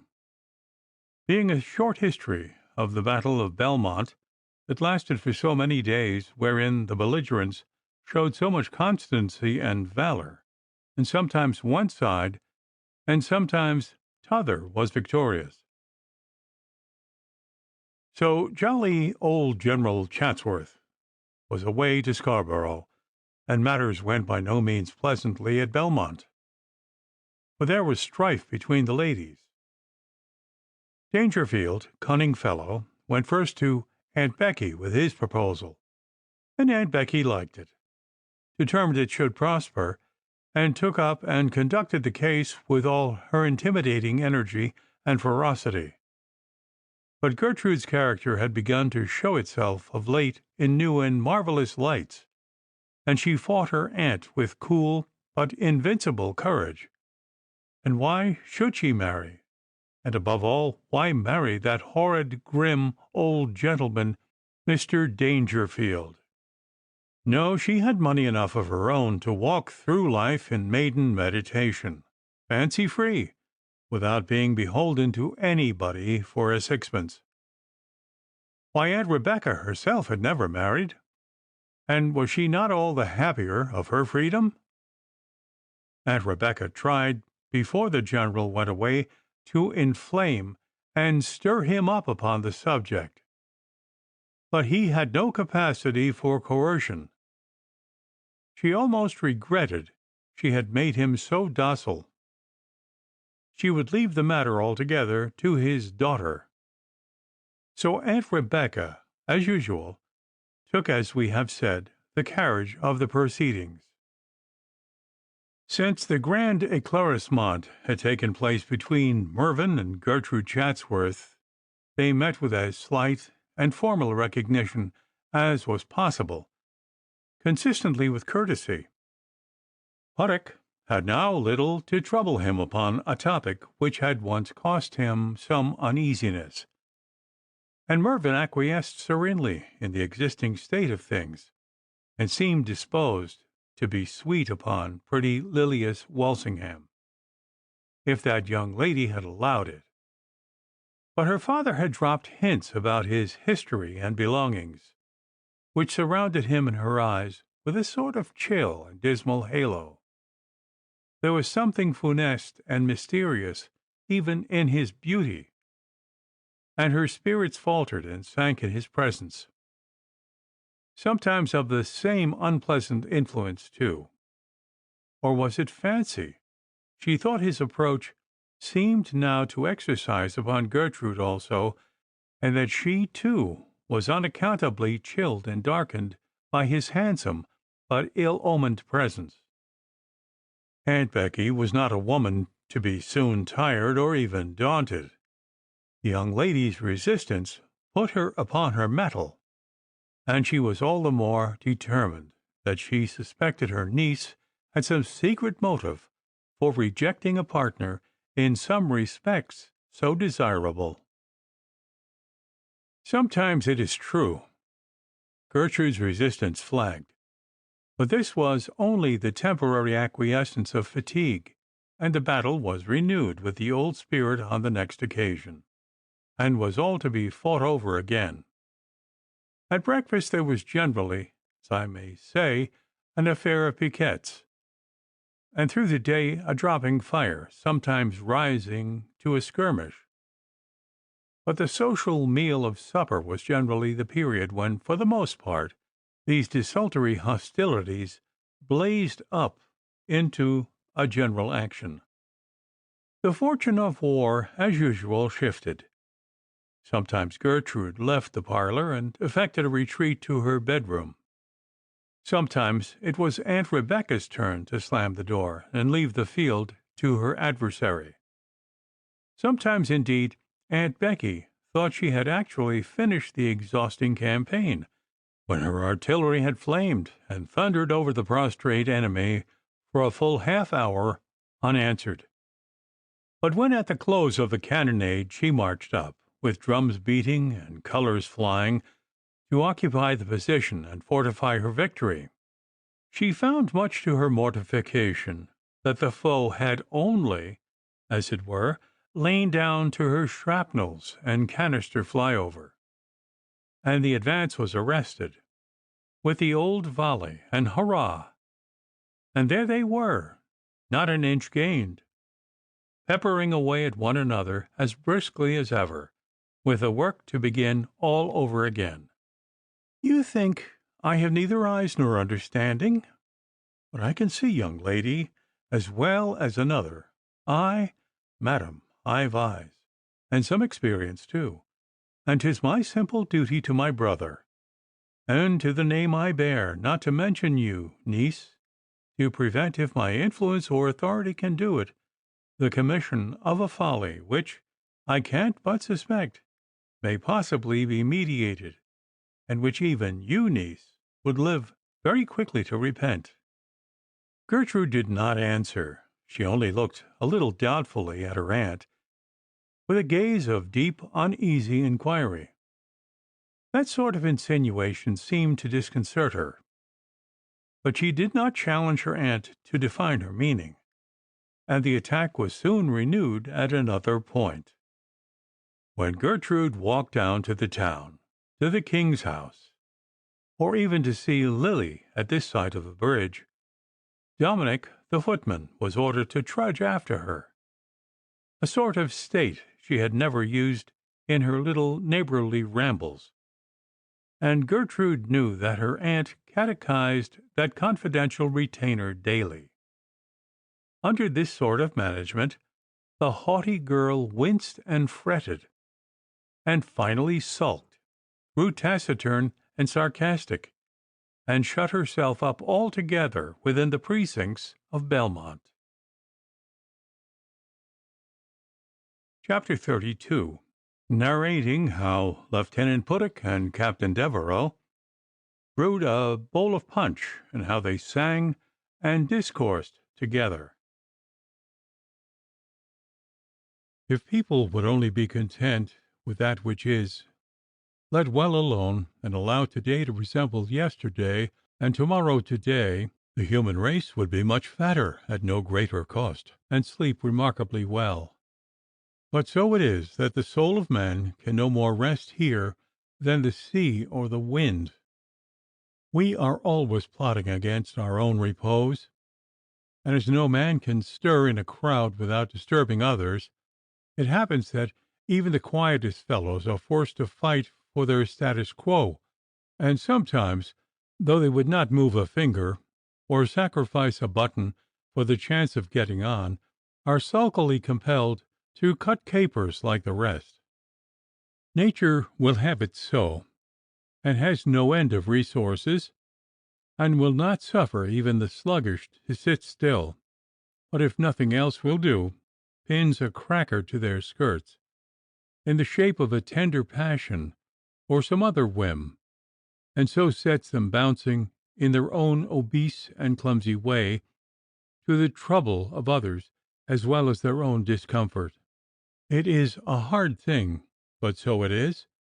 The comfort of absolute stagnation is nowhere permitted us, and such, so multifarious and intricate our own mutual dependencies, that it is next to impossible to marry a wife, or to take a house for the summer at Brighton, or to accomplish any other entirely simple, good-humored, and selfish act, without affecting not only the comforts but the reciprocal relations of dozens of other respectable persons who appear to have nothing on earth to say to us or our concerns.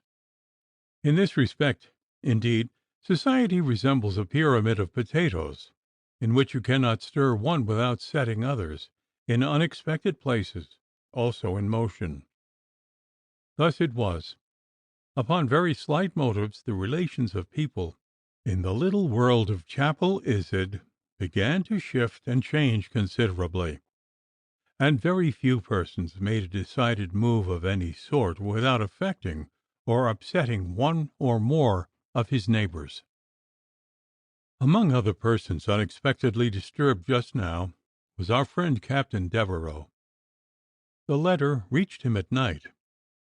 Little Puttock walked to his lodgings with him from the club, where he had just given a splendid recitation from Shakespeare, and was, as usual, after some efforts, in a high state of excitement, and lectured his companion, for whom, by the bye, he cherished a boyish admiration, heightened very considerably by his not quite understanding him, upon the extraordinary dramatic capabilities and versatilities of Shakespeare's plays, which, he said, were not half comprehended. It was only on Tuesday, the night, you know, I fired the pistol at the robbers near the dog-house, through the coach window, returning all alone from Smock Alley Theatre. I was thinking, upon my honour, if I had your parts, my dear Devereux, and could write, as I know you can, I'd make a variation upon every play of Shakespeare, that should be strictly moulded upon it, and yet in no respect recognizable. I like those Irish airs that will produce tears or laughter, as they are played slow or quick, or minced veal, my dear Puttock, which the cook can dress either savoury or sweet at pleasure, or Aunt Rebecca, that produces such different emotions in her different moods, and according to our different ways of handling her, is scarce recognizable in some of them, though still the same Aunt Becky, answered Devereux, knocking at Iron's door. No, but seriously, by sometimes changing an old person to a young, sometimes a comical to a melancholy, or the reverse sometimes, a male for a female, or a female for a male, I assure you, you can so entirely disguise the piece, and yet produce situations so new and surprising. I see by all the gods at once 'tis an immortal idea. Let's take Othello. I'll set about it to-morrow. To-night, by Jove. A gay young Venetian nobleman of singular beauty, charmed by her tales of anthropophagites and men whose heads do grow beneath their shoulders, is seduced from his father's house, and married by a middle-aged, somewhat hard-featured black woman, Juno or Dido, who takes him away, not to Cyprus, we must be original, But we'll suppose to the island of Stromboli, and you can have an eruption firing away during the last act. There Dido grows jealous of our hero, though he's as innocent as Joseph, and while his valet is putting him to bed he'll talk to him, and prattle some plaintive little tale how his father had a man called Barbarous, and then, all being prepared and his bedroom candle put out, Dido enters, looking unusually grim, and smothers him with a pillow, in spite of his cries and affecting entreaties. And, by Jupiter, here's a letter from Bath, too. He had lighted the candles, and the letter, with its great red eye of a seal lying upon the table, transfixed his wandering glance, and smote somehow to his heart with an indefinite suspense and misgiving. "With your permission, my dear Puttock," said Devereux, before breaking the seal, for in those days they grew ceremonious the moment a point of etiquette turned up. Puttock gave him leave, and he read the letter. "From my aunt," he said, throwing it down with a discontented air. And then he read it once more, thought for a while, and put it into his pocket. "The Countess says I must go, Puttock. She has got my leave from the General, and hang it, there's no help for it. I can't vex her, you know. Indeed, Puttock, I would not vex her. Poor old aunt! She has been mighty kind to me, no one knows how kind. So I leave to-morrow." "Not to stay away!" exclaimed Puttock, much concerned. "I don't know, dear Puttock. I know no more than the man in the moon what her plans are. Louis, you know, is ordered by the doctors to Malaga, and Loftus, honest dog, I managed that trifle for him, goes with him, and the poor old lady, I suppose, is in the vapours, and wants me, and that's all. And, Puttock, we must drink a bowl of punch together, you and I, or something, anything, what you please." And so they sat some time longer, and grew very merry and friendly, and a little bit pathetic in their several ways.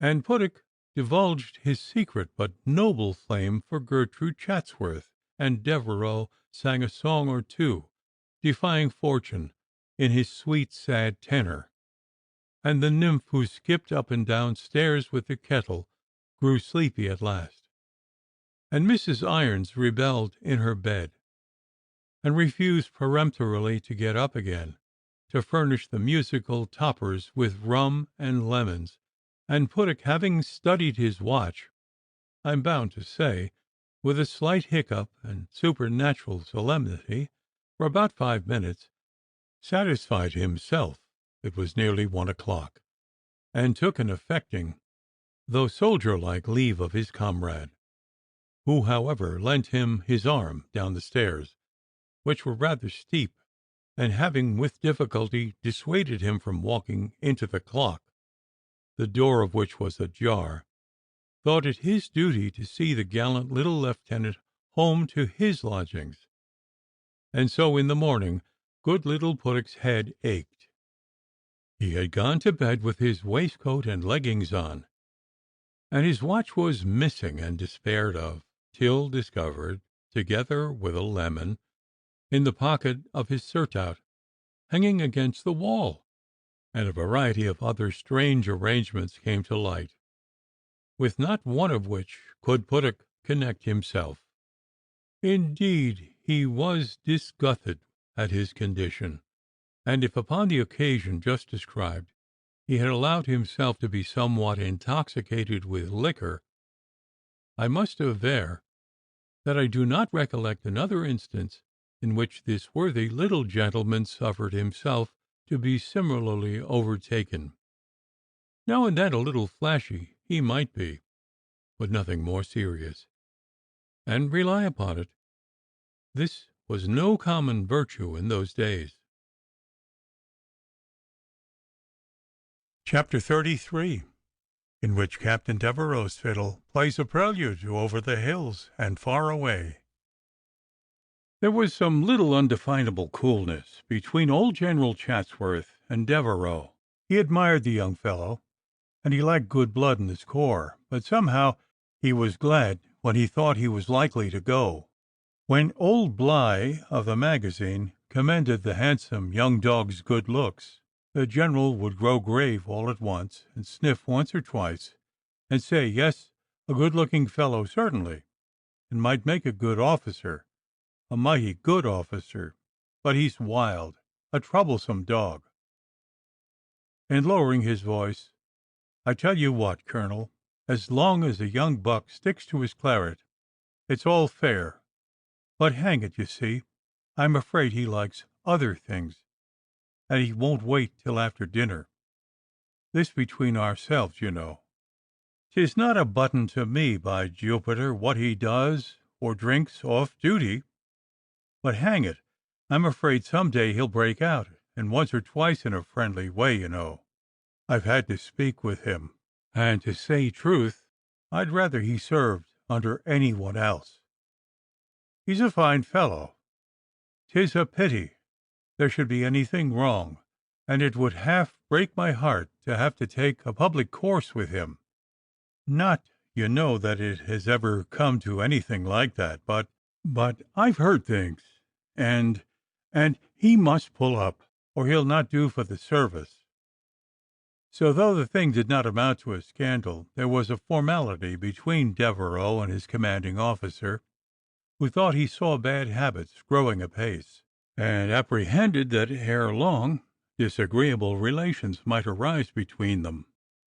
Lord Athenry had been no friend to Devereux in his nonage, and the good-natured countess, to make amends, had always done her utmost to spoil him, and given him a great deal more of his own way, as well as of plum cake and Jamaica preserves, and afterwards a great deal more money than was altogether good for him.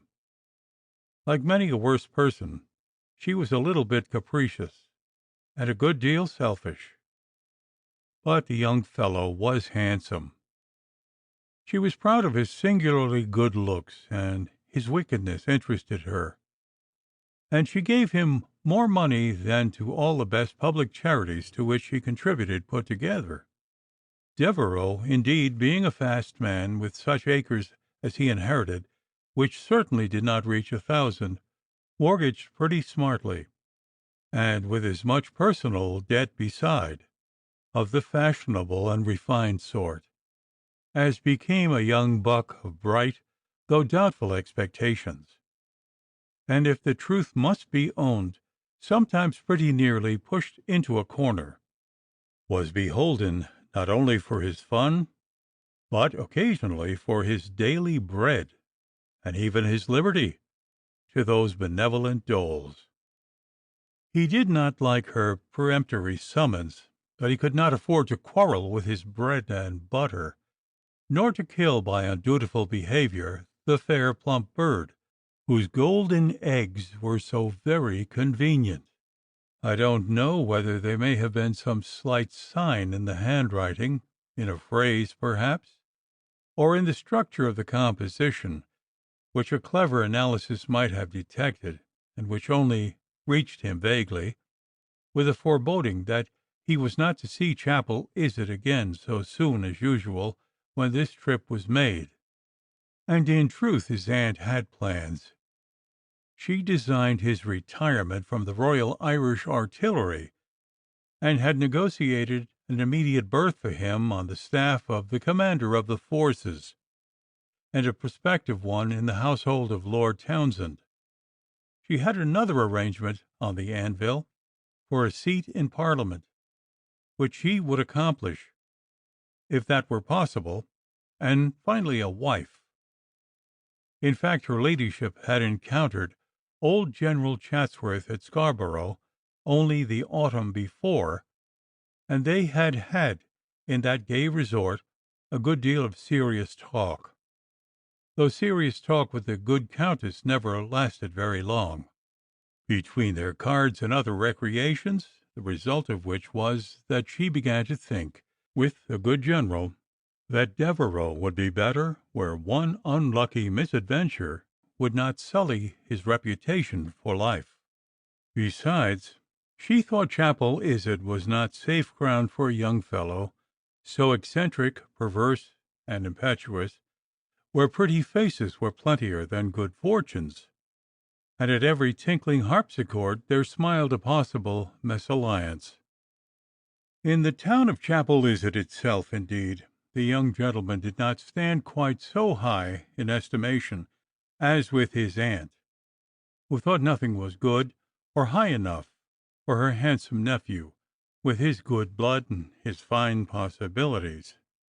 The village folk, however, knew that he was confoundedly dipped, that he was sometimes alarmingly pestered by duns, and had got so accustomed to hear that his uncle, the Earl, was in his last sickness, and his cousin, the next heir, dead, when another week disclosed that neither one nor the other was a bit worse than usual, that they began to think that Devereux's turn might very possibly never come at all. Besides, the town people had high notions of some of their belles, and not without reason. There was Miss Gertrude Chatsworth, for instance, with more than £14,000 to her fortune, and Lilias Walsingham, who would inherit her mother's money and the good rector's estate of £12,000 a year beside, and both with good blood in their veins, and beautiful princesses too. However, in those days there was more parental despotism than now. The old people kept their worldly wisdom to themselves, and did not take the young into a scheming partnership. And youth and beauty, I think, were more romantic and a great deal less venal. Such being the old Countess's programme, a plan, according to her lights, grand and generous. She might have dawdled over it for a good while, for she did not love trouble. It was not new. The airy castle had been some years built, and now in an unwonted hurry she wished to introduce the tenant to the well-aired edifice, and put him in actual possession. For a queer little attack in her head, which she called a fainting fit, and to which nobody dared afterwards to make allusion, and which she had bullied herself and everybody about her into forgetting, had nevertheless frightened her confoundedly. And when her helpless panic and hysterics were over, she silently resolved, if the thing were done, then 'twere well 'twere done quickly.